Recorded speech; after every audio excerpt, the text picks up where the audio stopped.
All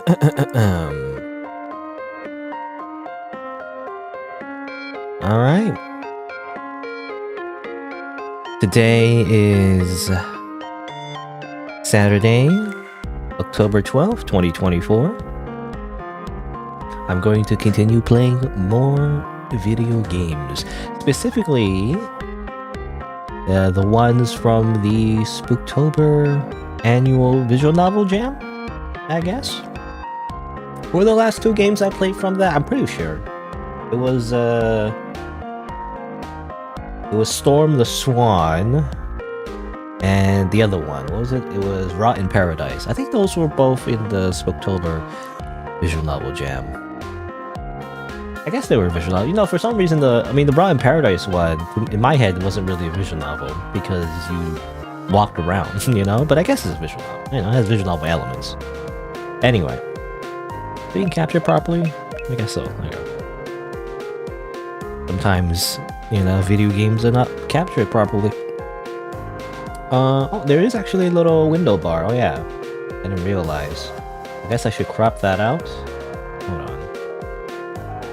This. Here. I don't like manually doing it because, you know, what if you're like a 1 pixel off? It's hard to tell with the human eye.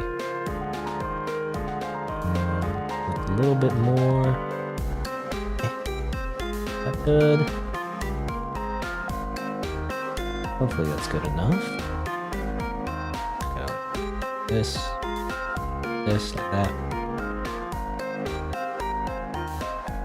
By the way, you know, pro tip, I guess. You can press Control D when you're moving stuff on OBS. Control D centers it. So, that's nice to know. Anyway, I'm gonna, play more of those little indie games from the visual novel jam. I'm probably gonna, the thing is, I'm playing all the games that I know developers, or the developers I know who have made games in the past, basically, that I played games from, you know. Maybe, I don't know, maybe next time I'll take a chance to play some games that are completely unknown. But for now, you know, I'm just playing games that I know that, well, I mean, I know the quality at least will be there. Now, whether I like it or love it, it depends. Sometimes I don't really love the games, but, you know, that's subjective. Doesn't mean the game is bad. I'm just very picky, I guess. But yeah. You know, interesting little thing, by the way. I was gonna show real quick. But again, this is all from the Spooktober visual novel jam. I didn't realize it was a Twitch category. Technically, actually, can people still submit stuff? Submissions open from September 1st to October 1st. No, it's past October 1st, so I guess that's all. These are all the games that are available. At least people have submitted anyway. But I didn't know there was a category specifically for this jam. Was it always there before? You know, last year? I don't know. Last stream as well, I could have used this category. Not that it matters that much, but it's better than games plus demos. You know, the category that you always use on Twitch when you don't really have a category, you would always use like games plus demos. You know, hopefully I'm not leaking anything, but yeah, you can use this category instead. It makes more sense as it turns out. Because otherwise you would use, what is it? You would use this games plus demos, you know? Because most of the time when you play these like indie games on itch.io, they're not super well known, you know, or like people don't go through the effort to like have it as a category on Twitch. So I do believe they use some kind of database from a different website. I forget what it's called, Giant Bomb or something like that. I spelled it wrong. Almost. Spook Rober. That works. But often I'll use games plus demos. You know, it's funny though, games plus demos, it's not really a... Let me see. Twitch category. Can I find it? I always say this, but games plus demos is not really a true category. It's simply... It's actually a game, like an actual game. Was it? Not sure if I can find it. Is it this? That's just the directory. What was it like? Is it this? No, I can't find it. I don't know, I'm just searching now randomly, but games. Is it Giant Bomb or something like that? Was it Giant Bomb or something? To the Giant Bomb database. Yeah. What's the Giant Bomb games database? List of video games. I think they just use this as a way to find, as categories for Twitch for some reason. And then, how do I search for the one thing? Games plus demos, was it? It was this. So yeah, so people always use the games plus demos category, what I now use it as well, as a catch-all term for something that doesn't really have a category on Twitch, but it's actually just a game.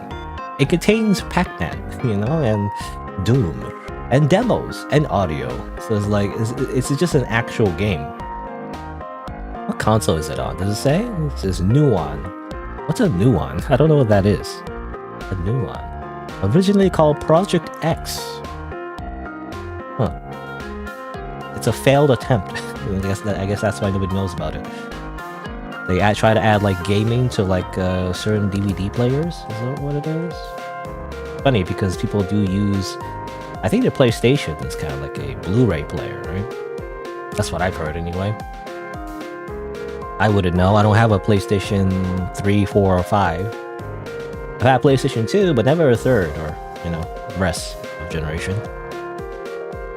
Anyway, I just want to mention that, I guess, because I find that interesting. People keep using that category, even though it's a real game, it's a real, like, thing. It's not like an actual category officially endorsed by Twitch. People just co-opted it, I guess. I thought we're co-opt. But first, or rather, the games I'm going to play today is this one by Spikaze, I guess. So I had to pronounce it. How do you pronounce the name? I think I mentioned it before. They also say, they say it's a game made by Spika. There's Spikaze here, but there's also Spika. What's the name I'm supposed to use? I don't know. But how do you even pronounce it? I always use Translate Google, even though it doesn't make any sense. But I'm just trying to find the fastest way to do like a text-to-speech. Spikaze. Spikaze? Google says it's Spikaze. I want to say Spikaze though. And I'm gonna play this. I don't know if I like it. Because, again, the game's not bad. It's just sometimes a little bit hit or miss. Especially the Silver Thread series. I found a little bit hit or miss. I guess we'll see. I still I haven't tried this game yet because it looks good, but it's not done. If it's not done, I can't play it. But I'm gonna try this one because it has like, I don't know, someone holding a shotgun. It looks interesting, and also D&D. It seems like we roll D20. I don't know why we're doing that. I guess we'll find out in the game. Apparently it's about half an hour to 1 hour. Most likely it's going to be 2 hours though, because I read everything. I guess we'll see. Multiple endings as well. There's also this game, Raw and Angel by Sylvan. If we get to that, I'm assuming we'll get to this, but I'll probably play that next. Apparently it takes 10 to 40 minutes. 8,000 words. Is that true? How long does it read to 8,000 words? Is there like a... I don't know. How long does it take to speak 8,000 words? Not just read. It's not just simply reading. It's also like speaking it, 61 minutes, 61.5 minutes. That's assuming I just read everything and not say anything else, So it might take an hour. This might take an hour as well. But it looks interesting. They're the same developer that made Sweetest Valentine and For Aberta. I played both of these games. I like this one. I never played this one though, only because it looks interesting as well, but I don't know, it seems too long, a little bit too long for my taste. And I feel like it's I mean, I was gonna say like otome coded, you know. And when something's otome, it's not necessarily otome is bad. It's just that it tends to be, well, otome is just basically dating sim. Like if something's like if it leans too much towards the dating sim elements, I tend to get a little bit bored, you know, at least when I'm recording it. I don't know, but I guess in general though, actually, you know, when I think about it, I don't know, I just never like dating sims in general. When it's too much about like the characters is just falling in love, you know, and they find destiny and then blah yada yada yada, yeah, whatever. I'm like, can you guys just be toxic to each other, be horrible to each other, please? Like, I don't want to be dating the character. I want the protagonist to be horrible to the love interest, or you know, or vice versa, or both, and cause drama, you know, fictional drama. That's more fun. Which is ironic because I don't like real life drama. Real life drama is stressful, but like fictional drama, that's where it's at. So I tend to like prefer, if there's any romance elements in a visual novel, I want it to be like, again, toxic or spicy, or I don't know, or doomed, you know, or like, you know, or like it doesn't work out and stuff like that. Romeo and Juliet, sort of, you know, where they freaking like get themselves killed. I don't know. It's just more interesting that way, you know. I don't like straight romance, you know, and I don't mean the sexuality orientation. I mean like just in general, just normal vanilla romance. It's like kind of like meh. So that's how I feel about this. It might lean more into that, even though there's a guy who's literally like half his face is burnt. It reminds me of, what's the other visual novel? Atawa Shoujo, you know, there's a female like love interest, like main love interest also has that same idea where she's burnt, her face is burnt, you know, and she hides with her hair. Anyway, yeah, this seems like very like at most 7 hours, right? So it's a very long visual novel. I don't know if I want to commit to something like this, even though it's probably very high quality. I just don't know if it's something for me. There does seem to be other, you know, elements to it, other than just dating characters, you know, but I don't know, it depends. I don't know what the story is, but I kind of don't know if I want to find out, because that's going to be like a long playthrough, and then if I have to like finish it, it's gonna be like a slog if I don't like it. I don't know. Anyway, that's all just to say that despite that, I'm playing this one, even though it's kind of similar actually. It seems to be a Otome coded. I mean, even though the self-insert player protagonist is also like, has no eyes. So it's a similar thing going on here, and there's like two boys. But it's a lot shorter, so I'll give it a shot, you know? Because I like the developers' games, for the most part. I mean, I like this one the best, because it's just yanderes. Or Murta, I remember, was just got a little bit weird. By the end, I think it's a little cheesy, if I remember correctly. I could be wrong. The ending, to me, wasn't... I don't know, it was okay. It wasn't, like, bad, but it's just... It wasn't up my alley, I guess. But it was okay. The general story was alright. I like the plot twist, basically. But, you know. Anyway. So I'm just rambling. Oh, I started late today, but I'm just gonna ramble. And also this game. Don't know what this one... I don't know how long this one is. There's one comment. And it's like, I really like this one, basically. I don't know what this is about, necessarily. Marriage to his wife is deteriorating. Contains violence, gore, and death. Oh, you got me interested. This is the same developer who made Us 3 Joined by Flesh, which is very underrated. I wish more people knew about this, actually. I played this one before, it's really good. I think it's because well, I don't know, this is like a crack theory, I guess, or I don't know what you call it, but I could be wrong, but I feel like partly it's because of SEO that people can't find this game. You know why? Because this is an image. There's no text. So when you search for this game, it doesn't get a lot of information when you Google it. So it's kind of hard to find, I feel like. I don't know. Could be wrong. But you kind of want the story, you know, this like little blurb to actually be readable by text crawlers, I guess. I don't know what you call it, but you know, for like search engines to actually read the text.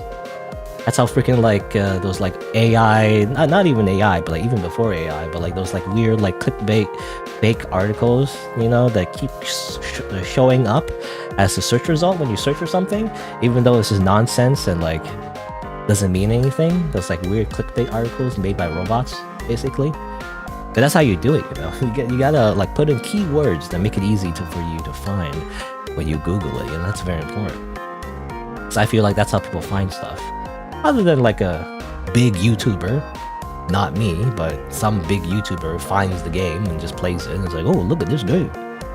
And then like 2% people who watch the video actually go to the game page and find out about the game. But you know, 2% of like a really, really big audience, I mean, that's a lot, right? Anyway.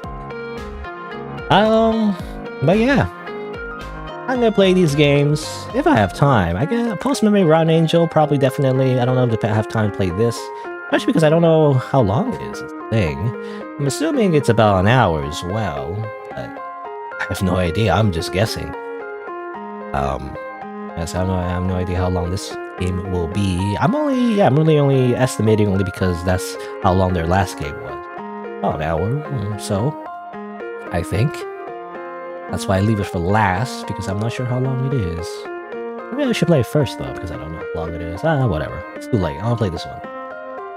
Anyway. Oop. Alright. Drink some water.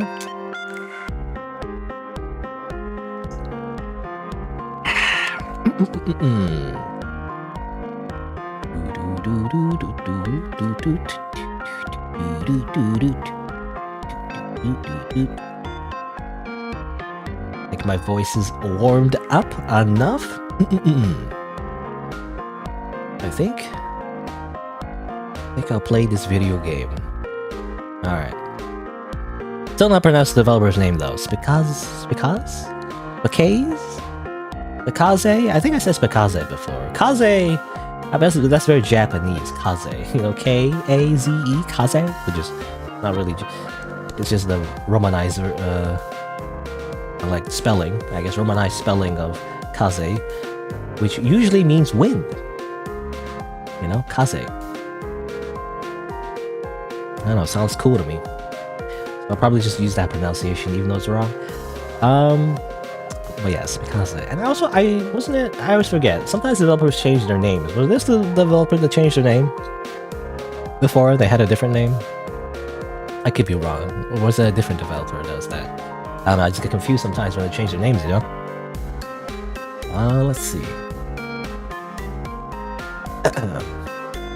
Let's introduce this video game. Let's see. How would I introduce? I kind of want to know what the premise is. What's the premise? I guess the premise is you're a postman in a remote town. I guess that's all it is. I guess we'll find out if there's anything to it. But let's see. Let me turn down the sound on my end. It's a little loud. All right. Yeah, let me do a little introduction for the video. Hello, welcome to Post Memory, a little horror game developed by Spikaze, available on itch.io, and apparently you're a postman in a remote town. And there might be something lurking underneath the surface. I guess we'll see. A little bit of a content warning. This game is, again, tagged as horror, so there may be some disturbing elements. Viewer discretion is advised. I should double check that. Is that true? Oh, no, yeah, it is. There's a, horror tag, just making sure. Alright, so let's begin. Oop. Deliver letters and packages to keep our residents happy. Amazing. I was gonna say, do we work for Amazon, you know, or are we just a normal delivery man? Stay in your assigned town. You're not allowed to leave without a permit. If you see anyone suspicious or unfamiliar, get rid of them. What? Okay, well, this is a interesting job duty. If we're just a mailman, you know, we also have to get rid of people. And remember, serve our customers with a smile. Smile. Remember the smile. Also, hello, Blue Dragonfly, by the way. I'm going to go postal in this game. I guess, maybe. Alright. So who are you? You are you Monday? Is the date Monday or is your name Monday? I'm assuming your name is Monday. And you love God. Yorokobish. Or, I didn't say that right. Yorokobe shonen. Kimi no nagai wa youyaku kana. That's the gist of your work. Easy enough, right? A well-dressed priest greets you with a casual smile. It's not that big of a town. Once you're used to the job, we'll start giving you more responsibilities. Every morning, the letters will be inside that blue cupboard in the book. Your first letter should be addressed to me. The church is in the north part of the town. You can't miss it. Just keep going up. Go on, pick up that letter. Pick up that can. You know, this is just a normal mail delivery game. Totally nothing weird about it. Ignore the instructions in the beginning to say to get rid of suspicious people and to destroy them. You know, don't worry about it. Totally normal. Also, we are Raphael. Raphael. Letter from the blue. I can't speak. Blue cupboard. You look at other things though. A record of townspeople and their approval ratings. Is it a rating of your skills as a postman or something else? Monday.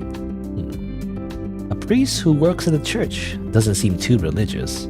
Easygoing and is usually seen with a smile. Okay. That's the first person we know. There's also a heart system. Is this a dating sim? Is this like Harvest Moon? I get hearts up, get like an ending. I don't know. You look at other things. The label says that these are lost items. Items that didn't manage to get delivered for one reason or another. There are 4 shells worth. Okay, I'm gonna try to look for something interesting. Oh, we have to roll dice. Amazing. Can't believe I'm playing Baldur's Gate 3 again. By the way. Which has taken months to edit. Like several months. No one will appreciate the edited videos that I've made for Baldur's Gate 3. I feel like. You know? Oh well. I found some money. Like I spent way too long actually. I'm still not done. I'm like halfway through. Like it just takes so long for some reason. I don't know. Lost items. Okay, that's it. But like I made like I feel like I've improved as well. Not that I don't know if anyone cares, but I found that yeah, like it's hard to keep context when you're like editing footage and like cutting so much stuff out from the story, especially look at obviously a story-based game. Pickup powder. How does this help me, by the way? I don't know. But as it turns out, it's like you have to like cut out a lot of footage that like I'm like someone who's like I don't know, like again it's like I guess it depends on the editor or depends on the person, but like I'm like someone who really cares about context. So like if I cut too much out of the story, it just feels wrong, right? It's like if I cut out like an important scene or like a thing that happens, if I pick up an item, for example, in the playthrough, and then like 10 episodes later, and it's like, oh no, I remember this item, it's like Chekhov's gun or something, like remember this plus 10 armor? I'm putting it on this character now, and then stuff like that. But like you have to learn to actually cut that out because it doesn't really matter, I feel like I've gotten a little bit better as I go through the episodes. I feel like at the beginning, it's like I left too much like just unnecessary filler in, even though I cut so much footage out. But as you edit more, you learn like actually maybe we don't need to spend like 10 minutes explaining like these specific turns, where I move this character over here and do like a stun attack and then do this move over here and then kill this enemy and then kill that enemy. It's like whatever, just cut that part out, doesn't matter. Like you will just simply imply to the viewer that you've killed these enemies and move on, it's like things like that. I don't know, just small things like that I just never think about. I knock on the door. You knock anyway. There's no one to answer. Hold up, can I just leave? The priest is staring at you intensely. You're not allowed to leave just yet. And again, my edits for Baldur's Gate 3, at least, and just editing in general, is very minimal. I don't like to do like the fancy editing. Or like the, you know, I guess ADHD editing, you know, zoomer edits like TikTok, where you're like, they freaking like cut every 2 seconds and they do like weird like meme gifs, you know, like Vine Boom, or like a random person doing like a TikTok dance in the corner, or like they just randomly just put random meme gifs, you know, I feel like, and funny sound effects every 5 seconds, and that's just annoying to me, so I don't do that. It's very simple. I just do like actual just hard cuts for the part, just to try to keep the pacing of the video, make it much faster than the raw streams. But anyway, rambling too much about that. Let's see, what if I try to picklock it? Ooh, difficulty class 25. I think that's impossible. Can I not roll? I'll do the after roll. 18 is pretty good. Okay, I don't instantly die. You know, I like, you know, the dungeon master doesn't instantly say like, once you fail the lockpick, rocks fall and then you die. Turns out it doesn't matter. A poster of the company's messages. Remember to greet everyone with a smile. Alright. Be wary of strangers. If you see an unfamiliar face, immediately report it to the company. That wasn't what, you know, that wasn't what it said in my job training very beginning. It said to get rid of them, you know. That implies what it implies that we kill them. We simply destroy them. Alright, well, alright, okay, let me do the actual thing. Let's open this up. You open the blocker to look for today's deliveries. You have 1 letter. Amazing. I have a makeup powder, but I also have a blue letter addressed to Monday, the priest. Good job. Now you're ready for your delivery. Why is my boss a priest? I'm just subbing in. There's not a lot of people around here. You do have a co-worker, but he's out doing his own deliveries at the moment. He should be back soon. Go ask him if you have more questions. I do have other business to take care of, so I'll be leaving now. I'll be waiting for my letter. Good luck. Remember, the church is just up north. Oh, and remember to come to church every Sunday. The whole town is gathered there. Again, this feels like Harvest Moon, you know? And of course, Stardew Valley. I feel like Stardew Valley is the reference that most people will get. Even though in my head, you know, Harvest Moon was the OG. People don't remember Harvest Moon. And I've learned actually recently that Harvest Moon, the series, has been like, for some reason, they switched hands, I think. And the whole Harvest Moon series has been ruined. The name has been tarnished, actually. And the real developers of Harvest Moon actually went on to make a different game under a different name, which I've forgotten what it's called. What is it called? Let me look it up, actually. Harvest Moon Spiritual Successor. I think it's called, what's it called? Is it called this?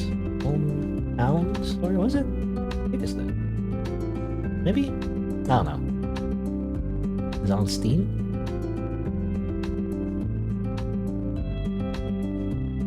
I'm not sure. I don't remember the name. Is it this? I don't remember it being that. Hold on. I'm just looking for Harvest Moon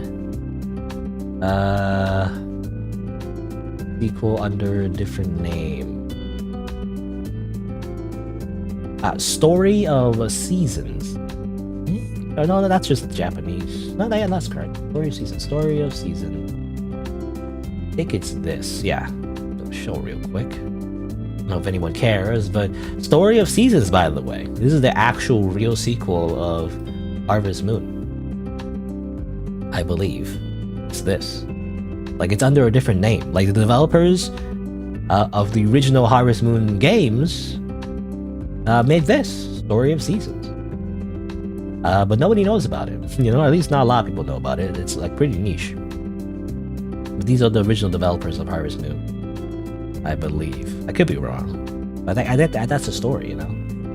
Because of, I don't know, something about like copyright or something. I'm not entirely sure, but they lost the name and then they had to use a different name.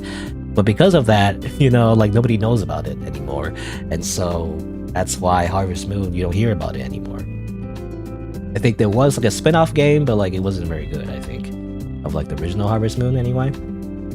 But it's kind of tragic, you know, and now everybody just references Stardew Valley, you know, and I'm like, do people not remember? You know, Harvest Moon crawled, or was it crawling or walking? I don't know. I was gonna say, what's that meme about, like, you know, Harvest Moon walked so that Stardew Valley can run? Nobody remembers the real farming simulator with dating sim elements. You know, it was Harvest Moon. Even though I didn't actually play Harvest Moon that much, to be honest. I tried a little bit of it. It was okay. You know me and like dating sims, you know, listen, yeah, it's okay. I was like, man, alright, you can grow some crops and all that, alright. And then I kind of got bored, but you know. I remember the original, okay? Even though I'm not really like a hardcore fan or anything. I'm just like, for some reason, specifically upset about that, because I'm like, well, do people not remember Harvest Moon? Come on. Why do people anytime anyone references like a farming simulator, they always mention Stardew Valley, but like, why do you people not remember Harvest Moon? It was way before, that concept was way before Stardew Valley could come out. It's not even that different either. Stardew Valley pretty much is a carbon copy for the most part. Like the art is different, but like it's very similar. Like I guess the only difference was maybe a little bit of combat, you know, in Stardew Valley, but like that was Rune Factory, you know? Do people not remember Rune Factory? Rune Factory was also basically a Harvest Moon clone, but it had combat, you know? Come on. People always reference Stardew Valley. Oh, whatever. Anyway, would you like to buy a drink for 10 gold? Do I want a drink? Also, hello, Baba Kina? Anyway, so let's continue. So yeah, we're just a postman, deliverman, or mail person. You know, is it like, I don't know, is it politically correct to say mailman? I mean, I'm not against simply just saying mailman. It's just that, you know, sometimes the politically correct version actually sounds better to me. I don't know. Maybe I'm just too woke. But mail person though doesn't sound right. Is there like a more generic term? I wonder. I don't know. I feel like we're placing man in a lot of like words with man in it. You're not going to go outside. Do you please turn back? Stop! You violate the law. You know, with man in it, change it with a person doesn't usually work. But if you change it to like something like, I don't know, like officer or something, like just a generic term, that works better, in my opinion. I don't know. A postal worker. Yeah, postal worker. That makes sense. To me, that makes sense. Yeah, postal worker. Postal worker makes sense. Postal worker. Nonagita town. Nonagita town? I was gonna say Naginata. It's not Naginata. It's Nonagita town. An empty mailbox is covered in a layer of dust. How sad. You know, this place also, or the game's graphics definitely is very Game Boy.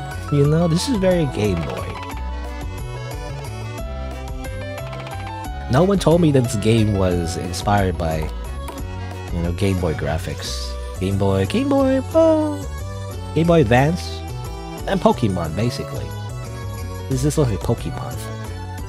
That's what I think of when I think of Game Boy. I think of Pokemon. Roses, handle with care. I step on them. I would simply walk all over it. Door's locked. When I have a whole shift, I actually walk slower, so there's like maximum running speed. Door is tightly shut. You can admire the plants from outside.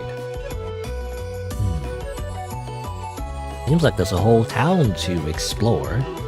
Probably not that big, but I don't know, for now, in the beginning, it just feels like a very large place. Go anywhere. An abandoned nest. You found a feather inside. I gain a quill. I just get these random items. I don't know how much it helps me. I also got a fern. I can also do that. I didn't realize I can do that. I'll grab these plants. And I also, you know, rummage around people's trash. That's something you can do, right? You get items. You get trash. Any missing people's posters? Oh, alright, I didn't mean to like just go up here. That's like a whole animation. I can't seem to interact with that. I guess that's just nothing. Oh, I can't walk past this street lamp?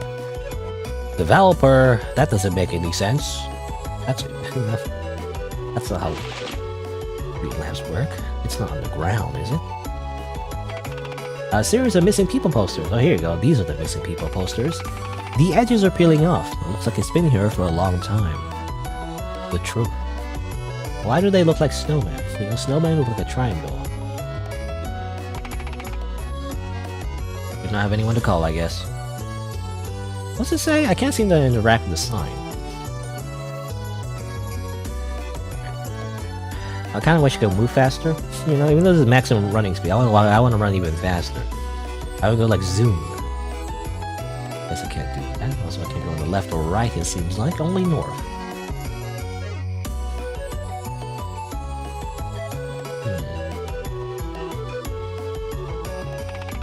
I don't have a ATM card. I don't have a bank account.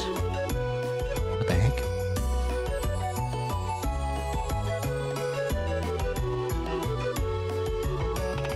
Construction site. Here we go. Garbage.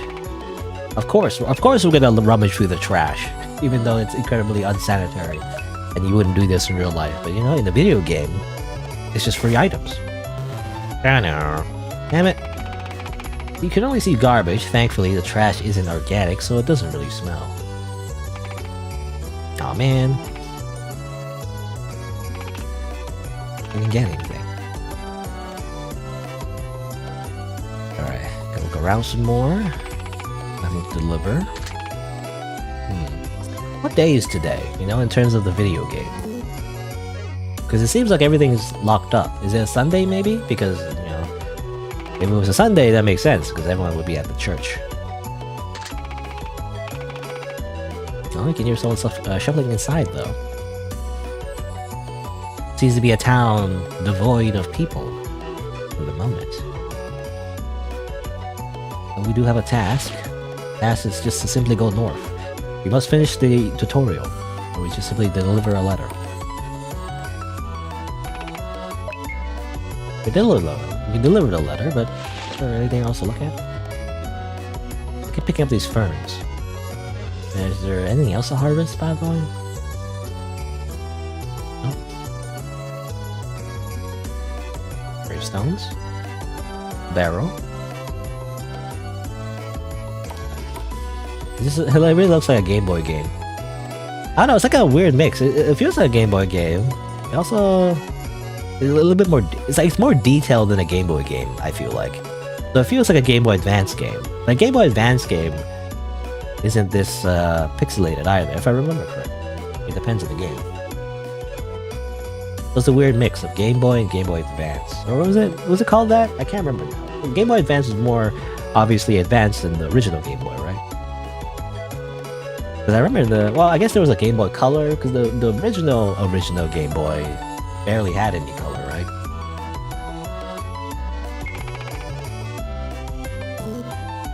Can I give a gift? I can give this stuff. I don't know if he wants that. Or he or she? I don't know if it's a he or a she, to be honest. It's really hard to tell. I think it may be a she because of the eyelashes. Because, you know, for some reason, every anime character who has, like, noticeable eyelashes, that's for some reason like a sign that they're feminine, even though everybody has eyelashes actually in real life, but it's an anime thing for some reason.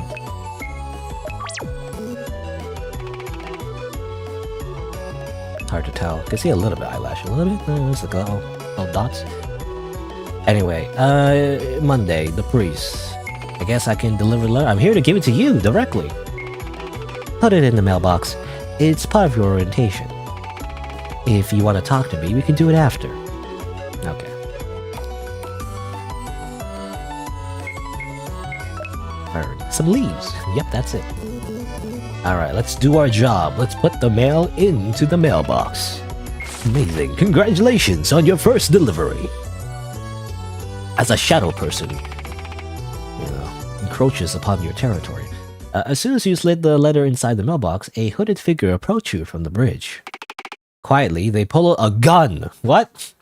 Well, that escalated quickly. You, give me that letter, or pay the price. They spoke in a muffled voice, masking what their real voice would sound like. The barrel glints under the sunlight. What will you do? And I just take a look. It's like, what's under there?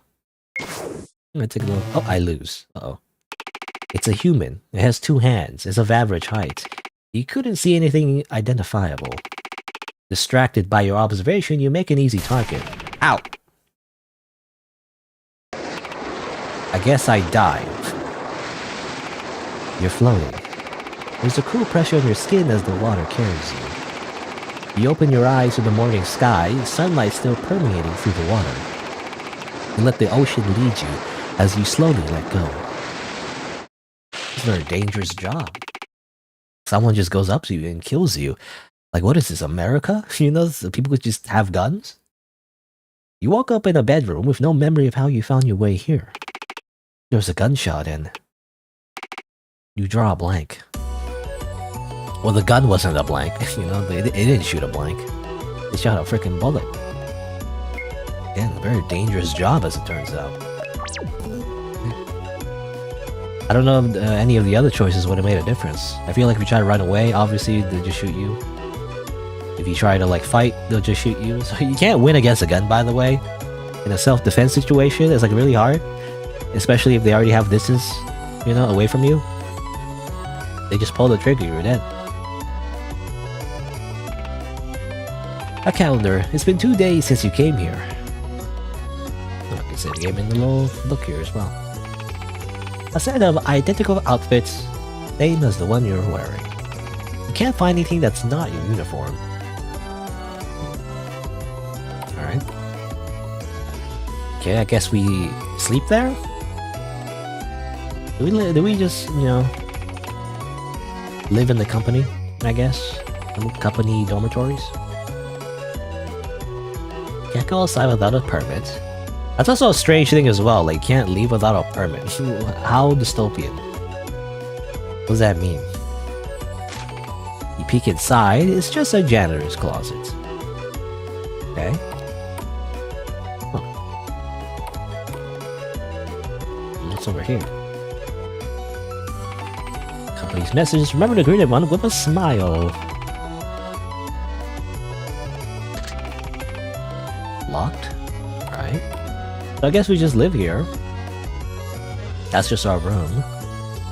I'm assuming. Oop, let me go back. Empty mailbox. No, how do you say it? Non-Naginta village. Well, it's a new day. Never mind that gunshot. Don't worry about it. Never happened. Hello, who are you? Huh? He jumped the moment you get his attention. You're the new employee. What the hell are you smiling like that for? It creeps me out. You're my coworker, right? Yeah, I am. I handle the deliveries around here. Ah, fuck. Did say they have a new person coming in, but whatever. Stay away from me. I don't really want to see your face. This is a very rude coworker. Feel like this is workplace harassment? A bunch of packages. Most of it is addressed to names that are unfamiliar to you. What do you want? Can you stop bothering me? Okay. Alright. Here's the actual post office. I guess I'll just continue doing my job. We got 1 heart of Monday though. That's nice. Kane doesn't like us though. Your co-worker, not the friendliest face, but kind of a pushover. A delivery man who's responsible for delivering packages. Okay. Kane. I feel like there's already some kind of like religious undertone here, you know? There's a priest, there's a guy named Cain, you know, Abel and Cain. I don't know, man. Also, hello, Sergeant, by the way. Just delivering letters. Alright, what's for today? I have 2 letters. Who are they addressed to? Oh. There is a yellow letter addressed to Michelle Liu. And also Iridis Knight? Is it Iridis or Iridisse? Iridisse?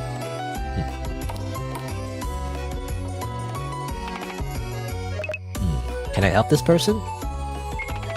Huh? You don't know who these people are. Oh, I thought I was helping him, but actually I'm getting help from Kane. Did that shitty priest not explain anything to you? Oh, he told me to ask you. Ah, fuck that guy, seriously. Iridis is the grocery store owner, and Michelle owns the florist. They shouldn't be too hard to find. Is it pronounced Michelle, by the way? Obviously, I want to say Michael, but Michael has an A in it, so I think it's Michelle. Mikel? I don't. Okay, hold on. I'm gonna look it up. Actually, I'm gonna use Google Translate. Michelle, yeah, Michelle. And then Eurydice? How that? Eurydice. Eurydice. What? How do you pronounce this? Eurydice. Eurydice. Yes, that's how you pronounce it. I don't know. I'm assuming that's how you pronounce that. Eurydice.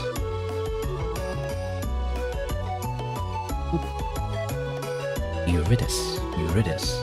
Michelle and Eurydice. Can't believe it's already Saturday. Well, it's a Saturday. Woke up late again. So I started the stream late, but oh well. Anyway, so Eurydice and Michelle. Can you come with? I'll have to roll my charisma. How much charisma do I have?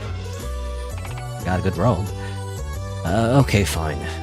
I guess I'm your senior, so I am still responsible for you, to some extent. Alright, I got a party member, yeah! It's interesting. There's some kind of dice system, and that actually influences the gameplay somewhat. Like, I wonder, like, if he doesn't come with you, what does that mean, you know? I don't know how this works. What's all these dice rolls, you know, and everything.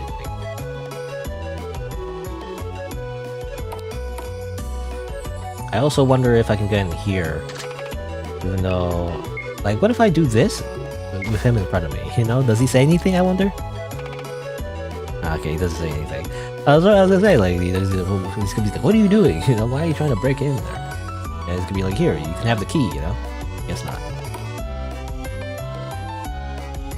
Michelle has joined your party? Actually, it's not Michelle, it's Kane, I believe. Michelle is the, actually, which one was it? Florist, I think? There's the florist and there's the grocery owner. Hello, who are you? You're Michelle. I don't recognize you. A new face? Yeah, they finally got a new postman. About time. It's rare to see you babysitting. Do I look like I have a choice? I'm the only one who works here. And now there's 2 of you. Where do you come from? You try to remember anything about yourself. You draw a blank. Who are you? Is he the shy type? Huh? No. I don't know. He didn't talk much to me either. You should give her the letter. I just gave it her. Oh yeah, that's addressed to me. Thanks. Letter delivered. Okay. Okay, interesting. Okay, I was gonna say, yeah, can we just put it in the mailbox? But you just give it directly. Greetings. The flowers have been growing well. I wonder if it needs more nutrition. I grabbed the fern. Again, there's some kind of subsystem where I can give gifts to people. I don't know, like, should I do that now or later? I'm not entirely sure if I should be messing with that yet. I don't know, I'm just very wary. I don't know. I feel like it's like a thing, like if you get an ending if you give the right gifts to people or something. I'm not entirely sure. Or if I ignore it, you know, maybe I get like a different ending too.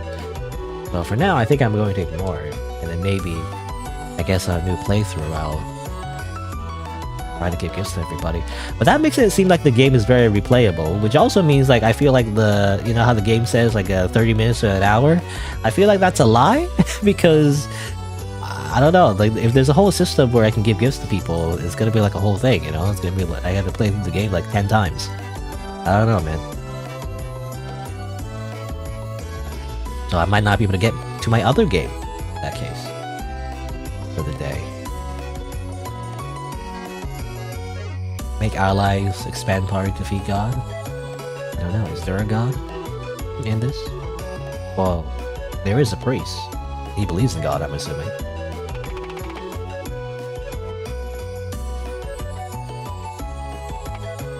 Obviously, I can't get in there. Markets? I can go in now. Go. Blue. Knock. No answer. I can pick lock a lot of stuff. I'm assuming this is the grocery store owner, so I want to explore more before I go in, though. And talk to them. Because I feel like once I talk to them, once I talk to the people I'm supposed to talk to, the game will progress. Oh, actually, so I knock on this person's door, and then someone actually answered. Who's there? Please leave me alone. Oh, okay. Okay, like have a conversation. I want to like, you know, introduce myself. This is to be like a small town, you know, and assuming in small towns, unlike in the city, you actually get to know people, you know. It's actually a good idea to like know everybody. Let me go in here. Flower pots thrown around the place. How are you even supposed to buy this? Apparently it's very messy. Coffee, completely black. Flowers wilting from the sunlight. Okay. No answer. Well, obviously I can't pick lock because I don't have a pick lock. Pick locking tool of some sort. I wonder how you're supposed to get one.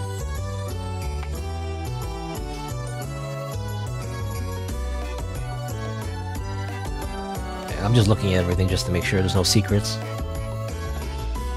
Alright, let's go back up. Again, I kind of want to visit all the NPCs first before I give my final delivery. I have a feeling that once you give your final delivery that the game kind of like progresses. I don't want that to happen yet before I talk to everybody. Oh no, there's a sign in the front. Church closed, or church is closed today. Come back another day. Oh, that's too bad. Also, I want to get this fern. I don't know why I'm grabbing all these ferns. But I have the option to, so I will do just that. Go back.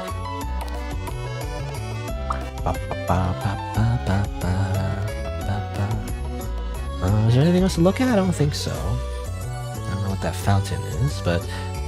Alright, let's go back in. It's up to you. I can't do it, you know, I feel like some RPG games for some reason, you know, normally you would think you talk to over the counter, but sometimes the game isn't coded for that, so you have to like go around the counter. It's kind of awkward though. They don't do that in real life. Anyway, Yuri. Hey, who's the twink? New guy? Don't just say that. Can you not call him that? Yes, he is. Nice to meet ya. I'm Eurydice, but everyone just calls me Yuri. Rolls off the tongue easier, you know? Alright, how you pronounce it? I already forgot. How you pronounce it? Eurydice. Eurydice? Eurydice? I think it's Eurydice, actually. Eurydice. But, we'll just call her Yuri, I guess. Don't have a lot of things here. Wish I have a better stock too, but that's what happens when you're in the middle of nowhere. Michelle complains about it all the time. Does she do that to you too, Kane? Not really, we get along fine. You think it's personal? That bitch always finds new ways to piss me off. I'm not going to comment. I'm not gonna get dragged into whatever this is. What do you think, new guy? I don't know. I'm gonna say ellipses. Not gonna say anything? Boring. We're just here to deliver a letter. We took out the green letter and gave it to Eurydice. Eurydice? Oh, delivering it directly? Thanks. Wish Kane's that nice. At least my package is out in the rain sometimes. But maybe you should just pick it up faster. I'm gonna call the post office's hotline and complain about you. Go ahead. Sounds like they have anyone to replace me with. What if I'm the replacement, huh? How about that? A crate full of fake fruit. They're only here for the vibes. You know, they're just vibing. Just vibes. Freezer filled with random objects. Things that don't even belong there. They're not even on sale. What is this? What is this world? You know, what's this town? Like, why is there like just random stuff? It doesn't make any sense. Like the weird flower plots, you know, like just scattered in that store, and like, and now there's just random objects in the freezer. Is any of this real? Up to you. I need to make money too, you know. Go on, buy something. You buy stuff, okay. I can't afford much. I can buy bread. Or I can buy a pick lock. Ooh. I'd like to have that, please. Thank you. Should I be using the pick lock though? It sounds dangerous. I don't know. I'll have it in my pocket, but I might not use it. Not yet, anyway. If you're done with the letters, we should go back to the dormitories and rest up. Huh? You still want to hang out? Don't go too late, okay? I still have my work to do too. Okay. Well, I mean, is there anything else to do? I think I've already talked to everyone. Well, I think I'm good. I can't seem to go left or right. You know, there's no left or right in this town. Even though there's a path, it doesn't seem like I can go anywhere else. I feel like they're. I feel like Michelle is bad at their job. You know, the flower pots apparently are not doing very well. I don't know, but you know, I mean, these other plants look okay. I don't know. Maybe they're not bad at their job, but I'm not sure. Maybe they're just messy. Because I don't know, I feel like there's some hints, you know, how the flower pots are like apparently scattered around, you know, and then like there's fake fruits and everything. Feels like the stores don't actually care about selling anything. But I don't know if there's any deeper meaning that I like glean from that. I guess that's it. I'm scared about like using the pick lock actually, because you know, one of the premises in the store page mentions how like, you know, you could just deliver letters or you could find out the secret underneath. And of course I want to do that too, but I kind of want to like save that for later, you know, like I'm assuming like if you know, find out the mystery and everything, it might be like a thing where it leads into the actual plot of the game and everything. Like I actually want to see what happens if we just play it normally first. I often want to do that, you know, I often want to see different endings in the game. And usually there's like a normal ending where like you just do nothing, you know, or like you go home immediately or something, you know, like a fake out ending. Like I want to get that first only because I don't want to get it later, you know, because it's less interesting if you just like uncovered like the true ending first and then you have to get all the other endings later. You know, that's how I feel anyway. I like to get the like, you know, the secret stuff at the end instead of like too early. I don't know, that's just me. I'm not sure why, but it's better pacing.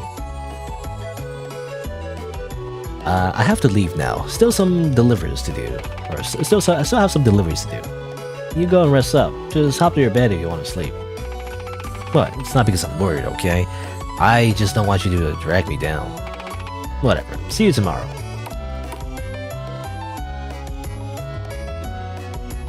The secret is to find out what they do to robbers.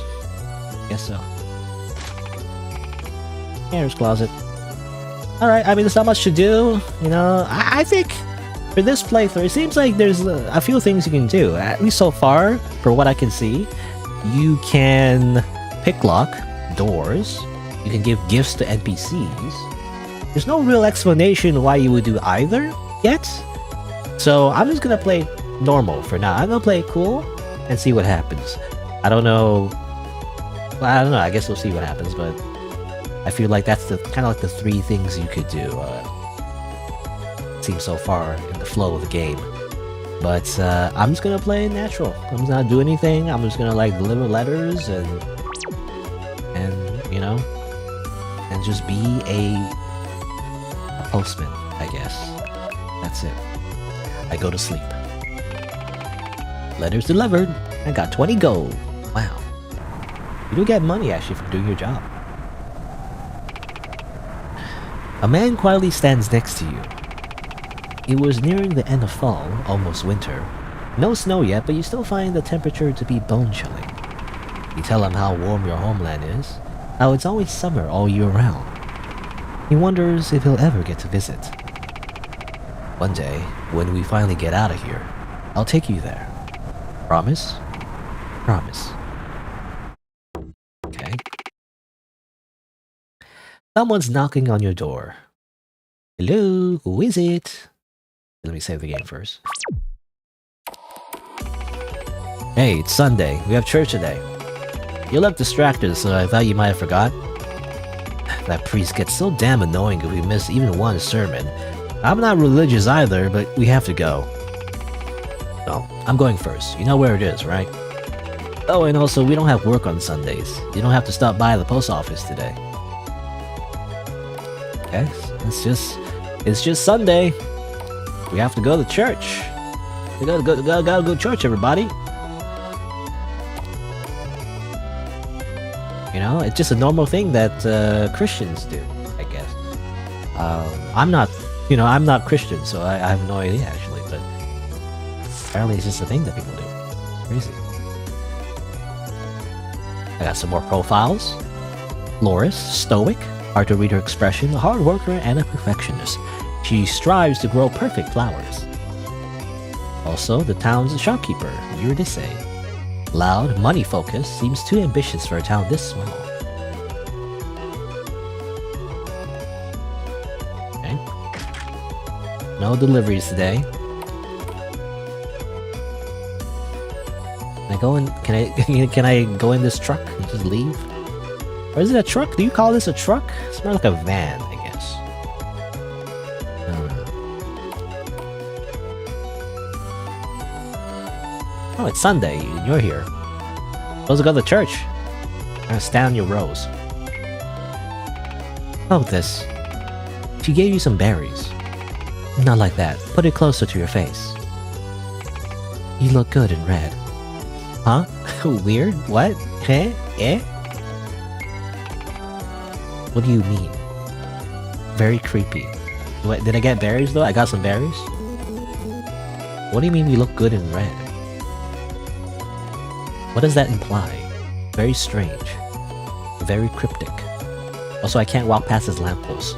The infamous lamppost that blocks your path, even though it's supposed to be vertical. That makes no sense. Physics defying.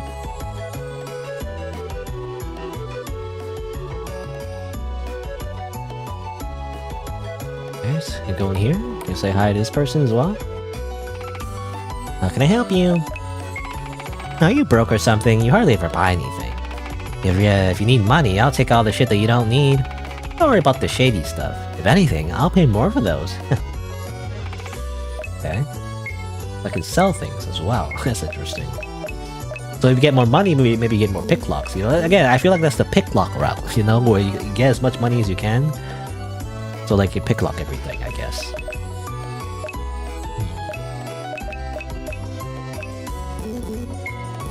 I don't know. There's like this whole like sub thing, you know, sub game, I guess, or subplot. Not subplot, but you know, like sub system where you can also gift people stuff. Who's there? Please leave me alone. And this person doesn't want to talk to me, come on. Oh well.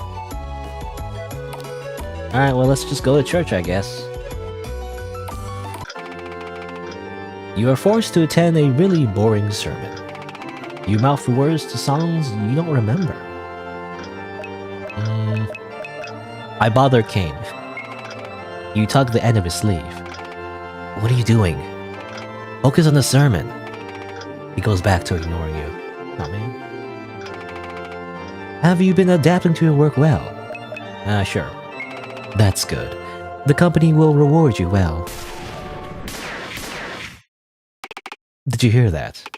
What's going on outside? Oh, even if I go outside, I won't be of any help. Is that gunshots? Again? Am I gonna get shot again? Hello? Hi. Oh. Oh. You see Eurydice holding a shotgun. A trail of blood leading away from her. You know, I can't believe we just simply live in America. This is just America town. Where everyone owns guns and they're shooting each other. Hey, you just missed it, Mr. Postman. Jesus Christ, Yuri, that's excessive. Isn't that what they told us to do? Shoot anything weird looking? You're just straight up shooting someone because they told you to? Aren't you supposed to be the post office's obedient lapdog? What's got you so scared? Kane, that was not a person. Humans don't walk on all fours, do they? See, even Michelle is agreeing with me. Begrudgingly. What happened? Purwell. Purwell? A Purwell? What does that mean? I don't know what a Purwell is. Is that English? A Purwell. Something came by and Yuri scared it off. Oh no, I think he's saying, I was really confused for some reason, but no, I think it's like, the idea is that he's cutting himself off.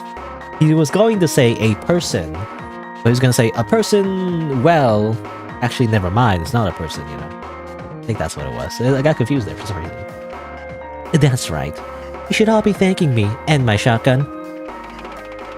You look at the forest, you only see two orbs staring back at you. It already made too much distance for you to identify what it is. It's gone. Bullets are expensive too. You guys should pay me back. But I'm a kind person, so I'll take the hit. Well, yeah, there's reasons why you're only the one who owns firearms here. The only one. Yes, I don't even know where she got it in the first place. Trader secret. Well, show's over, so I'm going home.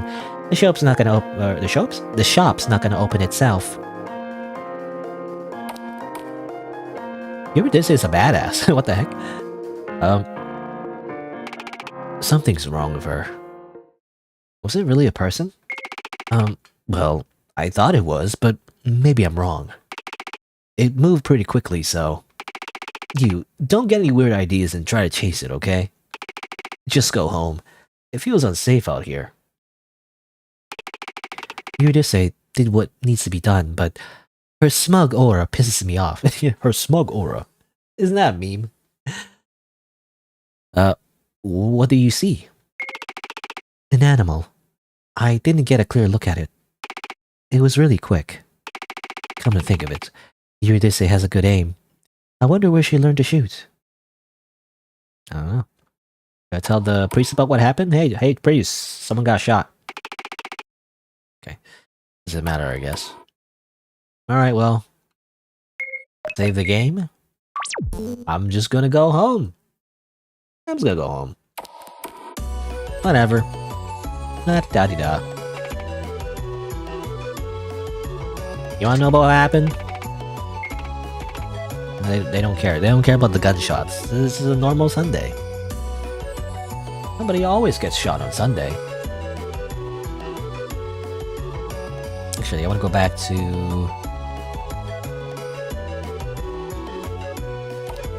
Yuri. Is there anything new to talk to you about? Wanna buy something? Jeez, okay, I know what you're here for. Those guys can't keep their mouth shut. Yeah, it was me who shot you in the first day. Oh, okay, I was wondering, yeah, because you're the only one with a gun. Why? Information. It's what makes the world go round. Did you notice? That priest is the one in charge around here. I wanted to know what kind of letters he got, but, well, it's surprisingly boring. He has an ex-girlfriend in the city, that's all. Don't you want to go out too? It's so stuffy in here. I don't know. What kind of answer is that? Be more decisive. I tried leaving a few times, but they always caught me. Said they'll make me leave one day. I'm just making things worse for myself. But I've been here like forever. It's cramping my style. Sometimes I don't even remember how I got here in the first place. Hey, why don't you team up with me? We can find out what he's hiding together. I mean, you tried to kill me. I guess we survived though? Like, how do we survive a gunshot wound? I'm not sure what happened there. You came back, didn't you? Don't sweat the small stuff. Well, although I didn't expect you to. You don't even have any wounds from the gun or anything. Are you sure you're human? Well, come back here if you ever change your mind. Okay, so there is some kind of thing going on here, and Eurydice, say? I feel like it's like giving us a choice, like the Whiffer. But what if I want to just stay here, you know? Yeah, it's not so bad. I got a job, I got a stable income. Everything's pretty nice, actually. Maybe I don't want to leave. What if I don't want to leave? I just want to, like, have, like, a nice, relaxing time in this town. Not worry about the mystery of, like, why when people get shot, you know, they are not killed. You know, Emiyashiro would have, like, an aneurysm, you know? He usually says that people die when they're killed. Turns out people don't die when they are killed in this town. By the way.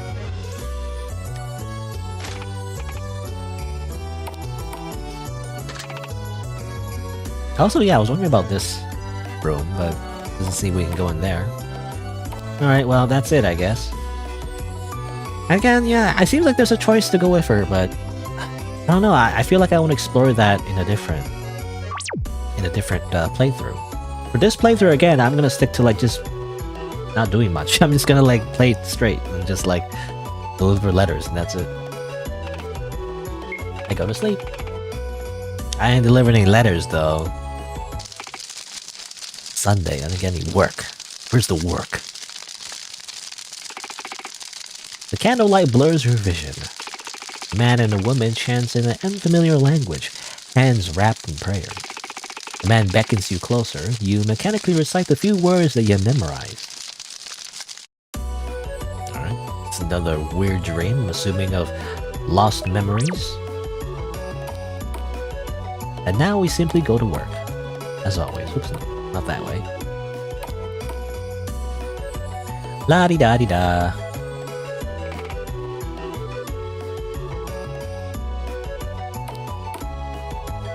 Hello. Hey. I got so many packages to deliver today. Man, I'm not in the mood to drive. You know, it seems like he has a way, you know, bigger reach. You know, he needs to go to more places than me, I feel like. I just have a couple places, and that's it. How's work been? Getting used to it? Once you get the hang of it, they'll probably let you go outside too. No, there's nothing interesting. Honestly, I'd rather just stay in town. And it's just a bunch of towns that's similar to this one, just with more strangers. Oh, okay, that's interesting. So, okay, yeah, I was questioning that, but I guess, yeah, he does go to other towns, just like this one, basically.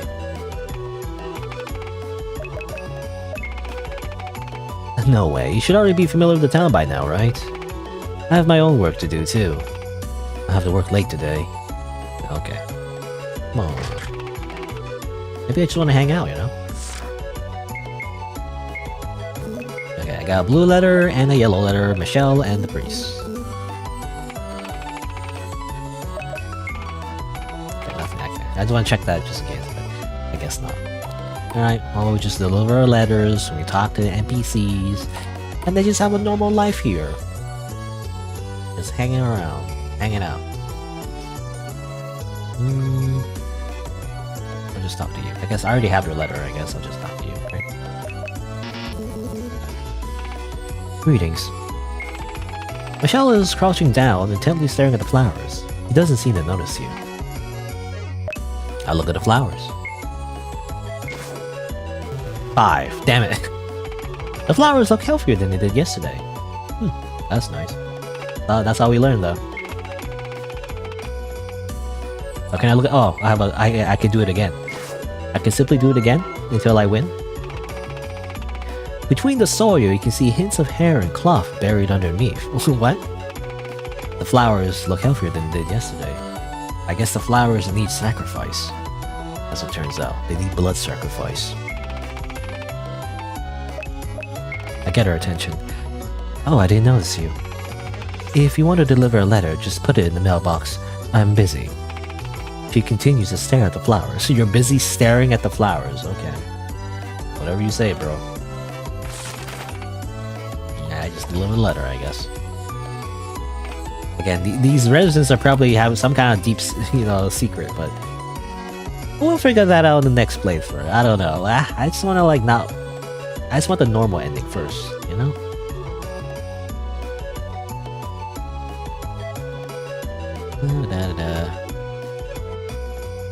Oh. A notice of vacancy.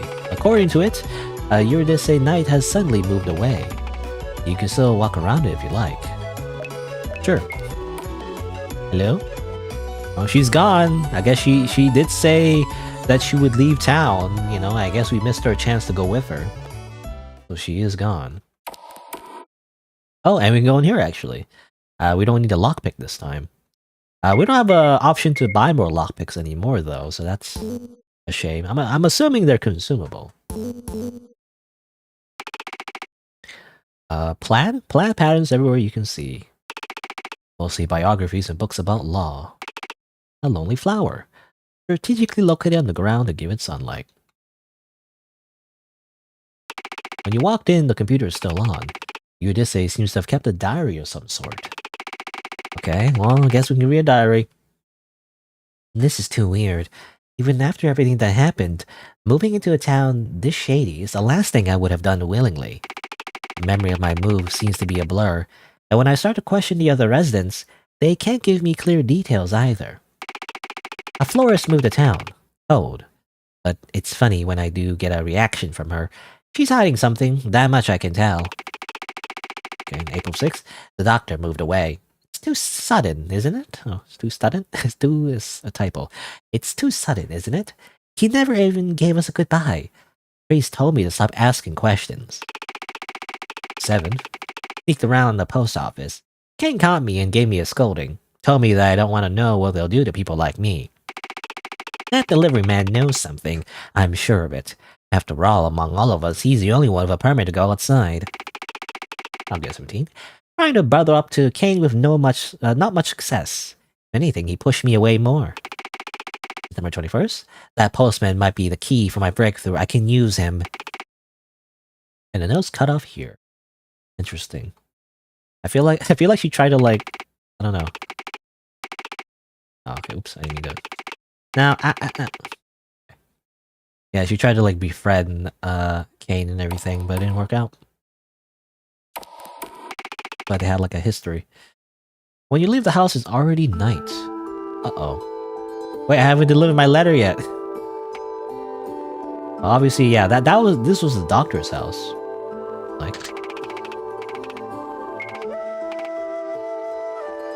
But they already left, I guess. Best NPC left, yeah. Eurydice was a badass, but he's already gone. Priest, are you here? Well, Priest isn't here. Can't read the Bible either. I still have a letter to deliver, so I guess I'll deliver the letter. I still have a job to do. I don't know where the priest went, but I guess that's it for today. That's my job. I'm just here to do my job, okay? Nothing else.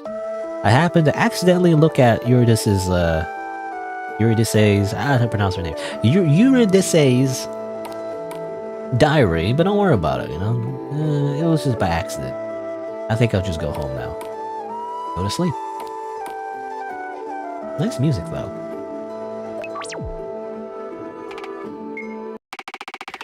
Although things nag your mind, you continue to spend your days quietly as a postman. One day, you cannot find Kane anymore. With your coworker gone, the responsibility of delivering packages now also falls to you. It's taxing, but you continue to work obediently, until curiosity gets the best of you. You open up one of the packages. Every single box contains flowers. Why flowers? Alone, it's too late to find answers. You continue to spend your days quietly. Game over! Okay. Also, lorem ipsum. What is this? Filler words. I guess that's it. So basically, I guess that's the ending if you don't really do anything. You know, if you're like lazy and you don't bother to actually dig deeper into the story, you just kind of like, that's it. You know, you just continue working as a postman and then nothing happens. Alright, so I guess I'm assuming that's one ending. According to the store page, there are 4 different endings though. So, I wonder how would you get all the other endings? I'm not sure. Again, I wonder if it ties into like getting hearts, you know, with everybody, or like a gift system. I'm not sure how it works. Well, I don't know. Let's back. Let's actually load the last save. Let's look at this last save over here. So if we go to sleep, obviously we just get an ending. I was wondering though, because I look at this. Yeah, you think there'd be more people, you know? That's why I was continuing to play more, because I thought there would be more people. Like there's 3 more slots, but they don't seem to appear. So there's only these 4 people. Is there like, I mean, there's 4 endings. Is there like an ending for each character maybe? Or how does that work? I have no idea. Okay, but again, it's too late to like do anything from here though, I guess. I do wonder though, let's go back. I wonder... There was that blood trail. I actually didn't check that out because I was wondering if that would lead to anything dangerous. But what if I want to check it now, you know? Does anything happen if I check it now? No? Oh, damn it, okay. Okay, it's nothing, okay. Well, one of the characters said, you know, don't go following that monster or whatever. And I guess, thought that you could, but I guess you can't now? I wonder if there was an option to before.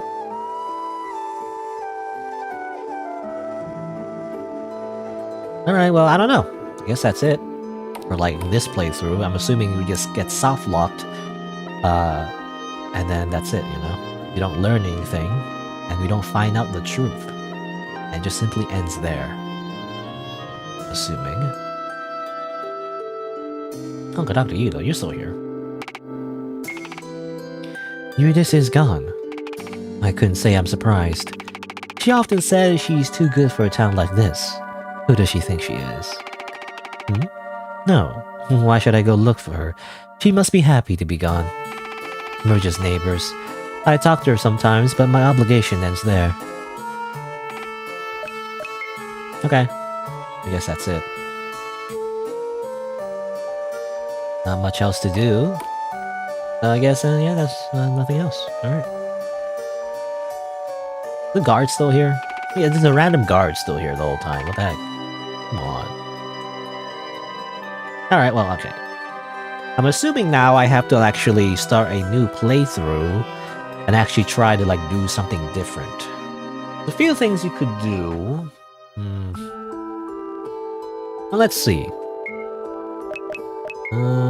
Title...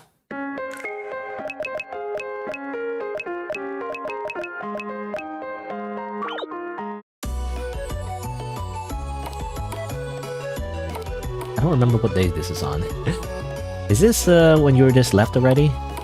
What if I go with Eurydice instead? I wonder what happens if I do that. What was under the flowers again? I'm assuming some kind of corpse, I don't know. Okay, Eurydice already left on this save. Hold on. I don't remember all the saves. It's really hard to tell which save is which. Maybe this one?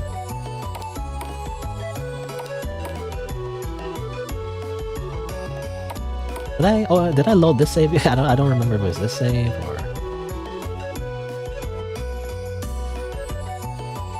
Alright. Alright, okay, so she's here. Alright, so, you know, Eurydice did give us an option to go with her.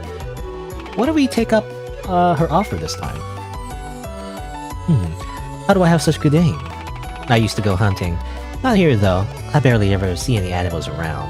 I wonder why. Oh, okay. Well, never mind. I don't get the option, actually. She said that we can come back anytime. But we don't have the option anymore, so I guess I'll have to do that. To reload, I guess.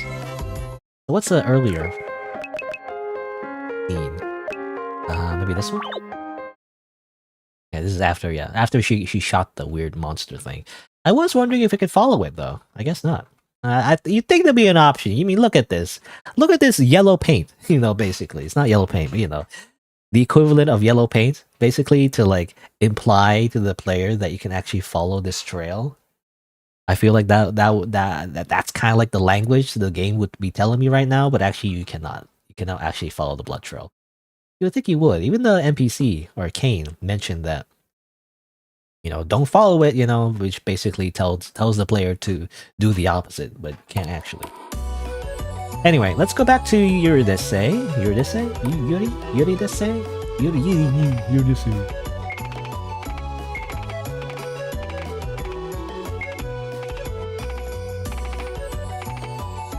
Alright. Okay, so what about this time we actually, you know, take her up on her offer and help her out, you know, and try to leave this town together. Good boy. Here, I'll give you this. It's a kettle. You can use it to open letters secretly. Isn't that great? Just put the glue over the steam and ta-da! The heat will make the glue weak, then you can seal it again. Use it in your room, okay? You don't want to get caught. Interesting. So now we can actually look at the letters and see what it says. Alright, I thought we'd be leaving together, but he just gives us a tool to help us snoop around more. And that's all it is, really. Interesting. In that case...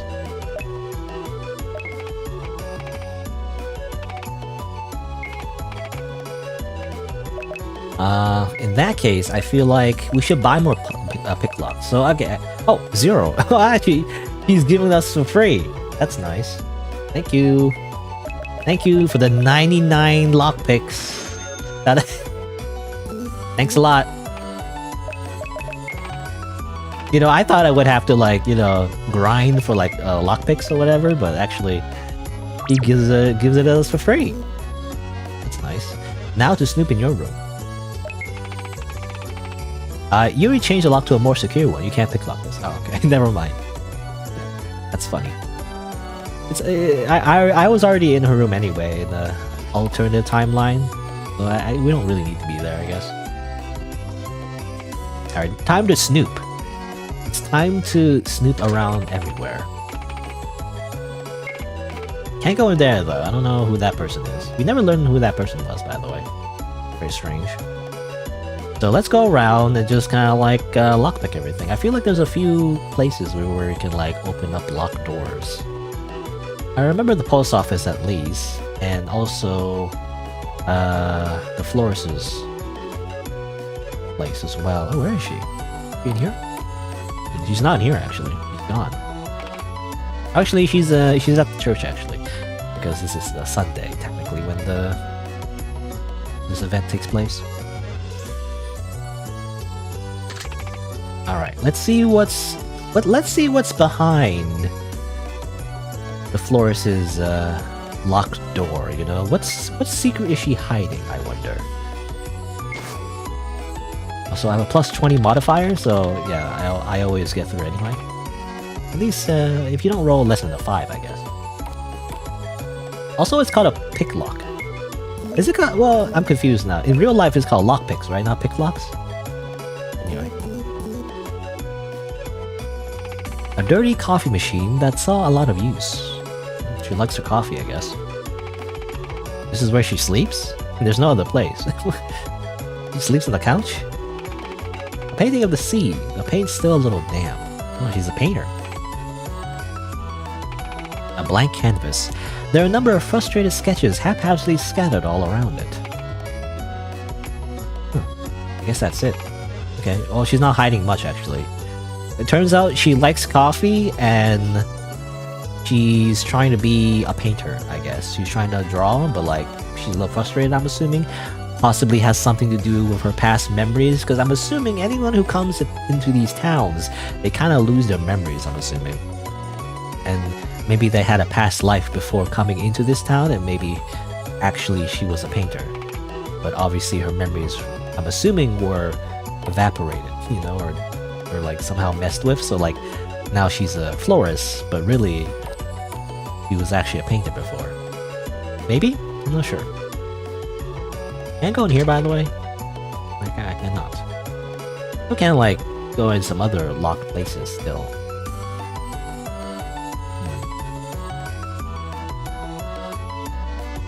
Well, let's see. I mean, let's go into the post office's locked door. At the very least. You know, I see a safe in there, by the way. So I want to go in there, but cannot.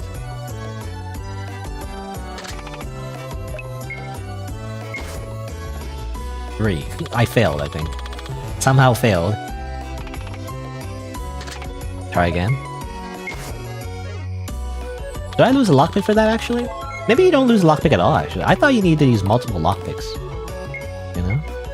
Yeah, I didn't lose a lot. Like, even if I fail, I don't use up a pick lock, actually. So actually, it didn't matter. I thought you needed multiple. I don't know, I'm so used to a lot of RPG games, you know, where you gotta use multiple lockpicks, usually. It's a consumable. A lot of games. We are intently tracking the result of our experiment. So far, the subject seems to act as we expected. We will continue to monitor his development. Okay. Some books, mostly novels, they don't look well read. You opened the locker and found a single letter. Got a gray letter. You found some change. They got some money. Yeah. A radio giving off static. Talking to it caused nothing. Okay, I guess that's it. We have a letter, though. Address is smudged. Interesting. Alright. I guess I'll save here. How do I use the... Well, I have to use it in my room, I think, right? You have to go to your room. In order to, like, open up the letters. Like, it seems like we only get the kettle item, I guess, on this day, though. We can't, because I was wondering, you know, can you open the letters on the previous days? That would be interesting, but I guess I don't think we can. I'm assuming anyway. But we got a kettle. Let's open up the gray letter. What's inside? You are a traitor. The world's better without people like you. Go die. That's a very rude letter. Who's that for, I wonder? I have no idea. It's smudged, though. I don't know... Can I give that letter to anyone? Because I don't know if that is possible. I'm not sure. I'm assuming that's it. Well, I don't know. Can I go back to talk to Eurydice? Because it seems like she disappears after today, and I can't talk to her anymore, right? So I don't know what happens. Exactly. I'm assuming she either left, or she got assassinated. I don't know.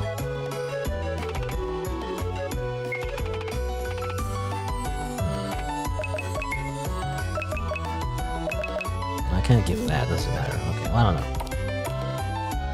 I don't know if anyone has any insight on this letter.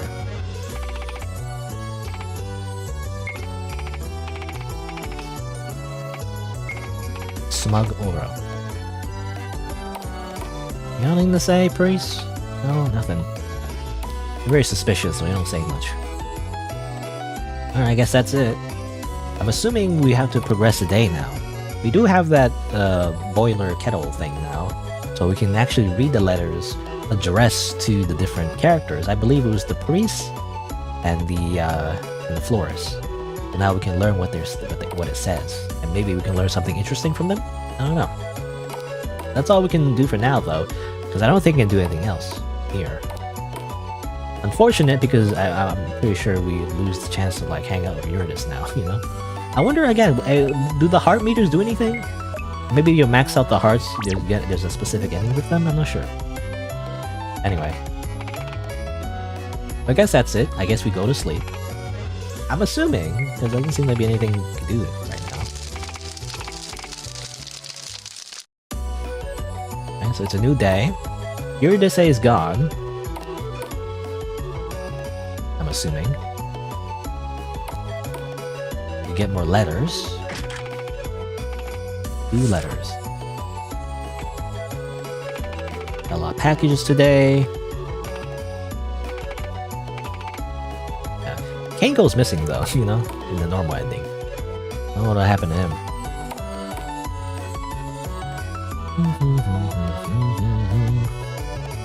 Actually, before I deliver the letters, I want to read them first. I have to do it in my room. Which is honestly just a contrived, you know, not contrived, I don't know what the word is, but obviously, it's so obviously the reason why we have to read in our room. Like, the given reason is that, oh, you know, they might find out if you read the letter outside or whatever, but actually it's because the developer only has one place where they can program a way to, like, you know, let you read letters. It's just the way it's coded. Alright, so blue letter, actually, who's addressed to who, actually? The blue letter is for the priest, yellow is for the florist. Let's read the florist first. What does it say? Dear Michelle, I'd always been your fan. Hearing the news was heartbreaking, but your creation still touches me to this day. You're a big source of inspiration. I don't know what that means. I don't know what that means. Again, when we broke into Michelle's room, it seems like she was painting stuff, so maybe she used to be like a painter? That's what, I mean, that was my theory, but even now, maybe? I'm not sure, I'm confused now. Maybe she didn't have memory loss, and she simply just used to be a painter, you know, and that's all there is to it. That's just simply her backstory, maybe, you know? And now, you know, she doesn't paint for whatever reason. Be retired, assuming. Let's see, what's under the blue letter? Dear Monday, I wish I can forget you. Of course, it doesn't happen so easily. How are you? Please answer. You'll be laughing if you see what I look like now. Okay, that's addressed to Monday. I'm assuming that's his ex-girlfriend, right? And the priest is a guy, right? I don't know. I think Eurydice did mention that the priest. I think she said he. I think it's a guy. He's hard to tell. So that's his ex-girlfriend, quote unquote. But that also implies that, well, I guess we'll see. I do feel like that we're in some kind of weird limbo, you know? Reminds me of that anime. What's that called? Hakabane something, what's it called? I don't know. Habane Renmei, I think. I mentioned it before. Another game called... What was it called? I actually forgot. Damn it, why can't I remember? What's that other game called again? I looked through my videos. It was called Aeon Nightmares, right? Aeon Nightmares. But it reminds me of this. I'll just show it real quick. Habane Renmei. It's a really cool anime, but basically it's like it's a show where it heavily implies that everyone's dead, you know, but they just live a normal, mostly like normal life in a small little town, I guess. Do you call it a town? I'm not sure. I can't remember. It's been a long time. But you know, they live in like a place. But obviously, it's heavily implied that they're all dead. I'm getting some vibes from that. I mean, obviously, the story page kind of implies that too, because it said like it mentioned something about how like there's heavy themes of religion and death, you know. So that kind of gives it away. But I'm pretty sure, like, I think the idea is that this is limbo or like some kind of heaven/hell. That's my theory. And everything seems normal, but eventually you have to move on, you know, basically. Your theory is that the corpse in the soil is Yuri's. Yeah, that was one. Yeah, I was wondering about that too. Maybe the florist killed her. I'm not sure though. I don't know. Death seems to be like what's the word? Inconsequential though, because I remember you were just like shot us right in the very beginning. So, assuming that we're the same type of like person or human, I guess. It seems like if you die, you just respawn for the most part. It doesn't really matter. I don't know. Let's see. Let's talk to the priest. I haven't got a chance to talk to him before. At least, not now. When I was job searching, being a priest was hardly my first choice. People found it quite surprising, actually. Even though my mother is really religious, I was a rebellious kid. I guess I was led down this path by God. But don't worry, He forgives everyone, even you. There's nothing else to say. I don't know, I guess that's it? We were able to open up the letters and everything, but there doesn't seem to be anything else we can do. At least from here. So, not sure what else is there to do. I guess that's it? If we sleep, or if we send the letters again, it'll just be nighttime again, right?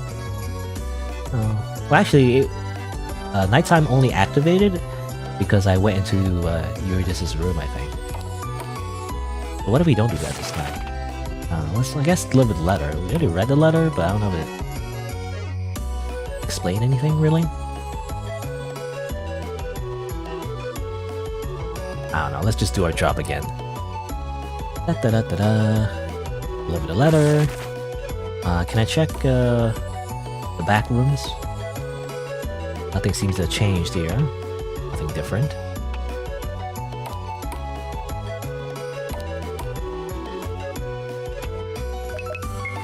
Again, we saw that thing again. Well, we can do it again, why not?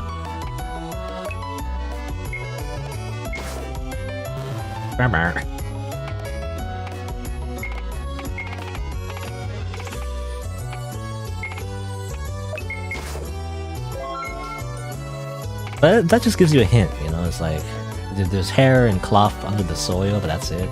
Not much we can do still. We can talk to her again, but he just says, yeah, put the letter in the mailbox, and that's it. Nothing else she says.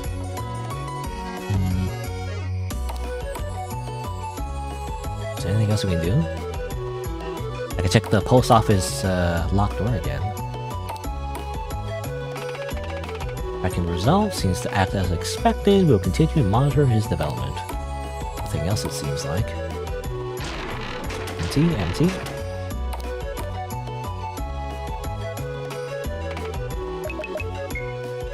Alright, well there's nothing much else we can do. The only difference, I guess, is that we have the gray letter this time. I wonder if that does anything. I'm not sure. Let's maybe save the game. We can go to sleep again, maybe? Oh, we can't. We cannot go to sleep again. I think it's because we have to activate... the game doesn't say, but I think we have to activate that scene with Eurydice. We need to go into a room, read a diary, and that's it. I don't know, but this seems to lead to the normal ending again, which is a shame because I want to get a different ending. Very confusing.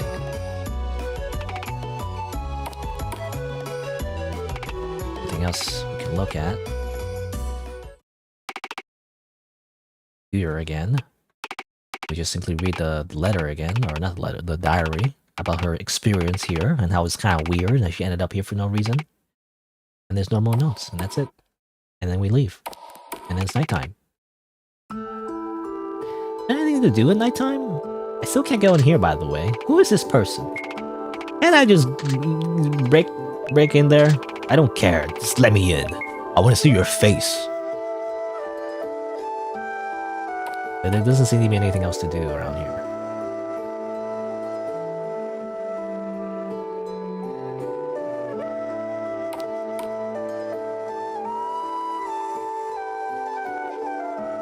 I'll explore as much as I can. There doesn't seem to be anything new, as far as I can tell, during the night.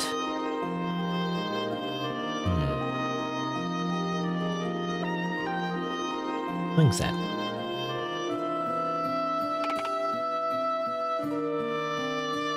Any kids? I was wondering, are there any children in this town? Why is there a swing set?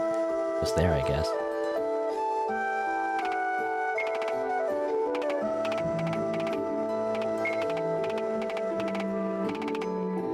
Yeah, she mentions about Uranus, but that's it. Okay, well this is the type of game where I have to like click on every little thing to figure out what to do here. I don't think there's a guide either, but you know, this is very recent. The developer didn't make a guide right away. I think it was mentioned in the store page that they'll eventually make a guide, but yeah, I don't think they made it yet.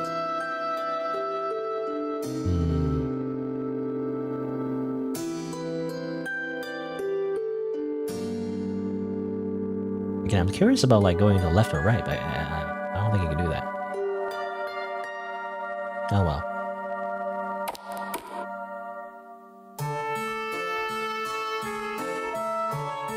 I guess I'll check in here again, just to be sure. Anything new in here? No? Radio? It's just static. Books? Empty lockers? The music is chill? Yeah, I like the music. Nothing else, it seems like.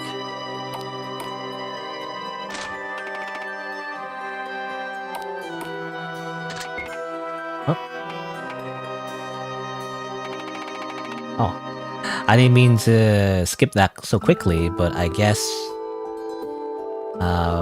there was an option there. I didn't notice. I actually want to do it again. You know, I'm gonna close the game. I'm so weird, but like I want to close the game because I didn't see what that said. I was clicking so fast, I didn't realize there was an option. I'd like to reload that. Do it again.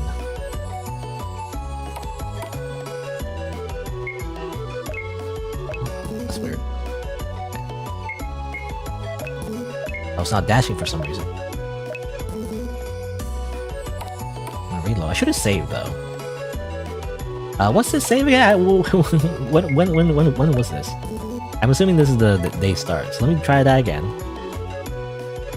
Go here, get the letters. Oh, letters empty? Oh, I must have. Maybe I already sent the letters. Okay. I think I need to go to Eurydice's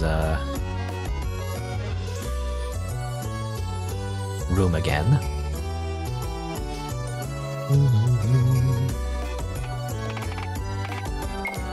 Eurydice Knight. That's like a really cool last name. That's the last name in real life, right? Knight? The last name is just Knight? What the heck? You can just do that? I mean, makes sense. I think a lot of European, like, names. Their last names come from, like, at the time anyway, their occupation. When the mercantile class, I think, or something like that, like, you know, when the working class became more prominent, you know, in society. Like people, for example, you know, with Smith as their last name, if you look at their, like, family tree or whatever, their bloodline, most likely their ancestors was some kind of smith, you know, like a metalsmith or a blacksmith or some sort. That's where their name comes from. Ah, cool. I don't know.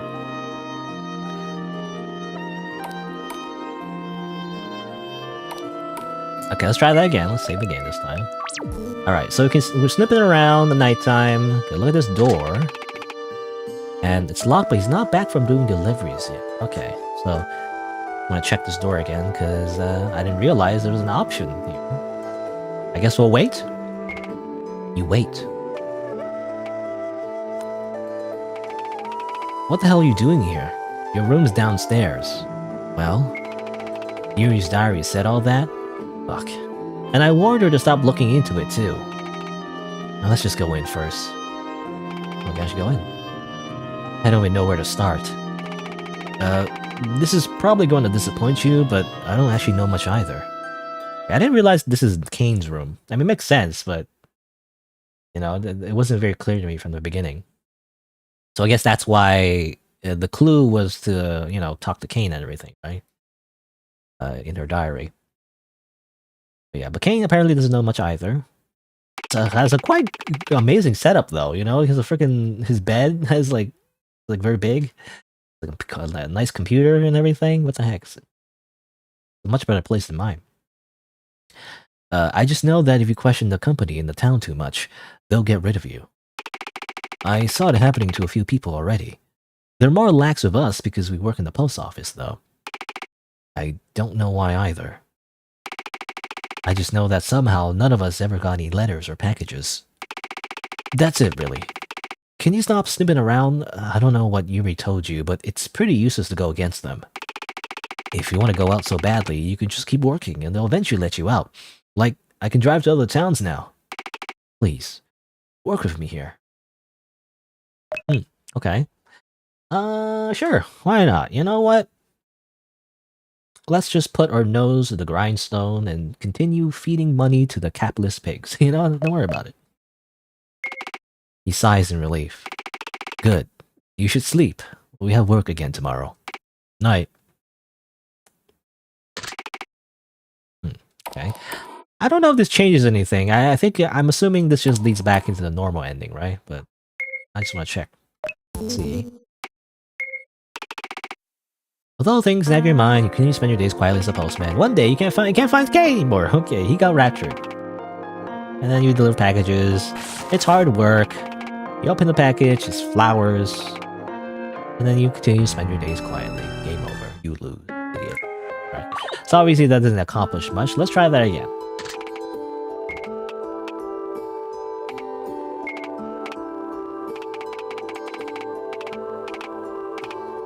Alright. Okay, so Kane is telling us to not snoop around anymore, to not go against the company. But obviously if we say yes, it's just gonna lead back into a normal ending where nothing much happens, so we're gonna say no. Daga kotoaru. Uh-oh, we have to roll a dice. Veal effects? I can quickly put on some makeup powder real quick. Hold on, Kane. Let me put on some makeup powder. So that I look pretty, I guess? I don't know. Roll dice. I got it. God damn it. You really are this kind of person. You put on that makeup powder right in front of me. I was so convinced. Come here. I need to show you something. Also, he has a Nintendo Switch. What the heck? Such a cushy life, you know? Anyway. Look at this. You really don't remember this at all, do you? We took this together last fall. You didn't want to, but I forced you to do it. You went missing shortly after. You were a senior at Trust, so I spent some time looking for you to no avail. So? Get it now? I don't know what the hell happened between this and that, but if you get too nosy, they'll catch you again. Who knows what they'll do to you this time? It's already a miracle you came back. Fuck, I didn't mean to cry. This is embarrassing. He frantically rubs his eyes with his sleeves. You feel a weird sense of deja vu. You feel something click in your mind. Your name is Raphael. You are 24 years old. You work as a postman in this town for years. You like silence, but at one point the monotony starts to feel suffocating. One day, a new face joins the post office, and your days start to feel less quiet. And that person was... Okay, and now we appear, the main protagonist, the main character. You offer him a handkerchief from your bag. You always cry so easily. Fuck you, I don't. I just get emotional. Leave me alone. No. This is the third or fourth time? Huh? Wait, you actually remember me? You bastard, why the hell did you pretend you have amnesia? I wasn't pretending. Things just suddenly clicked just now. Like, I don't know, some kind of mother hen instinct? Mother hen?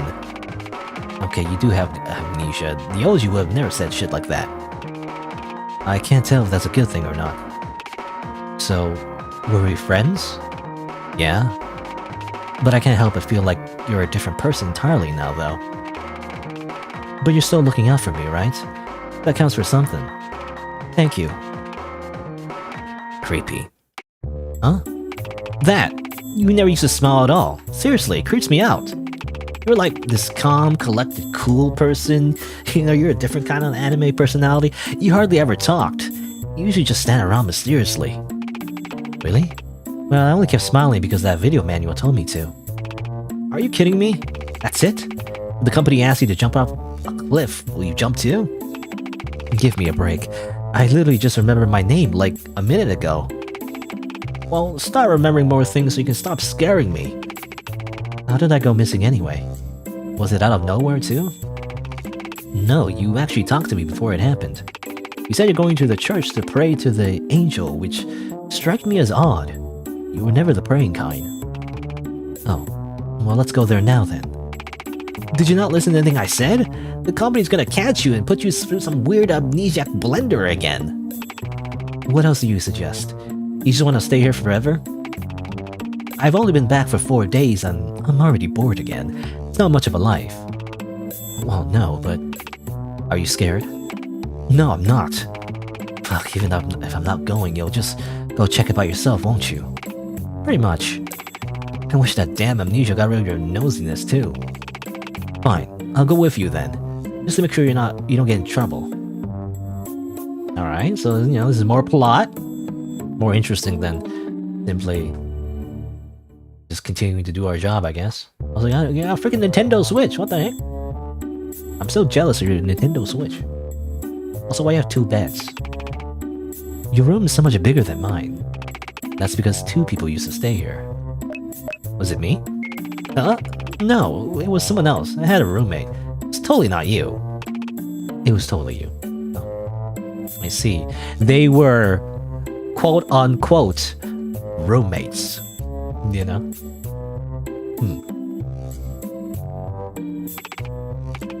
That is you. This photo.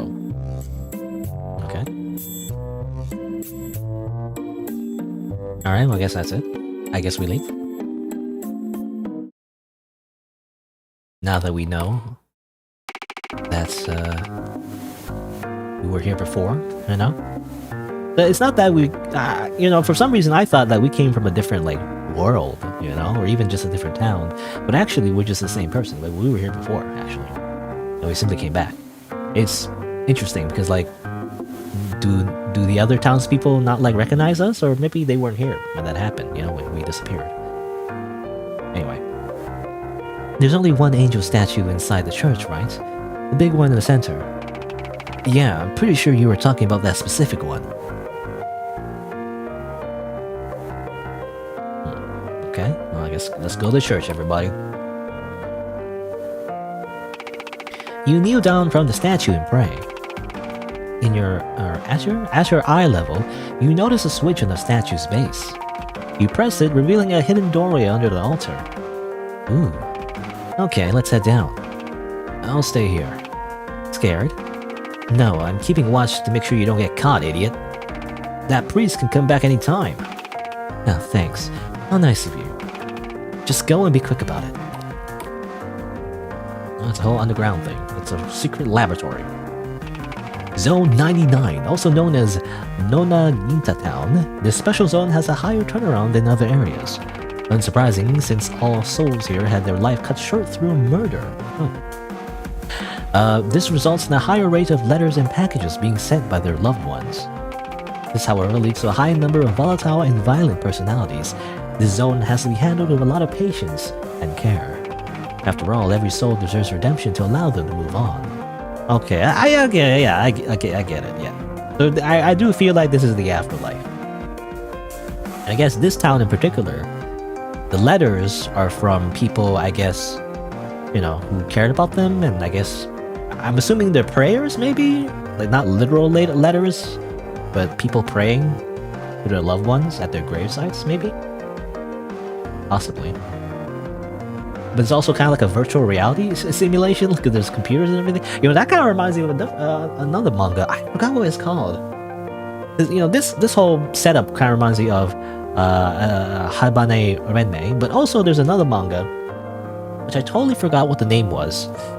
It was kind of like a manga that like showcases a bunch of different scenarios, a bunch of like science fiction, you know, scenarios. I forget what it's called, but you know, there's a scenario in that manga where the idea is that they invented a technology where you basically like upload your brain into like a virtual reality.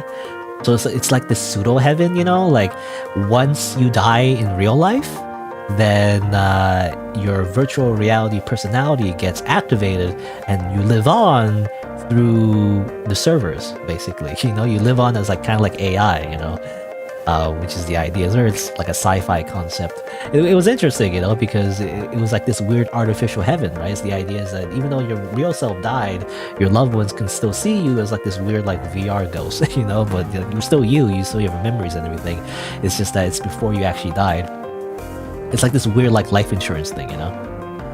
And like, yeah, I remember there's like a little like story in the manga where you could even continue to attend classes, you know? If you died like as like a student, you know, you come back as a weird hologram and you still attend classes even though you're dead, you know? It was weird. But it was an interesting concept. It was a really interesting manga as well. Like, it was still ongoing at the time I was reading it. I forget what it was called. I want to find it. Something like a student manga sci-fi number 7, I think.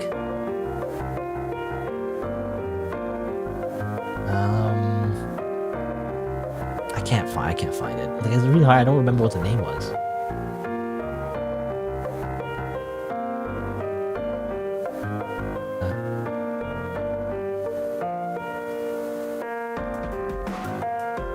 I can look at my anime.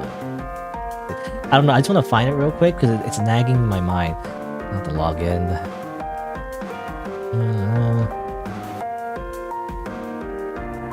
I'm not a robot. I have to click on bridges now.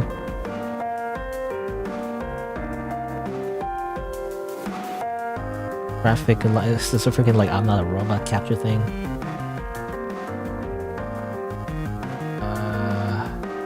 Why is this in light mode? Anyway, it's just a real quick tangent, only because I always think about like certain anime and manga, and it's like I totally can't remember what it's called, so I'm just gonna look it up this time because I'm actually very upset. You know, not upset, but I can't think of anything else right now unless I remember what it's called. I'm gonna look at my manga list, by the way. Also, how do I turn on dark mode? Where's dark mode? This is like I don't like light mode. I don't know how to turn on light mode or dark mode rather.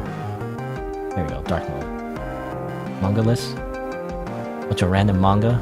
By the way, Francophone. Even though the cover is very lewd, it's actually like a horror manga. It's really good. What would it be called? Is there a way to sort, by the way? Genre. It's definitely sci-fi. Did I even write it? Did I even put it in my manga actually? Yeah, I think this one. Yeah, it was this one. I don't know if anyone cares. Dainana Joshikai Hokai. Really good. I think at the time, even though it says it's finished, but I don't think all the chapters are translated. So that's a shame. I haven't checked recently, but this is like really good. What's the English name for it? It's the Wandering of Girls Parent number 7. I think the title comes from the fact that in this manga, you know, again, it explores a lot of like weird sci-fi concepts. It's like really good though. It's like, you know, it's a typical anime. It looks like typical anime anyway, but like it explores like so much interesting like science fiction like tropes and like concepts, you know. It's like every chapter, you know, explores a different kind of like sci-fi thing. It's like just really interesting. I don't know. Like the title comes from the fact that the idea is that in this like weird near future sci-fi timeline, I guess, like all the students in the classroom get assigned to their best friend or something like that, you know. Like you get assigned a friend, you know, not like in real life where people just mingle, I guess, but like in this weird sci-fi future, you get assigned to the person that is most compatible to you, and then you're best friends. You know, it's like this weird, and you would think it'll be dystopian, but actually it's like a weird wholesome thing where actually they do become good friends, and they're like known as, you know, pair number 7. You know, they're just the number 7th pair, and they're actually just best friends. As it turns out, it's a very positive view, I guess, of like science, or like technology. But actually, it just works out, even though it seems dystopian. It seems like 2001: Space Odyssey, but actually, it's actually just like mostly wholesome. But it does explore some interesting concepts again, like that weird like pseudo like virtual heaven, where your minds get like transferred into like a virtual reality, right? So even though again like you're dead, like you continue to live your life in virtual reality. I mean, it says right here actually, yeah, you can reclaim your memories of places. You can upload dead people to the internet to continue living their lives in virtual reality. I don't know, it's just an interesting concept. It's really, really cool. I don't know. Anyway, I'll get back to the game. But that's basically what this game kind of reminds me of as well. Just now, just from that revelation. I don't know if it's exactly like that, but it's very. I feel like it's very similar. I don't know. Anyway, what's this say? The post office's importance cannot be understated. The letters and packages from the living helps tremendously in smoothing out the process of moving on to the next life. A lot of souls that don't receive these encouragement eventually turns lost, losing their form and turning disfigured. The post office staff consists of those that don't have anyone. They're people who will receive no support from the living. With some extra work, they too can earn the privilege to move on. Interesting. Okay, so that's why Cain moved on, I think. I think that's what it is. And I guess that's why we saw that weird monster we saw from before. I guess it's just humans that have not received any support and they turn to weird, monster things. Is that what the gray letter is for, maybe? Maybe that's why? Because it was saying you're a traitor and everything. Maybe they lost all hope and became a monster. I don't know. A database with a lot of names on it. Which one would you like to access? Ooh, interesting. You can see all these people. That's interesting. You can learn some more interesting tidbits from all the characters. It's an interesting idea though, because I feel like in this setting anyway, it does introduce a lot of philosophical conundrums, I guess, because all these people that came from a different life, they seem to have lost their memories and become new people, but then suddenly they'll move on. It's this kind of weird thing where like, what if they want to continue living a peaceful life? Do they not get that choice? Anyway, but you were just saying knight. A successful lawyer, located in Las Vegas, known to take controversial cases, quite infamous in the area, also known for tacky ads. Why is she's freaking Saul Goodman? Better call Knight. It's inaccurate to say she's a miraculous lawyer. For every win, she has a loss. She is simply one of the few people who'll take hopeless-looking cases head on. In the end, a past client killed her in the courtroom steps. Oh, that's unfortunate. She's doing her best, Raphael Neo, a literature student, I guess that's us actually, after proven to have cultish ties, his parents lost custody of him and he was raised by his grandparents. Oh, the parents have. I was wondering, did we become a cult member? No, the parents became cult members, I guess. While trying to trace down his parents' whereabouts, he asked too many questions and got involved with some shady characters. Unfortunately, he got on the wrong person's bad side. They drowned him to silence him. Okay, so that's why you have those weird flashbacks where we drown. I remember that was the first day actually. Got shot.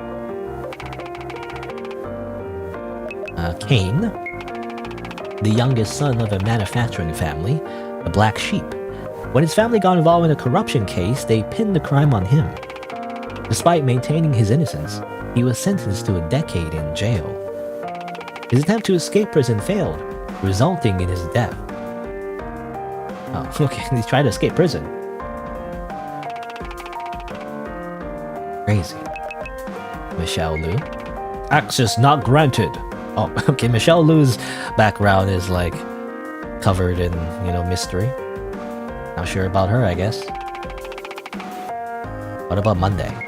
Of course. Monday is obviously incredibly suspicious. The freaking priest. Doesn't even have a last name. I don't know. Hey, what about this one? Multiple camera feeds. They're showing various locations in town. Okay. Yeah, right. Yeah, I don't know. Yeah, it really does feel like I don't know, it's actually literally virtual reality. So probably like a supernatural element to it as well. But it feels like, yeah, like these like towns or like they're zones, you know, they're like for some reason artificially maintained, I guess. Keep all these souls, you know, in one place before they move on. Or hopefully move on.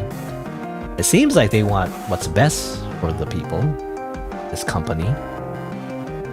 They're like angels, you know? But I don't know, anyway. That's it. I don't seem like I can interact with this. Well, okay, that's it. I guess we learned the truth. Doesn't seem to be completely like a bad thing necessarily, but I don't know. I thought I warned you already. What happened to keeping watch? He immediately found out what you're doing, so I can't really make any excuses. Sorry. The church was already kind enough to give you a second chance, you know. And here you are making trouble again. Kane, don't let this person lead you astray. Why do you think I'm on your side? Because once the higher-ups catch wind of this, they'll hunt you both down to punish you. It's not like it's your idea to break in, right? I know you. You're timid, obedient. You don't need to take the fall for him. Well, you're right about that part. What now? What now? You give Kane a look. It's time to view my effects. I have makeup powder. If that's all I have, I guess the roll of dice. Wah. Oh, but I got enough, just enough, because of that makeup powder. Okay, let's not make it hard. The moment he's distracted, Kane raised his arm and hit him from behind. Ow. Fuck. You've done it now. Good job. No, good job, me. I'm already regretting it. What should we do? He looks back at you, clearly lost. Well, first, let's get out of here. I need to tell you something.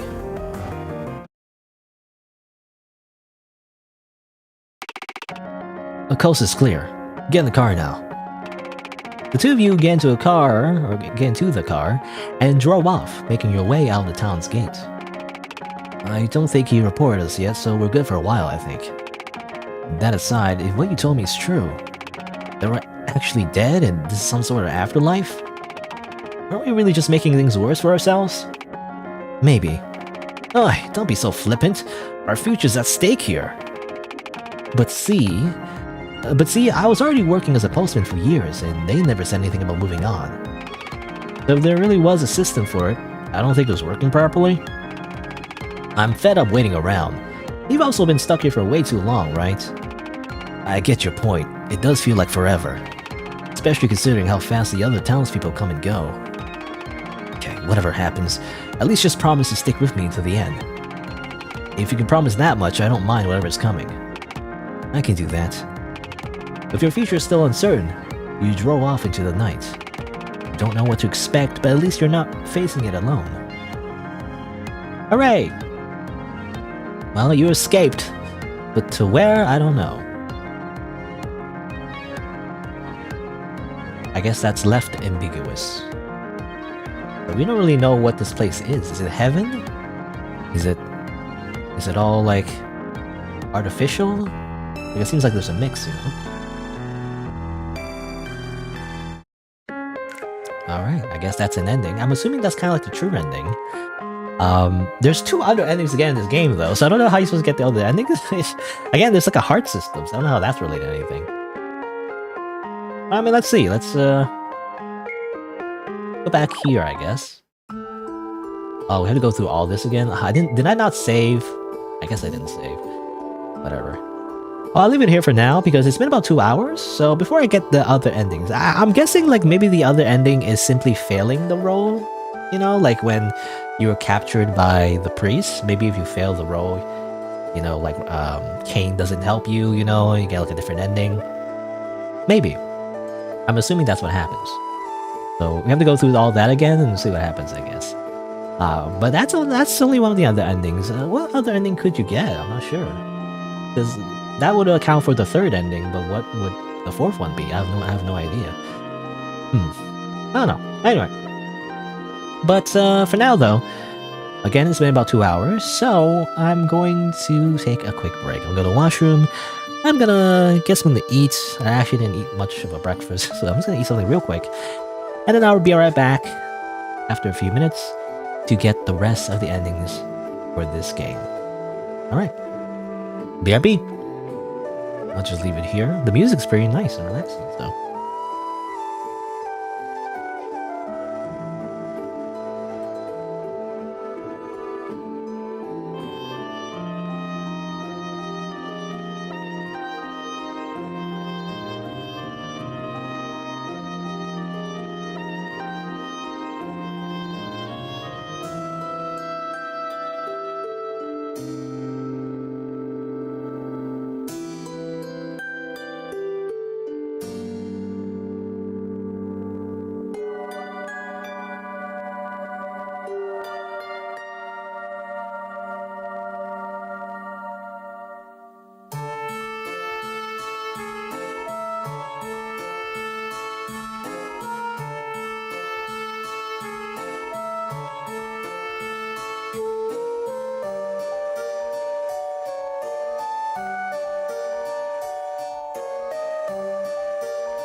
Alright.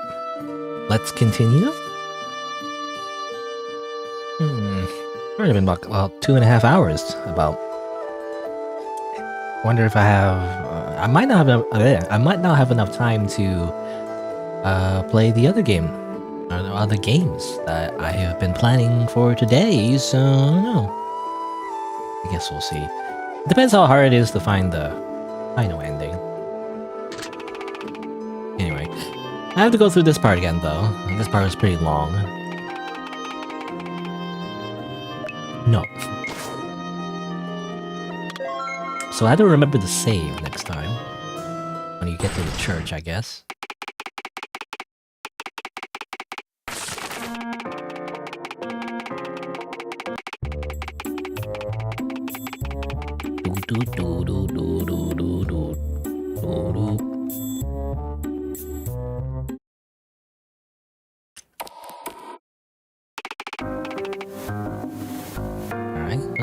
Alright, let's just save here.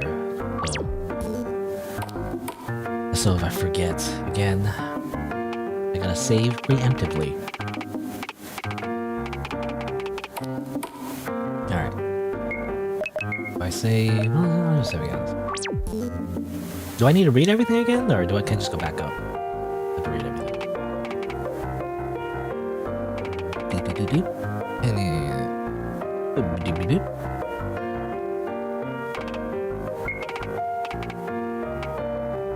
I'm gonna read everything? I don't know. Can I go now? Okay. Alright, and then this part. I don't really have a choice here. We just have to like fail the roll. Ironically, failing the, like, it's just RNG, you know. So I don't know how to like. It's not that I don't know. It's just that there's no way to control, you know, if I get a different outcome. I'm assuming if I fail the dice roll, I'll get a different ending. I guess we'll see. All right, so I actually want to fail this. You know, sometimes I feel like in video games, especially indie games or whatever. Sometimes I actually want to get the bad endings, but somehow it's harder. But let's see. Oh, okay, yeah, I failed this time, so what happens? Okay, let's not make it hard. Out of the corner of your eye, Kane mouths you an apology. That doesn't... Oh. It's the last thing you remembered.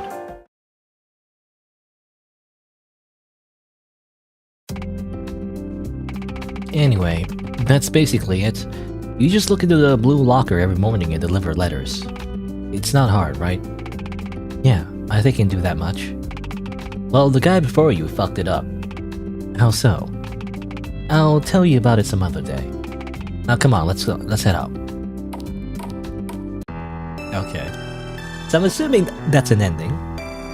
It's a bad ending, but you know, we just loop again. That's funny. It's funny how like the priest said that the church is gonna punish us and everything. I thought it was implying that it's gonna be a worse punishment, but no, we just lose our memories again. Then we just loop all over again. Not much of a punishment, really. We just get to start over, you know. Anyway, that's an ending. I'm assuming that counts as an ending. I'm not entirely sure. It always just says game over by the end. I don't know if that counts. Because, you know, it's just pretty short. It's just a special game over cutscene. But I'm assuming that's an ending.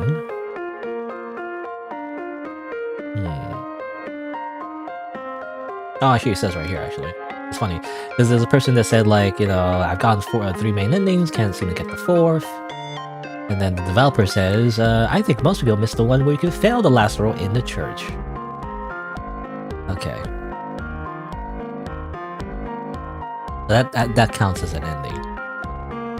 Any other hints in the comment section, you know, about like other endings I can get? Because I don't think I got I only got 3. And they always say to get the 4th ending, fail the final row.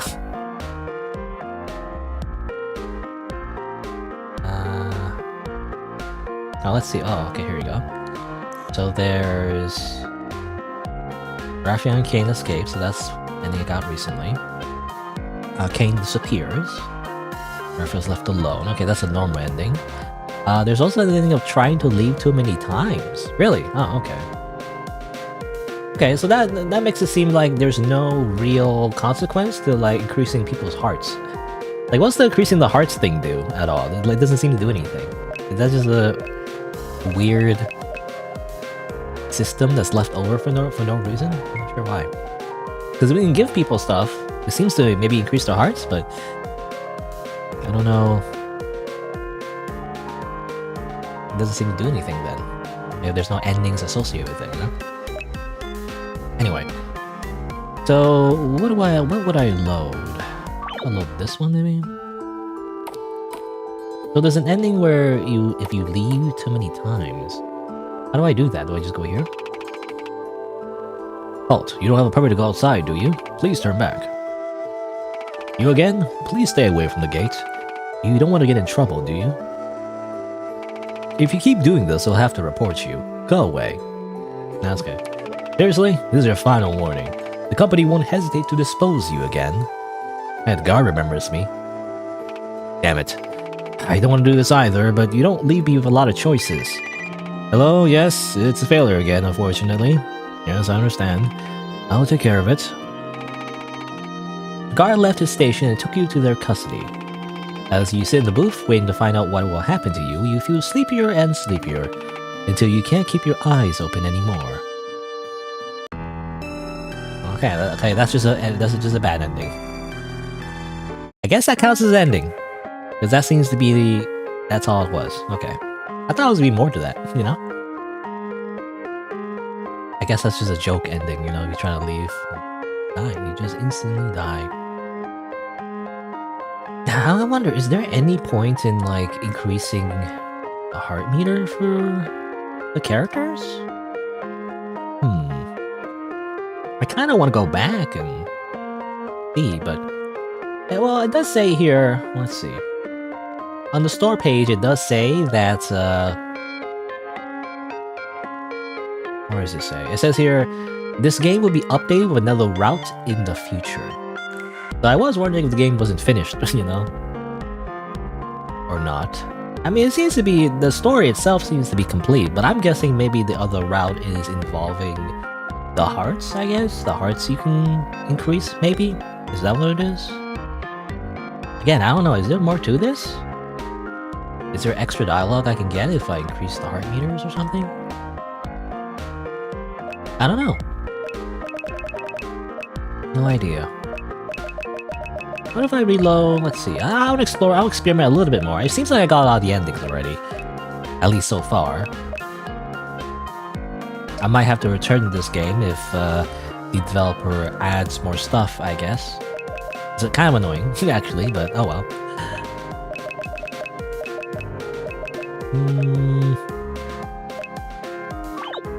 This one, maybe?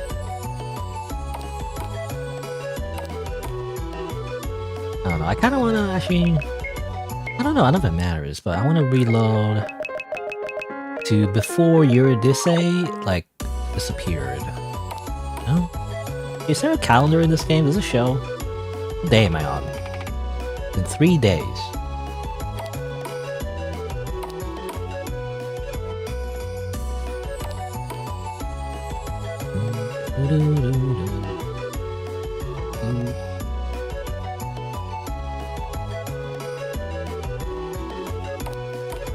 So she's not gone yet.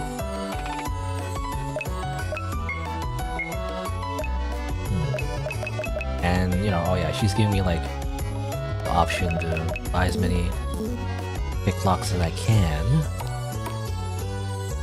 But everyone is still at the church though.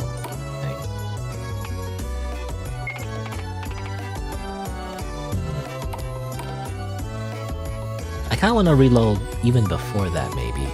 Cause I just wanna get the hearts up, you know? Does it matter? I don't know. Okay, well here's what I'm gonna do. I'm going to, cause this is the last day that Eurydice shows up. I wanna like sell all my stuff. So, the berries maybe? 5G. Fern? We sell it for a lot. Quill? You know, I'll sell the fern, I guess. You know, I might as well sell this. This doesn't matter.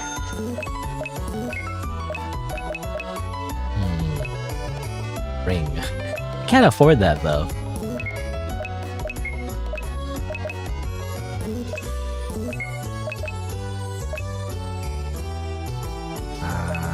Bread. Buy a hat. Prismatic. Maybe some bread? You know, that's what I'm getting. I don't know. I just want to get as much items as I can. Just give to, maybe the florist? Maybe? I don't know. I'm not sure. But can you get max heart at this point? I'm not sure if you can. I don't even know what the gifts effects are. I don't know what they even do. It's a problem. Let's see. I just want to check out real quick.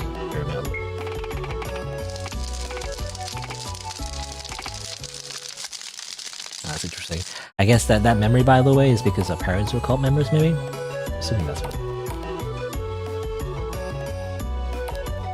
At least in our real life.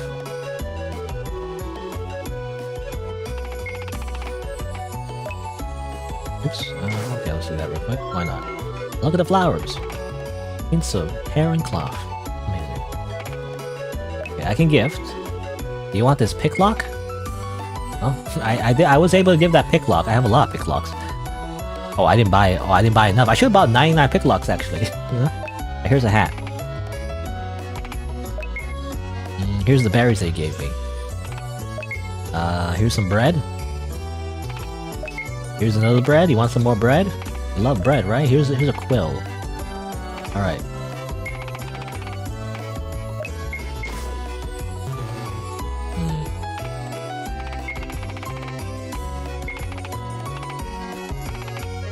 Yeah, nothing new though. It seems to be no change in dialogue or anything. It might be that I don't have enough hearts. No?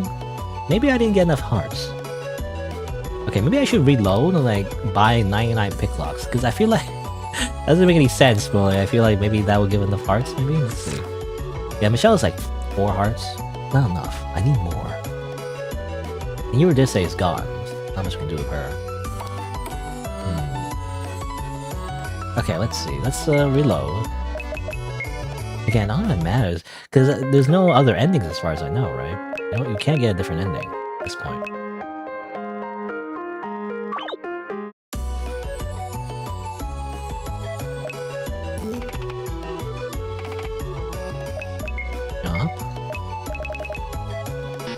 Oh, I can't seem to buy this for some reason? Oh no, because I already have 99. Oops. Okay. Wait. Wait, but I'm confused. I don't know. Thought I did have... whatever. Let's just save here. Can I give you your own picklock? You're thinking this for free? Thanks. You know, but I have not... I bought this from you. You gave me the picklocks. I'm giving it back? Infinite... hack. Infinite hacks. I'm hacking the system.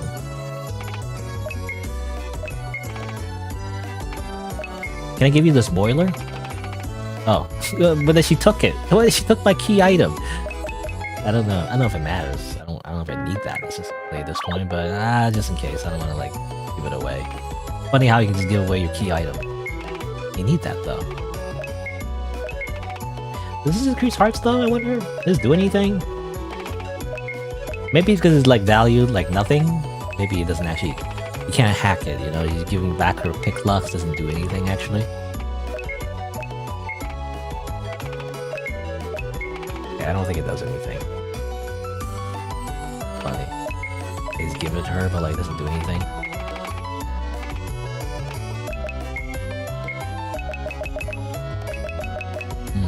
I don't know, yeah, I don't think you can get enough hearts to like max out anybody at all, really.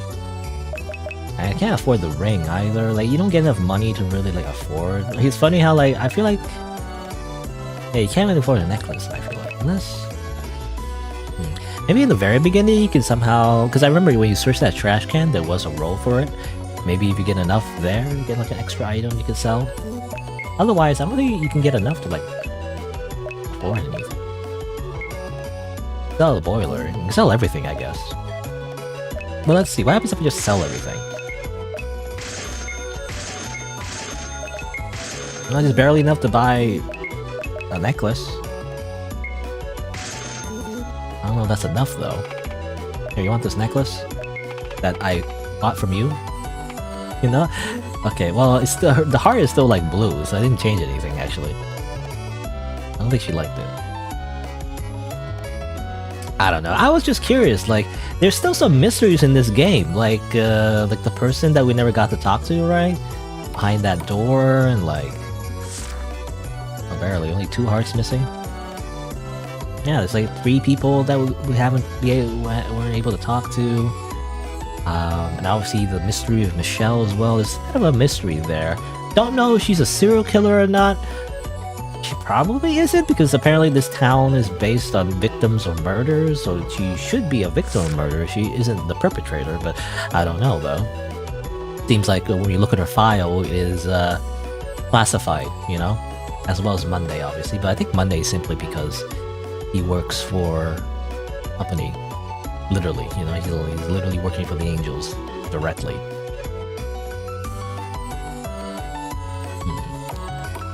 I don't know.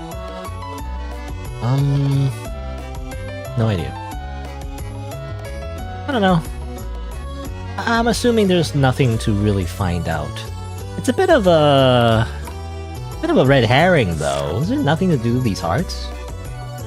You know, like I can't seem to max out a heart really. I don't get enough items to really max out a heart, so unless I give her even more pick lock somehow. But even if you do, I don't know if there's any special dialogue for it. No.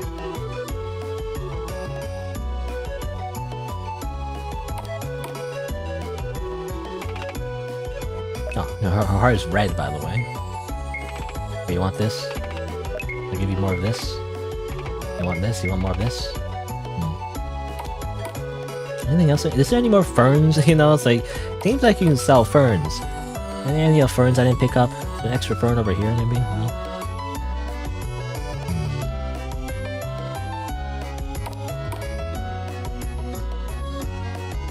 Freaking open up. This guy won't open up.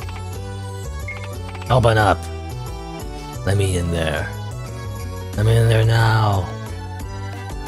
You know what I could do, actually? I could also cheat.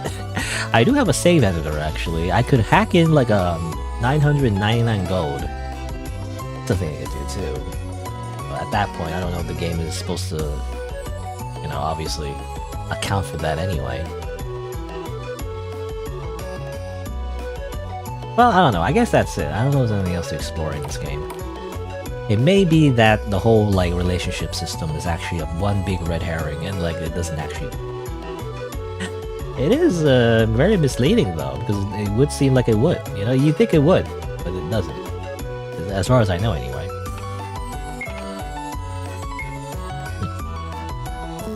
Oh, I had some money left? I didn't know I had some money left. I guess I can give a few energy drinks, I guess. I didn't realize I had some money left.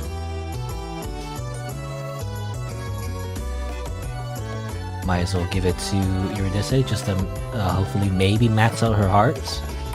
That does anything at all? I don't know.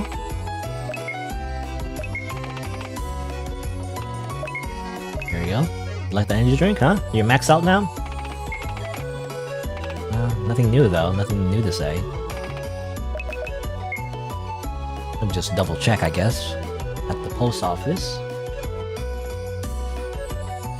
You know, obviously, maybe there's like a, you know, obviously like maybe a system where like certain items are worth more to certain characters than others, possibly. Oh no, she's maxed out. Well, if I go to sleep, she's gone. So like, I don't know. I imagine so. I don't think there's anything new. Just make sure, just in case.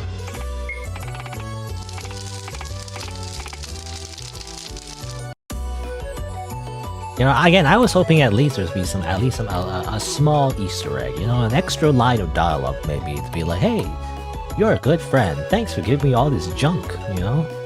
That's it. Of course, Eurydice is kind of like an awkward character because she does just leave, so she's just gone. I don't know what that does mean. Maybe in her diary, did she mention us? There was a blur. Florist moved to town. Yeah, he even said like the florist is hiding something. Kane. And then no more notes. Okay. I don't know. I think there isn't any more. Look at anymore, I feel like. I guess that's it. Let's just go back to the title. Alright. I think I'll just give my like final thoughts here. Alright, so I guess that's the game. At least in its current iteration. I don't know. Actually, I don't know. I don't know if the game will be updated with a bit more new content. I might have to come back to this and, you know, maybe like edit like a new part in. But for now, I guess, you know, I'll just assume that's all 4 endings. So there you go. You know, most of the endings are like bad endings. You know, like 3 of the 4 endings are just bad endings. So they're really more like special game overs than actual endings. But you know, I guess that's fine. But yeah, I mean, this game was very interesting. I'm trying to think. It was tagged as horror. So I was expecting a little bit more spooky, you know, atmosphere. To be honest, I'm trying to think. The only time it was a little bit like, you know, scary-ish was obviously when, I guess you're this age, just freaking shot us in the very beginning, right? It turns out it was her. She's the one that shot us. And also used a shotgun to kill someone else, you know? It's just her, really. She's the monster, at least, in terms of, like, it was like a typical horror game. But for the most part, you know, it wasn't all that scary. Like, I feel like it's barely horror. It's more of a mystery, you know? I feel like this game should be tagged as, like, more of a mystery. Because that's what, that's what made me more invested, actually, in the story. Was definitely the mystery of the town, you know, the mystery of the backstory of the characters and what's going on and things like that, you know. So that's what makes the game interesting, I guess. You know, that's what I found interesting anyway. But yeah, I mean, obviously amazing art as always. At least, you know, for the characters and everything. The graphics, I don't know, are the graphics custom made? I don't know if they are actually. I wonder if they use the pixel art stuff, you know, from somewhere else. Because it does seem like a little bit like prefab, I guess. Was that the right word? Prefab? I'm not sure. I don't know if it's handmade or they just use a resource somewhere, but obviously it looks like pretty much like a Game Boy, you know, Game Boy Advance game. I don't know if that's what they're going for. But, you know, that's what it looks like. It's alright. I mean, I like it. I like pixel art, so it serves its purpose. But again, it does feel like, again, like it's not very horror, you know, because if there's horror, you feel like the town will be, there'd be more like, I don't know, just more things, you know, in the town that would make it more like spooky, I guess, you know, just small little things. As it is, you know, it just feels too clean, you know, I don't know, it's weird. But maybe that's the point, you know, because I'm just thinking back to the whole like plot twist where, you know, as it turns out these towns are zones. They're being managed by some kind of company, and then it's this weird, like, artificial / supernatural afterlife for souls, you know? So maybe everything is supposed to be, you know, sparkling clean? Is that the idea? I'm not entirely sure, but anyway. But, you know, overall, it looks good. And the music is nice, too. Yeah, I don't know I never know with indie games whether or not the music is made by the developer or did they just get the music from somewhere else, but I'm pretty sure. I'm looking at the credits page. I think, yeah, it's just royalty free, you know, but it's nice. I don't know, very nice for royalty free music. I don't know, but it is well made though, despite some of its resources being made or being, you know, used like as like royalty free resources or assets, I guess. I think it is pretty well designed for the most part. Yeah, and the story is interesting. I guess the only thing, again, I don't know if this game will be updated, you know, soon, but, you know, the story page does mention that there will be an update with, like, another route, it seems like, so the story's not technically done. Maybe it has something to do with the the relationship meter that I didn't really do much with, but it seems pointless actually, as far as I can tell. You don't really get anything from giving gifts to the NPCs. I wonder why there's an option in the first place. If it doesn't do anything, again, maybe it's like a thing where like, oh, they're trying to trick you or something. I wish, I don't know, like, I don't know. I feel like it's a little bit too subtle then, in that case. I feel like maybe they are trying to like, developers is trying to trick you into thinking like it's like a Animal Crossing / Harvest Moon, kind of game, but actually it's a different story. I'm assuming that's what they're trying to do, right? It's like that's the whole idea. Even it's very thematic as well, right? That's the whole point of the story, that it is supposed to be this seemingly normal town, but actually it's a place where people are supposed to like, just live for a while and then move on, right? I think it's kind of like like a retirement home or something, for dead people. They're supposed to just like relax and calm down and then just live a normal life and then move on once they're satisfied. It's the whole point, And it's like, it's kind of ambiguous whether that's a good thing or not, right? It's like, I don't know. It's like, is it a good thing to like just forget everything and then just like relax? Or maybe it's kind of like, it's a little dystopian as well though, because you're forcing these people to like, forget everything, right? And not remember all of their bad moments, Like you're forcing them to be happy is the idea. Again, very thematic. I'm reminded again of the very beginning where the company says to, always have a smile, and everything is obviously a fake smile, right? So I don't know. It's this weird thing where like they're seemingly doing good. You want people to move on and everything, but at the same time they're kind of forcing these people to do it. But they don't really have a choice. So it's this strange, I guess, moral dilemma. I don't know. Anyway. But anyway, I was gonna say though, if they're gonna use that idea and apply it to the game mechanics, I do feel like I wish there was a bit of more consequence. Like if you fill up the relationship meter to like max or whatever, something would happen. And maybe something you wouldn't expect. And you would think normally it'd be like the character likes you or something, but like maybe it's the opposite, where like they'd be like, "Why are you giving me all these gifts, you weirdo," or something like that. At least a little bit of like a lampshade, right, to the fact that you actually are trying to like play the game normally. I kind of wish there was a bit more to it, but I don't know. Maybe the developer will add to that actually in the future. Which again will kind of make it annoying for me to edit. You just have to go back and make like a part 2. I don't know. I guess we'll see. But yeah, I mean overall it was an interesting game. I actually like it. I really like the concept. It's very, I don't know, it's interesting. Yeah, it reminds me of Hibane Renmei and also a manga called what's it called? I have to look it up again. Dainana Joshi Kai Hokai. Hoko? Dainana Joshi Kai Hoko. A little bit. The manga, that manga doesn't go into it that much, but it's a similar concept, of like an afterlife and everything. But yeah, it's interesting. I don't know. I mean, what else is there to say? I mean, this was definitely. I want to see more. I do want to. I guess we'll see. Like, if the game gets updated and everything, I do want to come back and check out like what else can we do, because it does feel. Yeah, I mean, that's the only thing that I feel not like bad necessarily, but I do feel like a little bit unfinished. Was definitely, it feels like there could be more. I mean, the game kind of teases you actually with more. For example, when you look up the relationship meters of all the characters, it's like there's 3 missing slots, so it makes me feel like there's 3 more characters we haven't seen yet. There's also that character, the character that was like in the house, where you knock on the door, you can't get in. It's like, that makes me curious, right, as a player. Like, you're not letting me in, you're just teasing me. What the heck? Come on. And what about that weird monster, that Eurydice shot, right? It just ran through the forest. I really did feel like the story kind of implied that you would follow the monster into the forest and find out more things that way, but we didn't get a choice to do that. At least I don't think so. So, yeah, just a lot of like, how to describe it, a lot of loose threads, I feel like. But, I don't know. Anyway, I guess we'll see. But, I guess that's it. There you go. That's it for Post Memory. That was our time being a postal worker. Amazing. I guess I'll say my usual thing.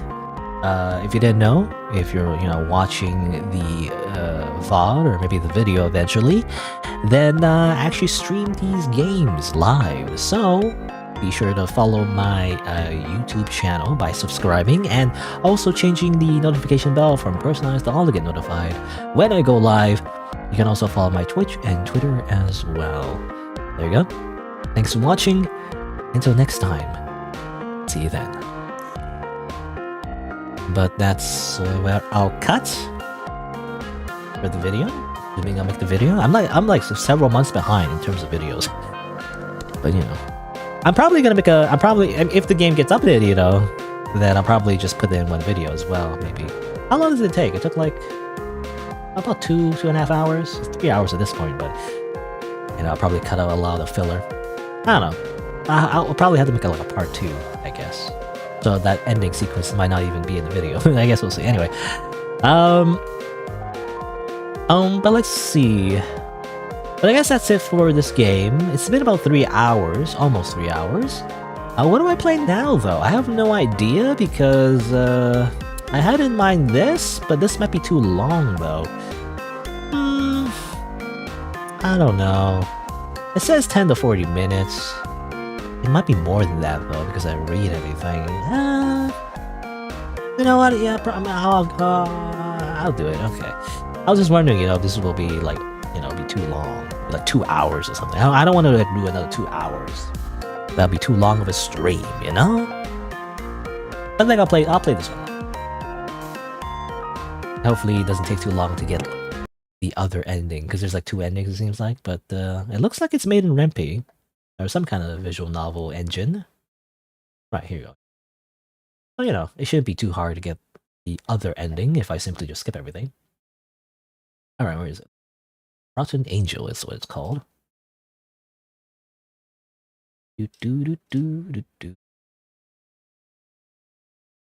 Window capture. Rotten Angel.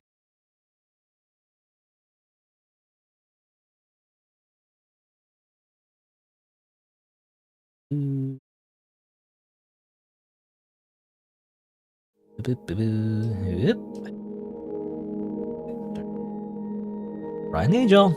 It's about 2 dudes. It's very Otome coded, you know? It just looks like a Otome game, but I'm gonna give it a shot. Because apparently it is tagged as horror. Psychological horror and yandere. That's what it's tagged as. Give it a shot. Text speed high, please. Very high text speed. Alright, let me change my title as well. Rotten Angel will probably be the last game for today. What would the stream title be? I don't know. It says here, the summary is, you, your boyfriend, and his twin brother, right? Reminds you of you and me and her. Like, you and me and her, a love story, right? You and her and him. It's like, you know, reverse gender. A little bit. I don't know. You and him and him.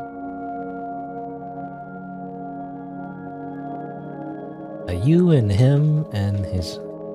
And I got the title would be you and him and his brother. And his twin brother? I'm just gonna say that, whatever. You and him and then his twin brother. Or his brother? You and him and his brother. That's not very interesting. I don't know.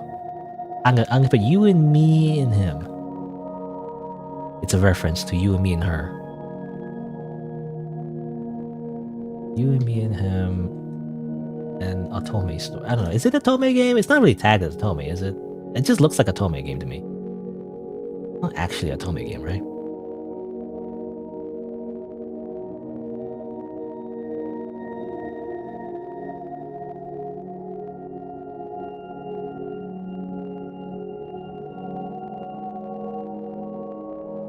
Whatever, I'll just...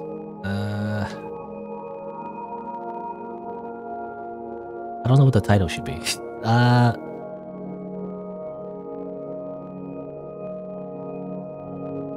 Whatever, I shouldn't think about it too much. I'm gonna put you and me and him. You and me and him and Otome story. Because that's the first thing that comes to mind. It could be inaccurate, but like, I'm gonna do it anyway. Does anyone even care? I don't know. It's just a reference to the first thing that I think of was You and Me a love story. You and Me and Her a love story. This is You and Me and Her, or You and Me and Him a Atome story. Will it break the fourth wall like the other game? Maybe? Maybe not. I don't know. Rotten Angel is what it's called. Alright.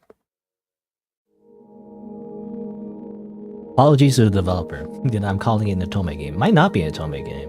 It just looks like, it looks like a typical setup. Self-insert, female player character with 2 B shonens. Like, come on.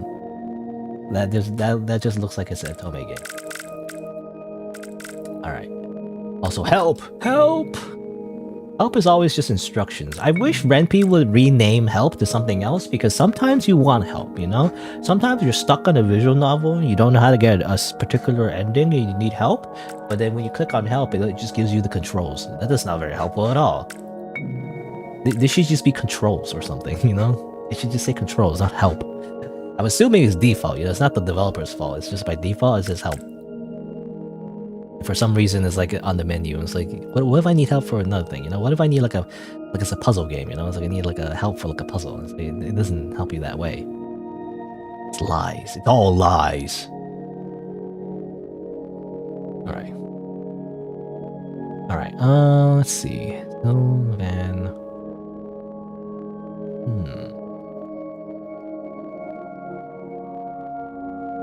All right.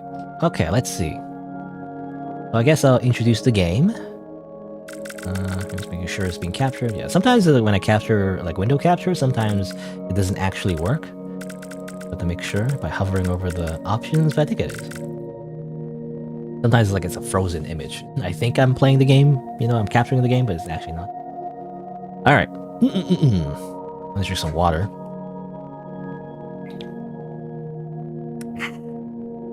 Alright, let me do a little introduction. If I make this into a video, which I most likely will in several months, because I'm stuck editing Baldur's Gate 3. But yeah.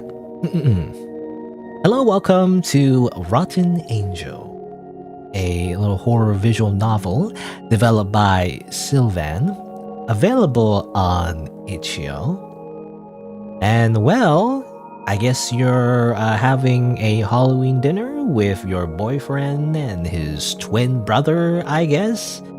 But something bad happened. And I guess we'll see what happens. A little bit of a content warning, this game is tagged as horror, so there may be some disturbing elements. Viewer discretion is advised. Let's begin. Game. This is you. Wow, I have no eyes. Sure. I'll keep it default because I don't know what it is, but I just don't like self-inserting myself usually. So if the game gives me like a default name, I'll take it. I don't want to be the self-insert protagonist. I don't want the story about me, especially in a horror game where most likely you get stabbed. I don't want to be the one that gets stabbed. I want to watch the protagonist get stabbed, and be like, haha, you got stabbed. Lol. No, all right. How would you refer to yourself? Oh, you gotta choose your pronouns. Okay. I don't know. I don't want to get too political, but I do feel like sometimes when you give this option as a writer, it makes it seem like your gender doesn't actually really matter. I mean, it doesn't actually matter, in a lot of ways. But I do feel like sometimes, sometimes it does matter in terms of like the way the character presents themselves, right? Whether they're one gender or another, it kind of like influences their mannerisms and what they like, and culturally what is expected of them. And sometimes you want to subvert those expectations, right? So, it's also a problem I have with self-inserts as well. Like, once you give pronoun, choice, and you can name the character whatever you want, then it feels like they're just invisible. They're not like an actual protagonist. They're supposed to be you, I guess, but that's kind of boring from like a writing perspective, when they're just literally just a blank slate character, no real, influence on the story. They're just there to be like a weird puppet thing, for the characters to talk at. That's how I feel anyway. But again, that's because I don't like to self-insert myself usually. That's not how I see it. I see when I play video games or like visual novels and and it has narratives, I usually see myself as more like a director than an actual like character in the story. But or narrator, whatever, Like I'm just outside of the game. I'm not in the game. I'm observing what's happening in the game, I guess. I don't know. Anyway. I mean, what's the default pronoun for the character? I mean, the character to me, I guess it could be either. Sure. Let's just be gay, I guess. It's time for yaoi. It's time for toxic yaoi. Amazing. So your name is Azazel, and your pronouns were he and him. Is that right? This game could be like an Otome game or like a BL game, Is Otome game BL game the same? I mean, obviously BL and Otome has a big overlap only because it's obviously meant for like a female demographic, but do you call a BL game a Otome game? I'm not sure. No idea actually. I mean, Otome means maiden, so I'm assuming Otome, it needs to be a female protagonist. So I guess my stream title is wrong. Okay, let me. Okay, I'm actually gonna change the stream title because it's not a Otome game. It's a BL game. So a BL story. Okay, it's you and me and him, a BL story. Not that it matters. I don't know if it really even matters, but I need to change the title. It needs to be accurate. Okay, it is now a BL story. I thought it was a Otome game. No, it's a BL story. Anyway, pain shoots across your stomach. It had been an excruciating few hours for you, and the day had only started. You practically had emptied out your insides to the point that they felt hollow. Light. You got food poisoning, you thought. However, you weren't exactly too alarmed. This wasn't your first rodeo, and it usually went away quietly after a few hours for you. As for what caused it, you have two guesses. It was either the toast you just ate or the dinner you had during Halloween night. However, you didn't exactly want to tell your boyfriend and his twin brother, Evangel and Angel? Evangelion? Neon Genesis Evangelion? No, Evangel? It's gonna be confusing names because Angel, Evangel, okay. Evangel, his twin, okay, your boyfriend's twin brother, Evangel and Angel, that their cooking might be the cause of it. The three of you haven't spent much time together lately. It was such a fun dinner, you didn't want to ruin the mood, dying from food poisoning. That and Evan just left for work. You'd rather deal with this on your own rather than disturb him. Maybe if it got too much, you'd finally go to the hospital and let them know. You came to regret that decision, though, as you barf out your guts in front of the toilet. Morning turned to evening, and the pain only doubled. By the time it got worse, you were already on the floor, crawling and dragging yourself, desperate for survival. Your vision gradually darkened. The pain slowly went away. But so did your life. Just like that, you died. That was quick. Already got a game over.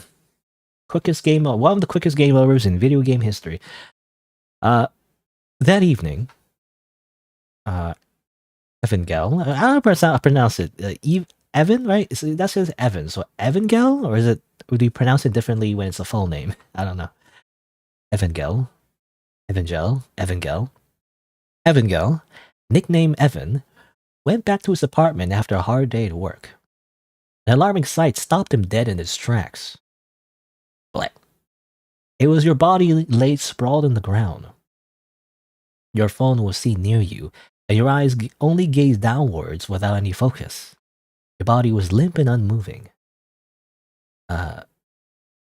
Is Angela saying this? So, Evan, what's wrong? A voice called out from behind him, followed by a noise of a closing door. It was Angel, his younger flesh and blood. His question carried both curiosity and concern, though it clearly wasn't enough to grab his brother's attention. Angel was about to call out again when he himself finally saw the body. Brothers gaped at the chilling scene before them, both equally as frozen as the corpse lay on the floor. It was as if time stopped for a moment. Oki wo tomare. The first to break that stillness was Evan. He rushed to his boyfriend, which, by the way, I guess, you choose your pronouns, it's just his boyfriend. He rushed his boyfriend, immediately checking your neck for a pulse and your nose for any sign of breathing. When he found none, he was quick to perform CPR on you as a Hail Mary pass. While Evan seemed to be able to control his emotions well, his twin's reaction was far from it. His breath quickened and his skin turned deathly pale. In an effort to calm himself, he gripped his own shirt and approached them. Azazel, can you hear me? Evan's eye twitched at Angel's useless question and wasteful action, expression that completely went over Angel. Evan couldn't afford to call him out on it, though. He continued to try his best to save your life to no avail. His efforts did nothing. It was only after minutes passed that he realized this and finally pulled away. Angel could only hold his breath when he saw his older brother give up. He didn't dare say anything, instead waiting for Evan to break the silence once more. I can't believe we have a self-insert protagonist and we're already dead. Why do we take all that time? So it wasn't a lot, but we took all that time to choose our pronouns and pick the name, and it's we're already dead. Imagine if you spent more imagine if there's character customization, if there was character customization, I would spend hours. I don't know. Every time there's character customization in the video game, I spend hours, several hours just picking the perfect character. But imagine if you actually put in more thought and effort, and then you're already dead. Anyway, you wanna save the game real quick? Well, not that matters. Just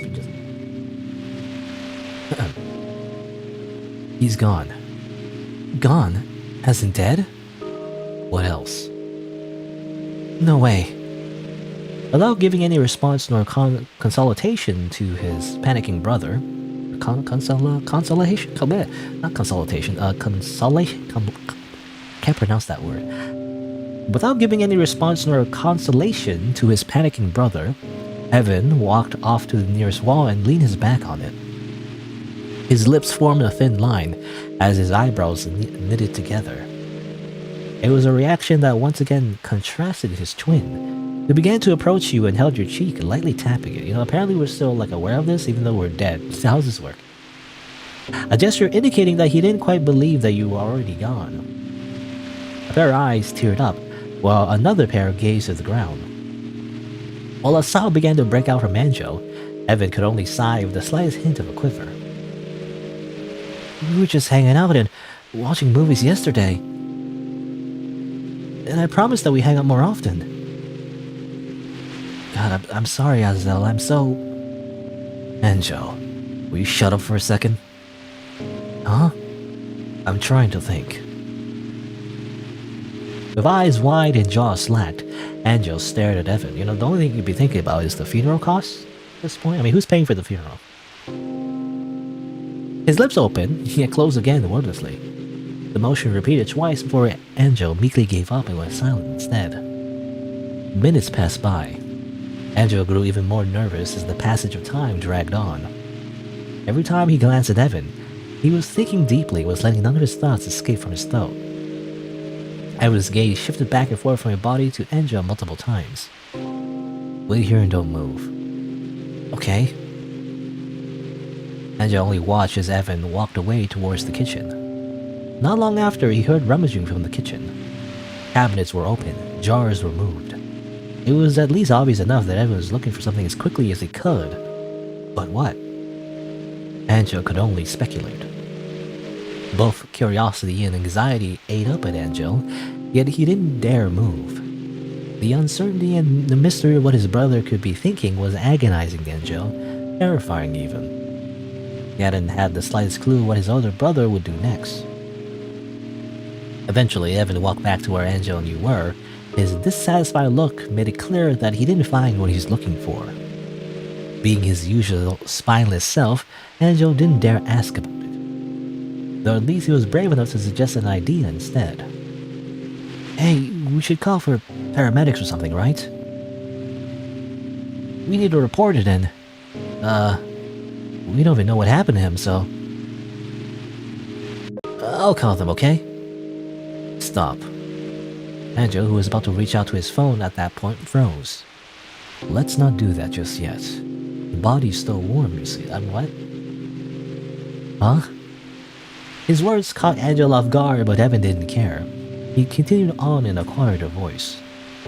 I have a pretty big suitcase in our bedroom. Grab that and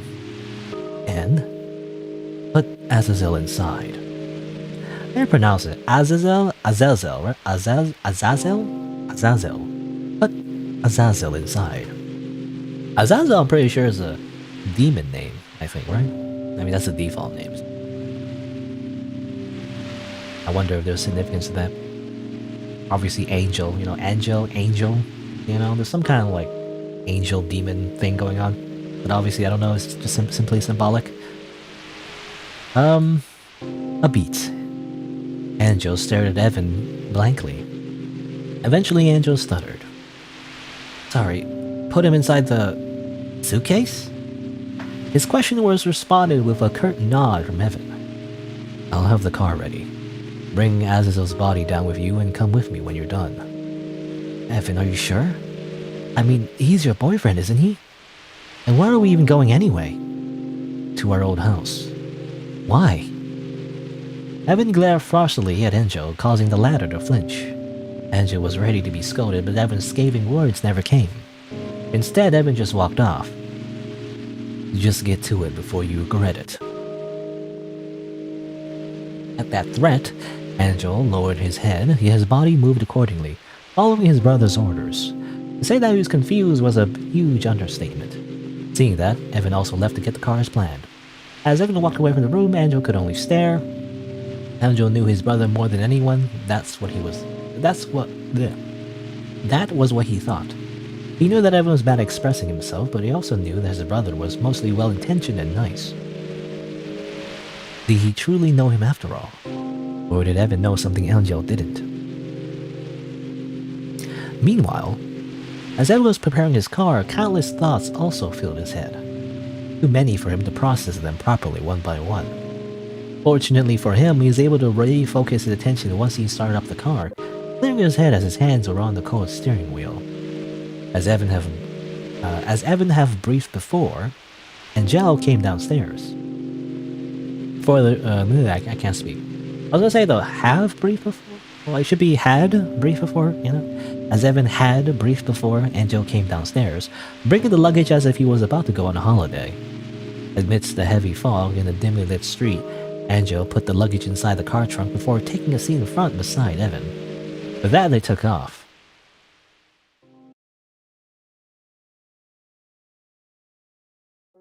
It's time for a little, quick little car ride. The car ride was quiet at first. The silence was far from comfortable. It was as if the two were waiting for the other brother to say something first. It was only a matter of who was brave enough to do so. Between them, Evan had always been the quicker one to take initiative, and this wasn't an exception. Angel. Yeah? What do you think happened to Azazel? I'm not sure. That's why I offered to call for help. Maybe we'll find out if... I don't care. Just tell me what you think happened. Angel chewed on the insides of his mouth, thinking of what to say. Evan gave him all the time in the world to think, occasionally stealing quick glances at Angel. Eventually, the younger man spoke. Maybe it was a heart attack. Or something like that. It was Kira. He used the death note. With his eyes still glued to the road, Evan only let out a small hum. The minuscule reaction worried Angel, so he continued on. It was so sudden, so... I'm trying to think of any health conditions that could cause that. Evan, do you know if Azazel has told you about any of that? Or, yeah, any health conditions, I guess? Evan looked back and pondered. In his memory, he recalled that... Got some options in this. Time to save the game. Trying to talk about this. I know that you do have some health complications. Okay, this is you. This is you, the character, who's already dead, by the way. Interesting story, interesting from a storytelling perspective. But like, you can like basically choose whatever you told him before you died.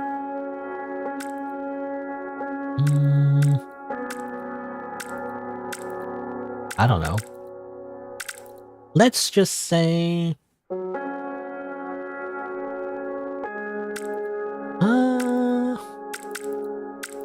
I don't know, actually. I don't know. I have no idea. Do I just pick what I would choose as like a real-life person? I guess I could say this. You told him that you seem to be healthy, but your family has a history of health complications in the past. Evan recalled the conversation you two had about it. While you seem to be perfectly healthy, you told him that your family had a history of health complications. You've notified Evan about it. In return, Evan told you that his family had a history of hypertension. Afterwards, in his usual indifferent tone, he let you know that he was glad that you were fit as a fiddle and hoped it stayed that way. Evan felt his eye twitch upon looking back at it. He then told Angel about what he learned. I see. Well, now we know that it was still a possibility for Azazel to die from a sudden illness. That's or it was related to food. Angel stared at Evan. I'm not gonna lie, food poisoning did cross my mind too. But I chalked it off because we're still fine. Do you just die from food poisoning? I mean, I guess you could, if you dehydrate yourself that much. But, I don't know. I never hear of people dying from food poisoning that easily. But, what do I know? I haven't looked up the statistics, so I don't know, actually. Evan narrowed his eyes at Angel, but he shifted his gaze at the road once again as he asked the question. Then how about the mushrooms you used as ingredients? Have you double-checked that they were edible? It was only when Evan questioned Angel's specialty that Angel began to respond with more assertion. Evan, I know my mushrooms. You also know well that my roommate and I only grow edible ones. This wasn't the first time I offered Azazel the mushrooms that I used for Halloween dinner either. Evan's questionable reaction shrunk Angel back into his shell. He quickly added, Evan, I really don't think we can just speculate about Azazel's cause of death since it's not our forte. That's why I said to go to call the paramedics or go to the hospital or... We'll go there after we visit our old house. Isn't this illegal? I feel like this is... what's the word? This is tampering evidence, This is like... You're not supposed to touch the corpse, or like a dead body. That's illegal, I'm pretty sure, in most countries. Anyway. The car fell into silence once again. They could only hear the sound of other vehicles passing by, each going about their daily lives and unaware of the fact that your body lay in the trunk, nor the turmoil the brothers were currently going through. Angel was biting his own lips and played the seams of his sleeve. Finding his own uneasiness to be unbearable, Angel finally decided to voice one glaring question out to Evan. Hey Evan, you never answered my question before. Which one? Why are we visiting our old house? What's left of that abandoned shack anyway? What are you planning? There might be nothing much there anymore, but I've always wanted to bring Azazel there. I've made a promise to him. Okay, you're bringing the dead corpse there for some reason. Evan's tone shifted, becoming more expressive than it usually was. Angel also noticed his brother's index finger tapping on the steering wheel. The behavior made Angel tilt his head curiously. You did? You wanted to show him the house where Dad used to yell and hit us? Yeah. Really? Despite that, it was still the place where we were born and raised. The more Evan responded, the more perplexed Angel became. Couldn't fathom what drove his brother to be saying all this. A small laugh of disbelief escaped Angel's lips as he stared at Evan. Well, that's what I said back then, no? And I remember you dismissing it, saying that we're better off forgetting that good-for-nothing house in the middle of nowhere. Angel, you know that I'm driving right now, don't you? Yes? If you don't want me to ram this car into that truck over there, you need to stop questioning me, you got it? Angel could not argue with that, not only because he wanted to live, but also because Evan clearly didn't want to explain himself. The only thing that he could do was slowly nod in response. However, Angel did decide to change the subject. Azazel, huh? I still can't believe that he's gone now. Angel began to reminisce about the days you and Evan were together. He remembered those days to be... Oh, okay, then save the game. You can choose. Happy, you truly loved Evan, or bittersweet. You know, you got bored of this dude, you know? I don't know. I mean, look at the store page. You know, there's like, was it 2 endings? I feel like the endings are just based on whether or not, you know, you have a good relationship with Evan or you don't, basically. I think that's all it is. Sure. Let's just say that those days were happy. You truly loved Evan, despite his awkwardness. I've always thought he was really nice. I remember the first time you introduced him to me during the summer 2 years ago. How happy you two looked. Your smile that day was the brightest I've ever been, I think. I just regretted that I hadn't had much time to spend with him. And that's just me. I can't imagine how you must be feeling. I mean, you two were so close. Azazel was so nice towards you, and you really softened up ever since you met him. Angel's voice slowly went quieter. He was muttering when he said his next few words. I'm almost jealous, if I have to be honest. At that, Evan raised an eyebrow, though he didn't seem to be surprised. Jealous, huh? I was just saying it's impressive that Azazel was able to do that.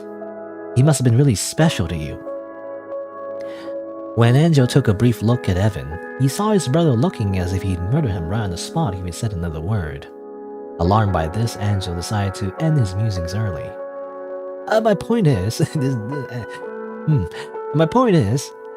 I just want to say that you can talk to me about it, that's all. I know Azazel meant a lot to you, so you knew. What? You of all people would know that he meant a lot to me. Angel only nodded slowly, not knowing where Evan was going with this. So it surprised me that you've been trying to steal him away from me, Angel. Okay. It really is like that other visual. I mean, a little bit. It's not exactly the same, but you know, it does remind me of you and me and her love story. There's some NTR going on here, maybe. I don't know, man. With his stomach beginning to lurch, Angel slowly turned his head towards Evan. 2 pairs of eyes met for just a brief moment, before Evan redirected his vision back to the road. Angel's surprised gaze, however, was locked in at Evan's side profile. What do you mean? Don't play dumb. I know you've been meeting alone with Azazel every chance you got. Angel only gaped after hearing Evan's words. A lot of gaping. On the other hand, Evan scoffed as he kept on going. You think I have no idea? You've been trying to get close to him behind my back, haven't you? Me? Evan, are you serious? Evan squinted at his younger brother's pathetic response. He recalled that... Another decision. I recall that, about how uncomfortable you were with how much Angel was trying to approach you. He happened to see both of you and Angel leave a hotel together. We could induce the NTR, by the way.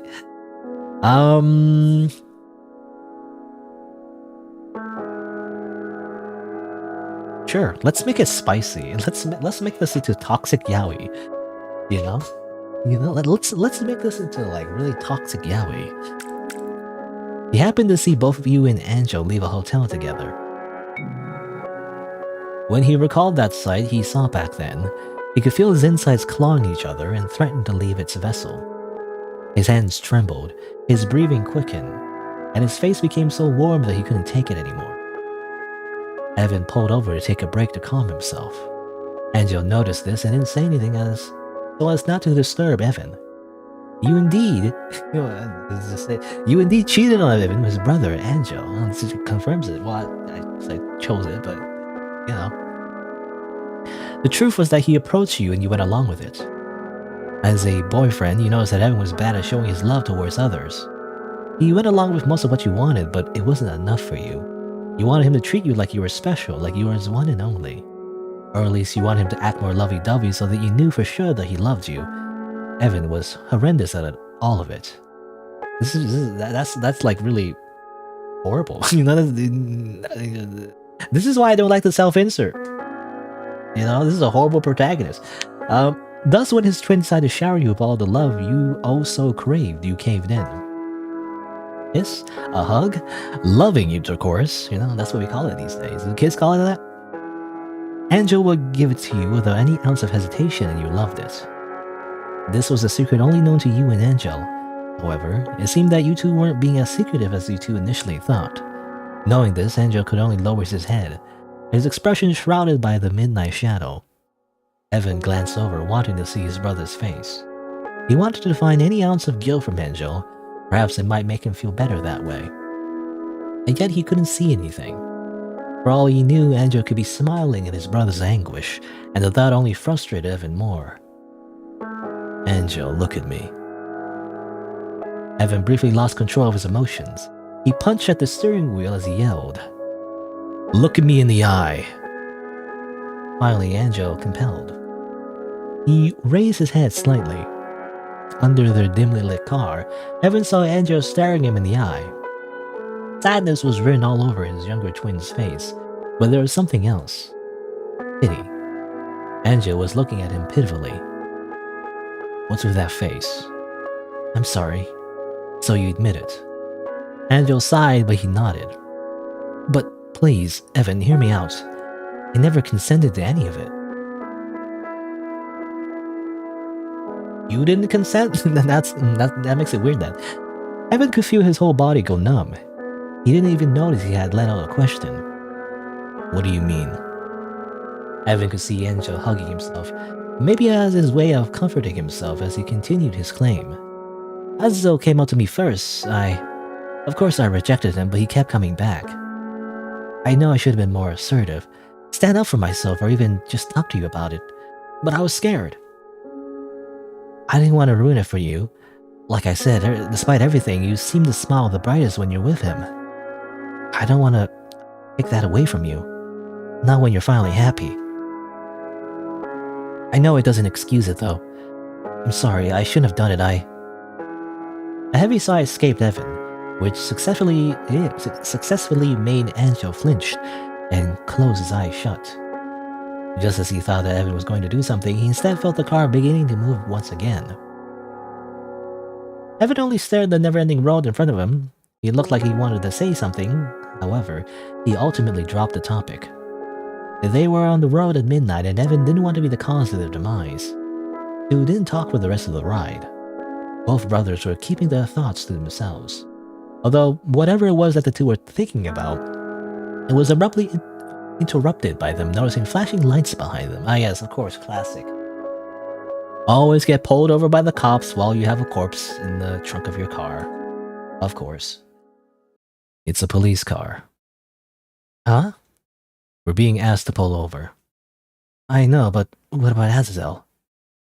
Angel nervously glanced behind, looking back and forth between the trunk and the police car. The fact that his brother was able to stay calm about all of this was impressive to him, to be honest. As Evan was slowly and carefully pulling over to the side of the road, he told Angel this. They wouldn't do anything as long as we're not acting suspicious. That's why. Angel, you go talk to them. Oh. Angel did not complain, but not that they had time to. Once an officer came over to their car, Evan rolled to the side of the window to let the officer have a look inside. As the man in uniform peered in, he saw the twin brothers. Yeah, very inconvenient. Every time. Every time you have a corpse in your trunk, there's always a police officer. Now, as the man in uniform peered in, he saw the twin brothers. One was looking at him with indifference, while another smiled politely at him. Good evening, sir. What can we help with? It was as if they were simply having a pleasant night out, with how casual Angel was acting. Evening, sirs. We just want to check in with you to make sure everything's all good here. There have been a few cases of people drunk driving here lately, and we just want you to be safe. Hope you don't mind. Oh, of course. We understand the concern. Great. Thanks for understanding. Show us your driver's license, registration, and proof of insurance, please. Here. Evan handed the documents needed as swiftly as he could. The cop took a brief look at it before nodding and pulling a small device, a breathalyzer. Which, by the way, the breathalyzer is actually not very reliable, you know? I think it's like, it's not, what's the word? It might depend where you live, but like, I think in some parts of the world, it's not, usable, I guess? I don't know what the word is, but you know, you can't use it in the court as evidence because the breathalyzer is not 100% reliable. So even if they do it, you know, take a breathalyzer and everything is like, you know, it's not even like accurate sometimes. So a lot of things, you know, a lot of things that police do are not actually 100% reliable. They just use it as a way to coerce you into, like, you know, getting charged for something. Infamously, you know, the lie detector test, also not reliable. You know, you can't submit it as evidence in court, but they use it anyway to, like, you know, make people nervous and like make them confess, basically. Because you think it's a real test, but it's not. So, anyway, Evan was told to breathe on it, and the test came out negative. Right, you two are good to go. Thank you so much. Have a good night, sir. Finding Angel's attitude to be very pleasant, the officer reciprocated his friendless back. You too. Have a safe trip and take a break if you're getting sleepy on the road. The fog is also heavy, so drive carefully, yeah? Make sure you don't end up in a place called Silent Hill. We will. Take care of yourself as well, officer. After a nod from the cop, the two watched as the police car parking behind them began to embark. Once Evan rolled the window up, the two collectively let out a sigh that they'd been holding in for a while. I was so nervous. Really now, I couldn't tell. It's a good thing you and that officer both couldn't. When Angel looked up, he saw Evan staring at him with narrowed eyes. What? He didn't answer. Instead, he started the car once again before he held the steering wheel, preparing for the road. Nothing. The rest of the ride was quiet, uncomfortably so.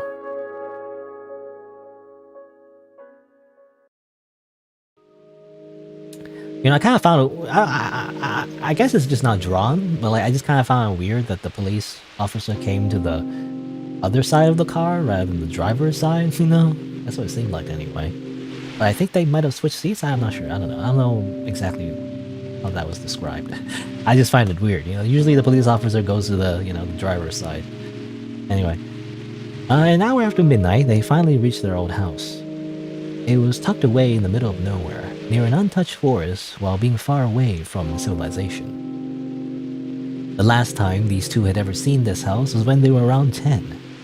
It was when they were brought away by Child Protection Services after someone had reported on their parents. Back then, the house was already somewhat worn, as nobody had the time to keep the house in its prime state. Now, as the two stood in front of it, the house was much dingier. Overgrown plants covered its brittle walls. Someone even managed to find his way in and took residence in the house. With the suitcase beside him, Evan stared on at the house they used to live in. Countless thoughts buzzed his head. Evan tried muting all of them by shaking his head and redirected his focus on Angel. When Evan took a look at Angel, he saw him staring blankly at a cluster of pure white mushrooms near the front door. It was Destroying Angels. Amnita bisborigara? I don't know how to pronounce that. It's a type of mushroom, I get. Come on, Angel. Angel jumped at that. He only let out a small nervous gasp before he followed his brother in. Despite the sorry state that the house was in, the doors still functioned properly. When Angel wandered in, silently observing what his old house has become, Evan had closed the door behind them. A click echoed throughout the empty house, causing Angel to turn around. Huh? You still have the key to this house? Not receiving an answer, Angel slowly asked, Why'd you lock the door, Evan? Evan responded, though not through words, instead via action. He pulled a hammer. Okay. One he had been keeping since he rummaged through his kitchen before departing. Without any warning, he swung the hammer to his brother's head. At the impact, Angel fell down to the floor, his head red. Oh. It took Angel a few seconds before the fact that his older brother just hit him had registered into his brain. Evan! Angel trembled. His breath quickened, all while blood began to trickle down from the wound. Unfortunately for him, Evan wasn't done. Far from it. I've had it with you. What do you... Ever since you were little, all you can do is hide behind me, using me as your convenient meat shield. I've given you everything, and how do you repay me? Evan swung down once again. He wasn't stopping now as he said his few next words through gritted teeth. By loathing me so much that you want to destroy me. By killing Azazel. He stopped for a brief moment to catch his breath as he looked down his bloodied and bruised younger twin. Angel was cowering on the ground, hugging himself. His face was obscured from Evan's view. Do you want to ruin me that badly, Jill? Where did I go wrong for you to have done all this? Angel, answer me. Evan gripped his twin's hand and forced him up. What he saw baffled him. Angel was smiling. Finding some sort of joy from his brother's agony. All Evan could see was red from that point on. Years worth of rage and frustration that was safely bottled away burst at that very moment. Evan remembered screaming. He remembered swinging, again and again, over and over. He even lost his teeth, you know? That's a lot of swings. When he gradually came to, his right arm felt numb. Sweat was sticking all over him. All he saw in front of him was a porridge of meat, blood, and pieces of skull taking the place of Angel's head. Evan could barely recognize his own brother if it weren't for the clothes he wore.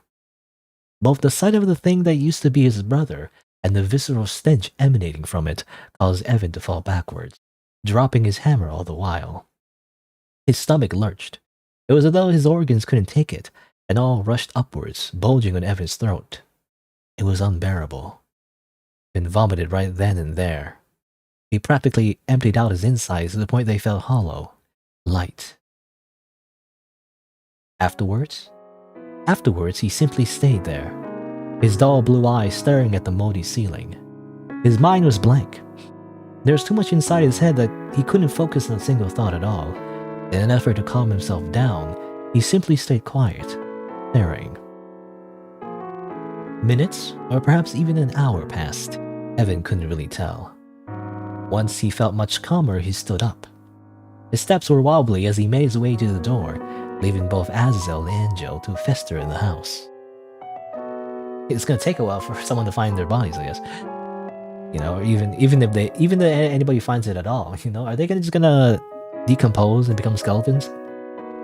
Anyway, as soon as he stepped outside, Evan saw the slightest hint of the rising sun from afar. Deciding that he needed a moment, he leaned his back against the house's rotting walls. Whilst watching the sky slowly go brighter, Evan lit up his cigarette and took a drag out of it. Did Angel deserve all of this, Evan thought.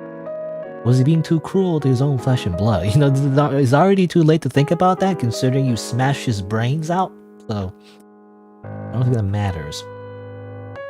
What was the difference between him and his dad when both of them used violence to solve their problems? No, wasn't he worse in that regard? to kill his own brother like that? What went so wrong that all this happened?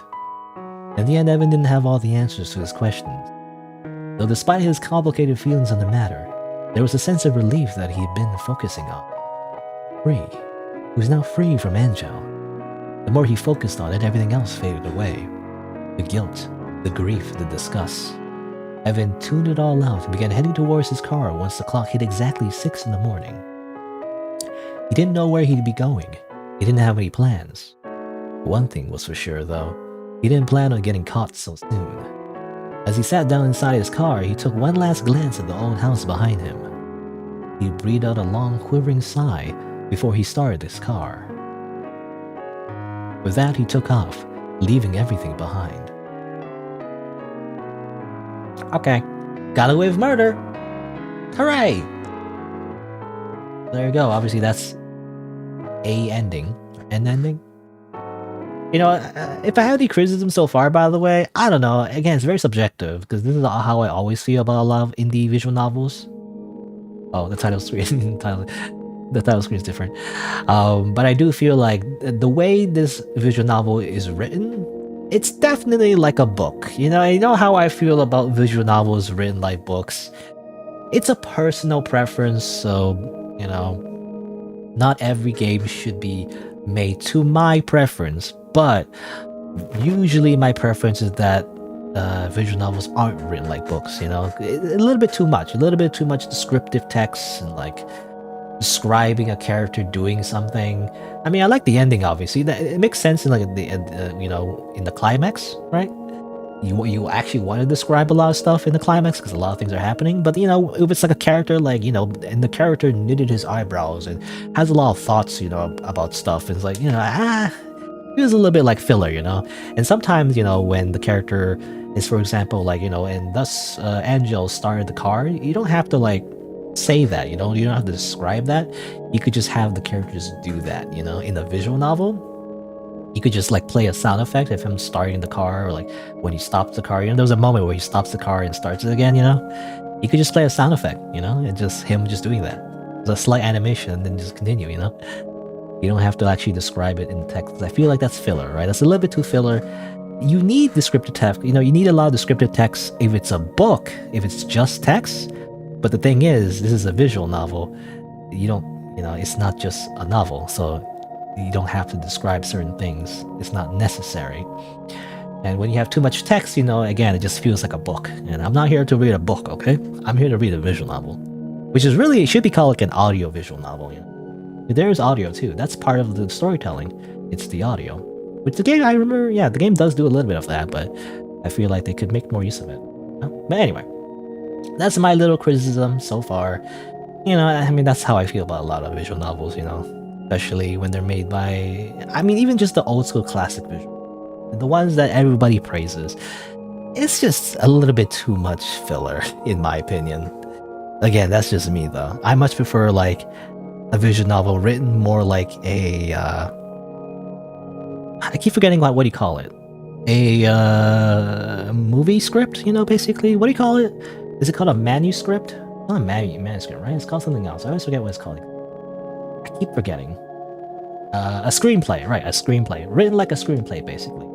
You know, you can describe a few things, especially like if it's like a new setting, you know, when a character goes into a new area, whatever. But generally that's kept to a minimum and more focused on dialogue and like just simply like a certain momentum, you know, the way the story moves. Less focused on like getting into the character's thoughts, you know. That is usually expressed by their like their body language, you know, or like their expression, you know, and stuff like that.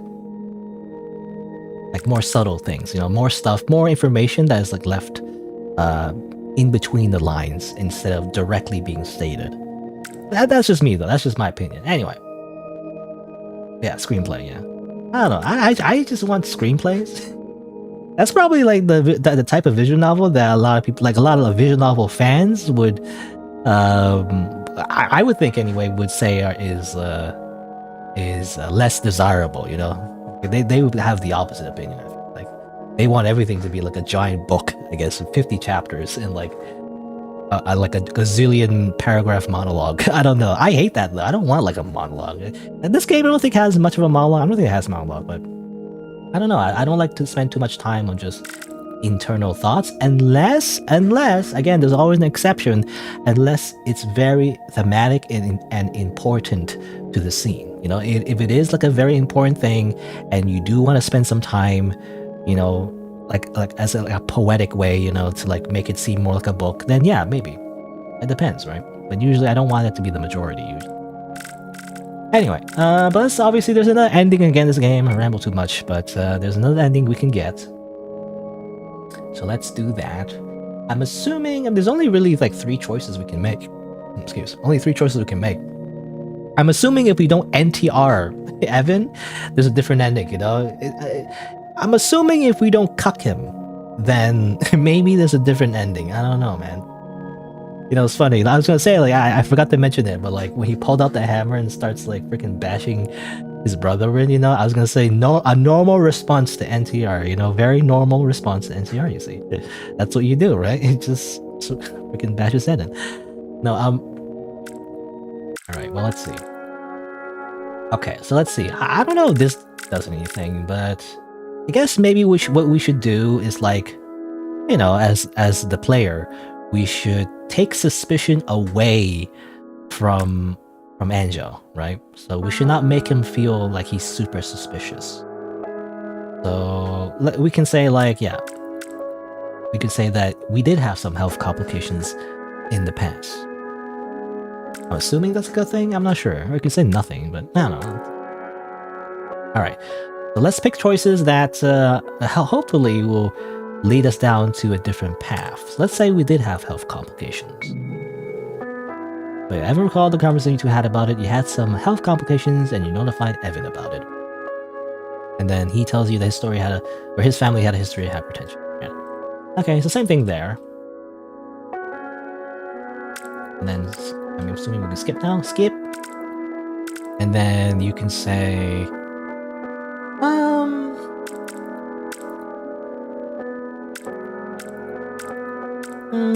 sure, let's say that, I guess. I mean, same thing as before, I guess. I feel like this is the choice that matters. I don't know. I guess we'll see. Alright. So this time, let's not cuck him. You know? How about that? Let's not cheat on him. You know? So let's just say you told him how uncomfortable you were of how much Angel was trying to approach you. We will try to avoid the NTR. Back then, you were indeed approached by Angel behind Evan's back. It seemed friendly enough at first. Eventually, he surprisingly began to act much bolder. A pat on the shoulder, hand-holding, a hug at one point. He never went beyond that, though he was certainly very touchy. Not only that, he also began to show his concern to you, basically telling you that Evan was never a good boyfriend. I feel like, isn't that, you know, it's the thing where like, I don't know what the word is, but the nice guy routine, you know, like the fake nice guy saying that, oh, your boyfriend is not good enough for you, you know, whatever, things like that, gaslighting you, I guess. Anyway, basically that there was never a good boyfriend. Something about how Evan never treated his previous partners right, and you deserve so much better. Yes. Angel's words and actions were sweet and alluring, but you believe in Evan more than him. So you told Evan about this just a few days before the Halloween dinner. Okay, that just makes him more suspicious. Azazel told me all about it, Angel. Not only did you approach him, you also spread lies about me to him. What? You told him that I was cold, demanding, and abusive towards my exes. I don't remember that being the truth. That's absurd. I never did any of that. You agree that Azazel is not the type who would slander you, right? Yeah. If he wasn't lying, then what was that? I don't know, maybe there's a misunderstanding between us. Then tell me what you told Azazel back then. I just told him that you might be cold sometimes, but I tried to assure him that you meant well. That's all. Really? Really, I swear, that's what I told him. Anything else was... maybe he mistook my friendliness for something else? Sorry, I don't know for sure. Evan, you know I only want the best for you. Of all those things that happened to us, all I want now is just to see you be happy to live. I wouldn't want to ruin it for you, please believe me. Okay, he wanted to say something, he ultimately dropped the topic. They're on the road at midnight, Evan didn't want to be the cause of their demise.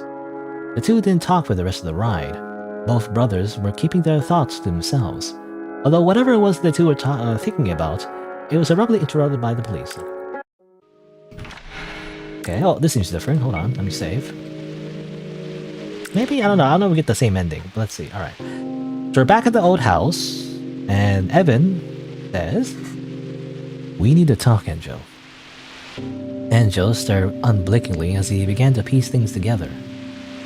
Once he mostly had figured out his brother's intentions, he could only gulp as he let out a small smile. "Okay, then let's find a place to sit down." Angel didn't show what he was thinking, and this caused Evan to be on his guard. He simply let his younger brother roam around, searching for a good place to converse. "How about the dining table?" Evan followed after.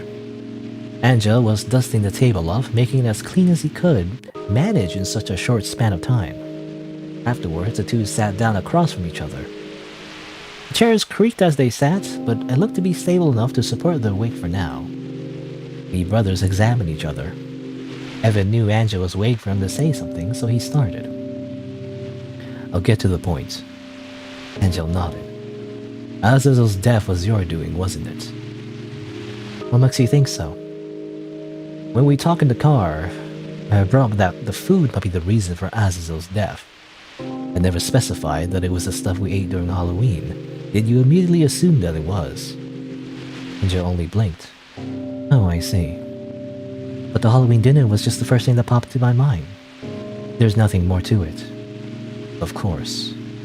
But that was just what nailed the coffin for me. Before that, it's painfully obvious that you've been acting really weird these past few months." "How so?" "I know that you sometimes act pettily and spitefully whenever I get myself a partner, but with Azazel, you're being too aggressive." Okay. Does that immediately rule out the fact that Azazel could die an accidental death?" "No." "Then what are you getting at?" Evan only sighed as he leaned forward. "I was saying that you're getting bolder in your hatred against me. You weren't being subtle at all." Angel stared, his jaw slacked.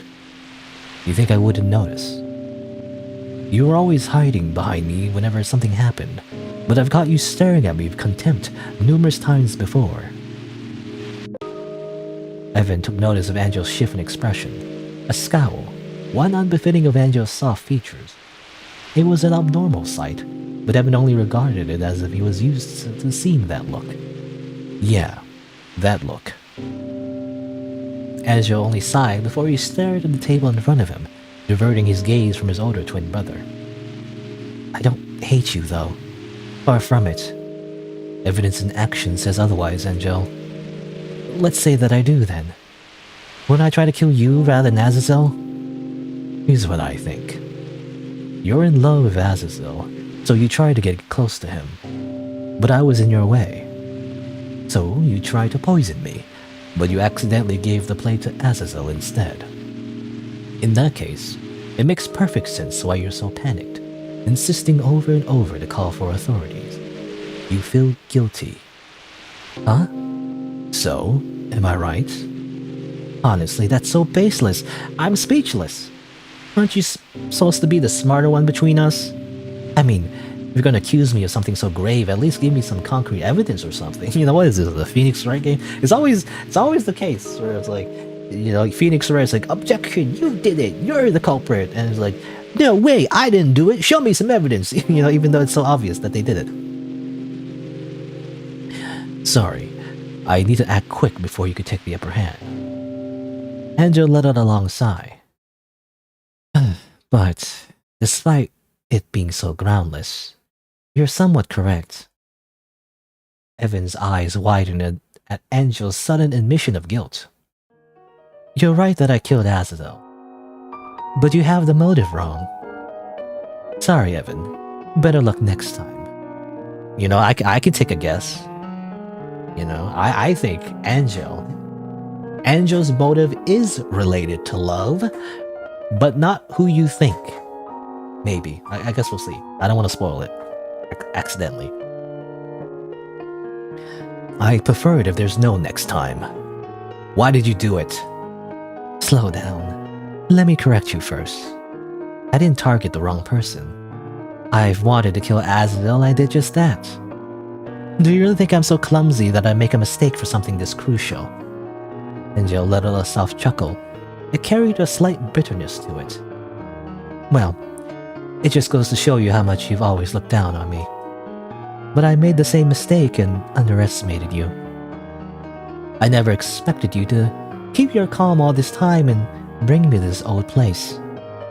I thought you would have been panicking, broke down, or something. We called the authorities. You'd mourn the death of your beloved, and I'd most likely be found out of poisoning afterwards. Hearing this, Evan raised an eyebrow. He wanted to ask him something, but Angel seemed to be aware of it already as he added, Honestly, if I were to be caught, I would immediately plead guilty. Whatever my sentence would be, I'd accept it. I never elaborate on why I did it. Why, you might ask? Your boyfriend died. I killed him, and you never found out why. Would you want closure? Would your mind handle all the stress? I guess I wanted to see how you would react. Evan only left his mouth open, speechless. Instead, you brought me here to interrogate me. Or is that really why you did that, brother? I think there's something else. Deep down, you feel guilty, don't you? Whatever Evan wanted to say, it was stuck and left unsaid. Almost like a piece of fish bone that hooked itself on the flesh of his throat. This reaction from Evan caused Angel to smile knowingly. You feel that you wronged me in some way, that I hate you because of you. And thanks to that hate, I killed Azazel. You feel responsible for his death, right? Maybe if you never met Azazel, never confessed to him, or maybe you could just be a better brother, none of this could have happened. Is that why you wanted to talk to me first? To gain understanding? Or maybe you wanted to help me make up for it? That's... Evan's unusual hesitation was all the confirmation Angel needed. But it was that. You're still so kind after all, Evan. That's why I love you. Evan froze. He slowly tilted his head upwards to look at his younger half. A pair of pale eyes met each other's gaze. Angel was covering half of his reddening face. It was as if he was a flustered high school girl experiencing her first love in like a rom-com anime. Oh, I said it. That's so embarrassing. What do you mean? Like I said, I don't hate you, Evan. In fact, I love you. I really love you. Love? Love as in... How do I explain it? I don't know when it started. All I know is that you're the only one for me ever since you started defending me from Dad. I don't think I'd ever been alive if it weren't for you. You'll hate me for this, but whenever I saw you all bruised up, my heart always skipped a beat. You were so quiet and gentle, but the more you stood up for me, the more you became this cold person. I love that I have that effect on you, to know that I could become a big reason why you're the way you are now. What the? Angel stood up from his seat. I love how dependable you are. Angel took a step forward, approaching Evan. I love how kind you are. I love how much you're willing to sacrifice yourself to me. I love how seeing your reaction whenever you think you've done something wrong. I love seeing red and blue bruises adorning your skin. I love you, Evan. Evan was stunned into silence at his brother's lengthy proclamation of love. He felt every inch of his body go numb from its intensity. As Angel got increasingly closer, Evan slowly reached into the insides of his coat. Evan soon regretted his decision though, as Angel immediately rushed over upon seeing it. Drowning his own panic, Evan also stood up and was about to run off. Evan, however, tripped on one of the table's legs. It gave Angel a window of opportunity to catch and hold on to him, which he quickly acted on. With Evan on the ground, Angel sat on his back, focusing his entire body weight down as he forcefully reached inside of Evan's coat. We don't get to see that, by the way. You just imagine that. What's this, Evan? Angel asked as he pulled something out of Evan's coat. A hammer. What are you planning to do with this thing? To hurt me? Gritting his teeth, Evan struggled. Yeah, because clearly I don't feel safe around you. Get off of me, Angel! Oh. Angel only stared at the back of his brother as he made a decision in his head. He decided to swing the hammer down to Evan's skull, causing him to grunt. Scarlet red began to stain Evan's colorless hair. A grin slowly crept up on Angel's face. The sight of it made Angel's heart race, his breathing heavy, and his head light. The euphoria he felt upon seeing his own flesh and blood injured because of him was unbearable. He craved more of it, and so he swung down once again, and again, and again. It was when Evan fell unconscious that Angel snapped out of it. Unconscious? Are you sure he's not dead? I guess we're still alive, actually. But yeah, of course. It was Angel being yandere for Evan, his own twin brother. Not only is it... I was gonna say, not only is it gay, which I guess is fine, because technically the self-insert protagonist is also gay, so don't worry about it. But it's also incest, classic incest toxic yaoi. Remember there was another indie game that or the developer got a lot of flack for because of the whole incest thing. Remember that game? Nobody's talking about this game. The only difference is, how much people know about it, I guess. Anyway, when Evan awoke, he found himself lying on the ground of a familiar basement with a stinging headache. It was the basement of their old house. Dark, dingy, and musty. Evan remembered vividly that this was the room that his parents used to trap them when they misbehaved. Not only that, he also saw the suitcase where his dead boyfriend was in, standing not too far from where he was. Everything about it choked Evan up. He wanted to leave, now. He tried to get up, battling the intense pain in the back of his head. However, he very soon found out that both his hands were handcuffed. When he moved his legs, one of them was cuffed to one of the pipes that was stuck to the wall. No fucking way. The realization that his younger brother kidnapped him was starting to dawn on him. It was suffocating. His eyes felt like it was about to burn as tears threatened to leave his eye sockets. What did he do to deserve this? He wanted to give Angel a chance to explain himself. He wanted to give the brother he shared his sufferings with the benefit of the doubt. He gave everything to Angel and he trampled it all on the ground, stomping and ripping it to shreds while he was at it. Perhaps this was his punishment for treating Azazel horribly after his death, he thought. For choosing to listen to Angel first before his boyfriend. The guilt weighed heavily on him, but he didn't have time to dwell on it as he heard a sound that made him nearly jump. Evan rubbed his eyes quickly before looking at the door. He saw Angel walking in with a bottle of water on his hand. It's funny how it's referring to a boyfriend. Obviously, it could be girlfriend, depending on whatever you choose as the pronouns at the beginning. It's kind of funny how the self-insert protagonist has very little to do, in the actual present story. I guess they're kind of important to the plot, but it's just funny how they don't actually have any lines, basically. Well, what would they have been called if they were non-binary, I wonder? I guess partner? It'd just be partner, I guess. Like his partner. Anyway. But yeah, he saw Angel walking in with a bottle of water. As soon as Angel saw his elder brother, a gentle, almost ironically angelic smile crept up on Angel's face. Evan, you're awake.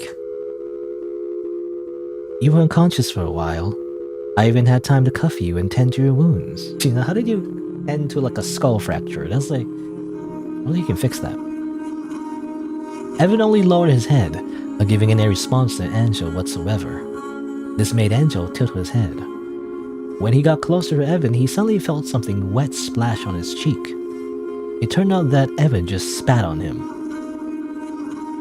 He did a... what was I gonna say? He did a haktua. Haktua. Also, that became a... I don't know... I'm not really sure of the origin of that meme. I just saw a lot of people saying it online. I have no idea why it's so famous. Isn't it just a... Actually, I don't know what you call it. It's like it's a voicing of like a sound effect. It's like a onomatopoeia, right? Is it an onomatopoeia? Not sure. It's like saying achoo, you know, when you sneeze, you know, achoo. You know, it's like that. Except it's spitting. Why? I don't know how it became a meme. Some person said it, I guess, and then it became a meme. I have no idea. I don't know why it became viral though. Isn't it just a word? It's just an English word, right? I don't know. Anyway. Get me out of here.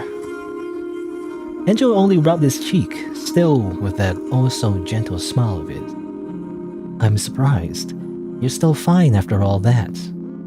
You never failed to impress me of your strength. I said, get me out of here, Angel. Or what?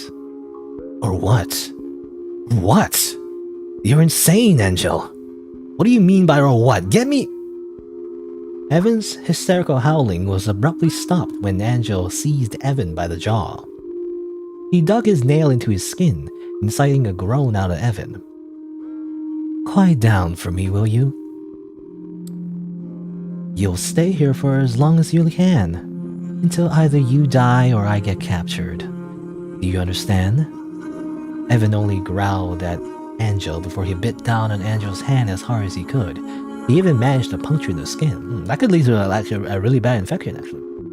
You know, the teeth is actually full of bacteria, so... Angel gasped and immediately pulled away, looking back and forth between his bleeding wound and at Evan. This reaction, coupled with the searing taste of iron in his mouth, made Evan scoff triumphantly. Serves you right, you fucking lunatic. Oh, Evan, you're so adorable.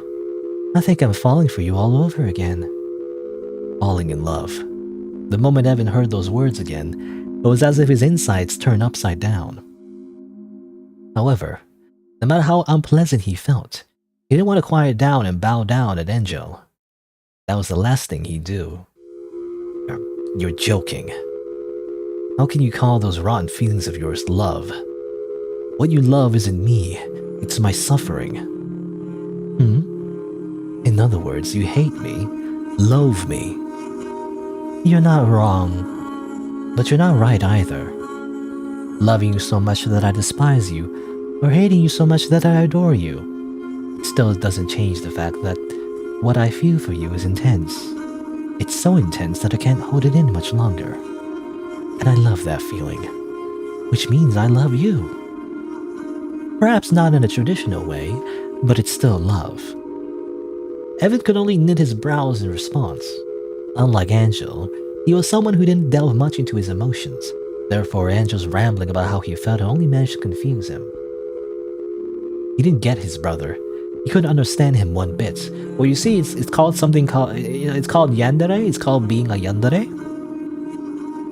That's the whole point of the yandere trope, you know? Didn't you do your research? Evan, you should watch more anime. If only you watch more anime, would you understand the situation that you're in right now? No, he didn't want to be able to understand him. You're not making any sense, Angel. Angel, on the other hand, had expected this response from Evan. He only smiled with tranquility and understanding. Then I'll make sure you understand during our time together. As they talked, both Evan and Angel heard a gurgling noise coming from the older twin's stomach. Angel only flashed a smile at that before he stood up. But that time isn't now, it seems. I'll go get us some breakfast. Is it gonna be mushrooms? Like hell you're gonna do that. Hey, come back! As if deaf to his brother's pleading, Angel walked back to the door. The last thing Evan saw was Angel's beaming smile as he closed the door. Sit tight and wait for me, okay? Are you kidding me? Angel! Angel! The door closed shut, engulfing Evan's world into darkness once again.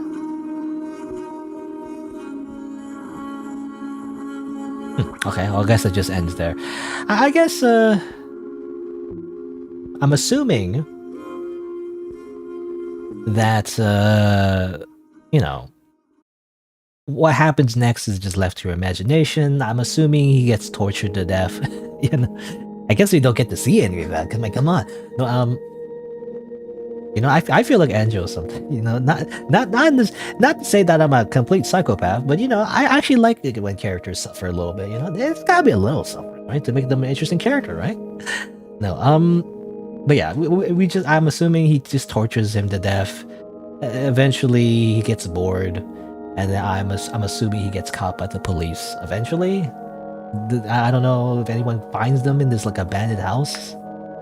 But I'm assuming that's what he implied, right? That he gets caught eventually. I mean, I'm assuming he even turns himself in, you know, after he had his fun, quote unquote. Anyway, but I guess it's just left to your imagination. Gallery, yay! The protagonist that we don't really do much with. It's just a corpse the whole time. You know, that's kind of funny. In a meta way, that's kind of funny. Like you make like a self-insert protagonist, but it doesn't actually matter. Also, I saw that credits, by the way. Is there a way to show the credits again? I guess not. No, there's no credits thing. But I think they spelled someone's name wrong, you know? I think it was, they use a pronoun tool, I think? From NPCKC. I know that because I recognize the developer's name, but they spelled it wrong. They put kind of Y in it or something? Possibly? Or maybe not. Oh, here it is. I see it, actually. It's this. MP... Yeah, it's NPCKC, right? But they put it as NPYKC. That's incorrect, developer. You gotta spell their name correct, right? Unless they have a different name. But I recognize this developer, you know? I play a lot of their games. NPCKC. So, you know, they spelled it wrong in the credits. Come on. It's not NPYKC, right? I don't know. And again, unless it's an alternative name. Is there like a... Somehow they have like a alt name somehow? I don't know. Anyway, it's just something I noticed.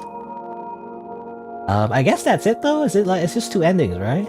I mean, the ending where he's just kind of tortured to death is kind of like ambiguous. I wish there was more, a little bit more conclusive. I wish it simply said that he died or something, because you know, it feels like a cliffhanger, you know. But I'm pretty sure the game is done. There's nothing more to that. Anyway. Alright, but there you go. I guess that's the game. Turns out it was toxic, incest, doomed yaoi, actually. As it turns out. That's what the real game is. You know, my first impression, actually, I thought it was an Otome game. I mean, I guess it kind of is sort of pseudo Otome game. If you chose, like, you know, the self-insert protagonist was a woman, you know, if you chose a female pronoun and everything, it's like an implied Otome game, you know, you can imagine the Otome that happened before the story. But as it turns out, that's not the focus. Actually, it's murder and death. And I'm like, yeah, you know, I'm like, thumbs up, you know. I don't know. Am I just like a horrible person? I don't know, but I like it when there's death and murder in my visual novels. It's more interesting that way, you know. That's what I signed up for, and I got it. So like, yeah, I really like this one. I guess the only thing I don't like, I mentioned it before, but I'll mention it again at the end. But the only thing I kind of don't like, and it's very personal preference, so you know, not everything has to appeal to me. But basically, it's a little bit too wordy. You know, it reads like a book. Basically, it's a lot of descriptive text that doesn't need to be there. It could be a little bit. But again, I much prefer when a visual novel is much more focused on dialogue and, you know, actions of the characters and things like that. When they spend too much time on like describing how the character feels and, you know, their lips are like their lips are like chewing on their mouth or something. I don't know, little things like that. That makes sense in a book when you need that like visual aid, but like in a visual novel, you don't really need that. You already have the visuals or the potential to have visuals and even sound effects, right? You can just imply a lot of that just through that. And sometimes, you know, you might even just opt to like just get rid of the filler and just imply that through whatever the character is doing, right? Let the players kind of read between the lines and just, you know, be more subtle with your writing. It's how, you know, it's what I prefer. And obviously I'm very biased, and if anything, in my opinion, goes against the traditional classic old school style of visual novels where it does really read like a book and there's like a ton of paragraphs upon paragraphs of like a main character thinking about like, I don't know, like how Saber has like soft skin or something, and she smells good, you know. Anyway, I'm referencing like Fate Stay Night. Anyway, things like that, you know. I don't really like that, you know. I much prefer like, I don't know what you call it. Is it like modern visual novel? It's not really modern visual novels, but you know, it's just basically written like a movie, you know, or a TV show instead of like a book. It's this weird thing, you know. It's like a visual novel is kind of like in between, right? It's in between like a traditional book and an actual just full-on animation. You know, in a full-on animation, everything is just dialogue, and everything is like, you know, shown through the animations, you know, things, right? So, you know, you notice in a lot of anime, if you ever like read a manga or like a visual novel and compare it to the anime, people, it depends if the anime is good or not, but like often people complain actually that there's a lot of stuff cut, right? And you know, it can be done well or bad, but basically in the anime, because there's less time to like really animate everything and put all the information in like a few scenes and everything, a lot of it is expressed through non-dialogue, right? It's expressed through like like non-verbal language, I guess, like body language, or the way the character looks at each character and stuff like that, you know. Sometimes it can be done well, you know, but sometimes not, and that's why people complain how, like, you know, compared to this anime compared to the visual novel, they cut a lot of stuff, you know, and yada yada yada, you know. But then as it turns out, what they cut out is just really boring monologues, you know. So I don't know.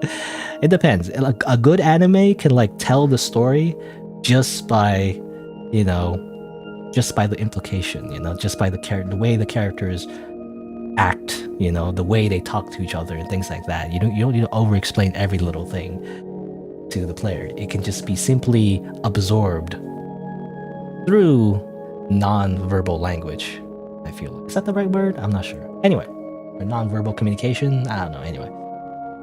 But yeah, anyway, that's just a small little rant, I guess, just in general about like visual novels and how I prefer, you know, a different kind of visual novel for the most part. But anyway, overall, this game, yeah, it was interesting. Definitely had the psychological horror aspect down. I like how it was like a little bit of mystery building up, obviously, to the fact that the twins had like a unconventional relationship, I guess.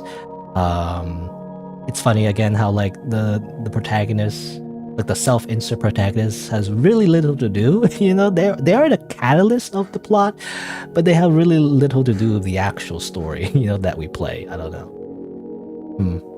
I don't know. I wonder, was there like a whole story that the developer planned, like had in mind, or was it just like, or is it just they're just lampshading like Otome games? I'm not sure. They're like just, it's kind of like satire a little bit, you know. They just like, if you know how like Otome games are kind of like, you know, you just kind of know, you already know what happens in a way, right, between the protagonist and the supposed love interest, but obviously we don't focus on that, right?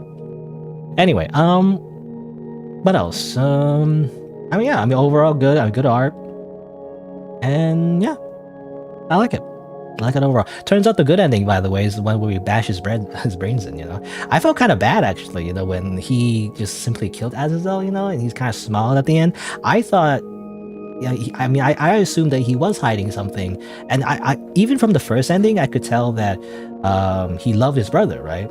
Maybe not even like a romantic way, just in general, he did love his brother, and maybe, you know, killed the protagonist, or maybe did something. I don't know. I'm not sure, but I mean, I didn't even suspect it actually. Maybe I was thinking like he didn't kill the protagonist, and Evan, you know, got it wrong as he bashed his brother's head in, you know, or something. And I thought like it was like a mistaken thing. Like he thought that he hated him, but actually he loved him, and actually it was all misunderstanding or something, right? You know, that's what I thought. What the game was leading towards actually in the other ending, they would come to like an understanding, and it turns out, you know, he didn't kill the protagonist, but actually he is crazy. You know, he is a maniac, and actually you bashing his brains was the call there. Actually, you know, as it turns out, murder is the answer. I don't know. I don't know. I don't know. That's a good moral to get from this story, but I mean, technically is the good ending. because just simply solve all your problems with violence. Totally okay to like continue the cycle of abuse and kill your family members, I guess. Anyway, but yeah, anyway, overall it was really good. And there you go. I guess that's it. I got both endings, so that's it for Rotten Angel. And yeah, I mean, I guess I'll do my usual spiel at the end. If you didn't know, if you're watching the VOD or maybe the video eventually, you can subscribe to my YouTube channel and change the notifications to personalize to all to get notified when I go live, because I stream these games live. Did I mention that? I'll mention it now. I stream these games live, by the way. You can also follow my Twitter and Twitch as well. You can also check out other games by this same developer, actually. I played a couple of them before. I believe one was called For Omerta, and then the other one was called Sweetest Valentine. So, those are pretty good games as well, with a similar theme, where things kind of go horribly wrong and there's a little bit of gore.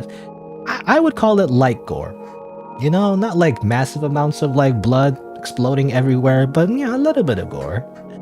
If you don't mind that, then I think they're pretty good. So there you go. And yeah, thanks for watching. Until next time. Alright, there you go. I guess that'll be it. It's been about 4 hours. I was planning on playing another game, but I guess I have to save it for maybe next time. Tomorrow I was actually planning on playing maybe Lily's Well, but I don't know, I guess we'll see. I guess it'll depend on what I'm in the mood for. If I want to play like a really hard puzzle game where I get really frustrated for like 4 hours, or 5 hours even, I don't know. I guess we'll see. Yeah, there you go. I think that'll be it for today.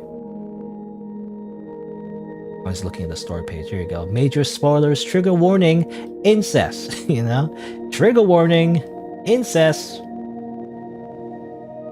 I feel like, ironically, I do feel like maybe I don't know. This is just what the general vibe I get from the internet. I feel like if this game was more popular, like more people know about it. I mean, it gets a lot of comments actually. But if this game really blew up, like imagine this game really blew up, I feel like people will complain more about the cheating, than the incest. It's how I rank. How much. What are these things that you make that can get you canceled on Twitter? I feel like people will care more about the cheating than the incest. Ironically, that's how you like cancel it out. It's like, to make the discourse more about one thing over the other. Anyway, also I bumped my elbow on the desk. Ow. Because I'm reminded of the coffin of Andy and Laylee, and how like people for some reason was so obsessed with the incest in that game, even though it's like very light and just maybe like a small scene at some point, and it wasn't even that much really. It's just kind of like, I mean, it kind of was, but it wasn't that explicit, really. And people were obsessed with that game because of the incest, but there was like many other things, like blood and gore and cannibalism. That's one thing that this game didn't have. Not that I was expecting it or anything, but like it technically didn't have cannibalism. Every time I play like a horror game, like a lot of anime horror games, they always somehow, it always comes back to cannibalism somehow, But surprisingly, this one didn't have that. So, it's just a thing. I don't know if it's a good or a bad thing. It's just, I'm just surprised. Because usually it always comes back to cannibalism. Anyway, alright. But, let me just do a bit of this. There you go. So that'll be it for today. Let me just say my usual schedule is Saturday and Sunday, noon Eastern time, around noon Eastern time, a little bit afternoon, I don't know. Whenever I wake up, whenever I groggily wake up and like brush my teeth and like get ready and like open up my computer and OBS and blah blah blah. But that's usually when I stream. And I guess tomorrow I will play some other games. Either more games from the Spooktober Visual novel jam, possibly, maybe, or maybe something different. I was again thinking of playing Lily's Well because I did say I was gonna play that eventually. Makes sense to play it. In October, it is October, the month of Halloween. We play horror games, even though I kind of just play horror games all year round anyway. But but there you go. But yeah, 2 games that I played today was pretty good. Post Memory had an interesting plot to it, even though it wasn't that. I feel like it wasn't really that much horror focused, but it was pretty good. I actually liked it, compared to the developers' other games. Developers games were pretty good too, but I gotta say, the Silver Thread series, the second, the second episode, like the bonus episode of the Silver Thread series, not really my thing. I liked the first one because it was an interesting premise, but I don't know, something about the later series or later games in that series it's not really up my alley as much, they're still good games, it's just, I don't know, I didn't like it as much, but I did like Post Memory, probably because it's a new, universe and setting, everything. I don't know, I don't know, for some reason it's always like when this developer makes a new setting, that's more interesting than if they continued to make more of the same setting. I don't know what that says about me. But I did like it. I like how they introduce, they built the world and everything. It's interesting lore, I guess. Right? And of course, the game we just played now, Raw and Angel, is pretty good too.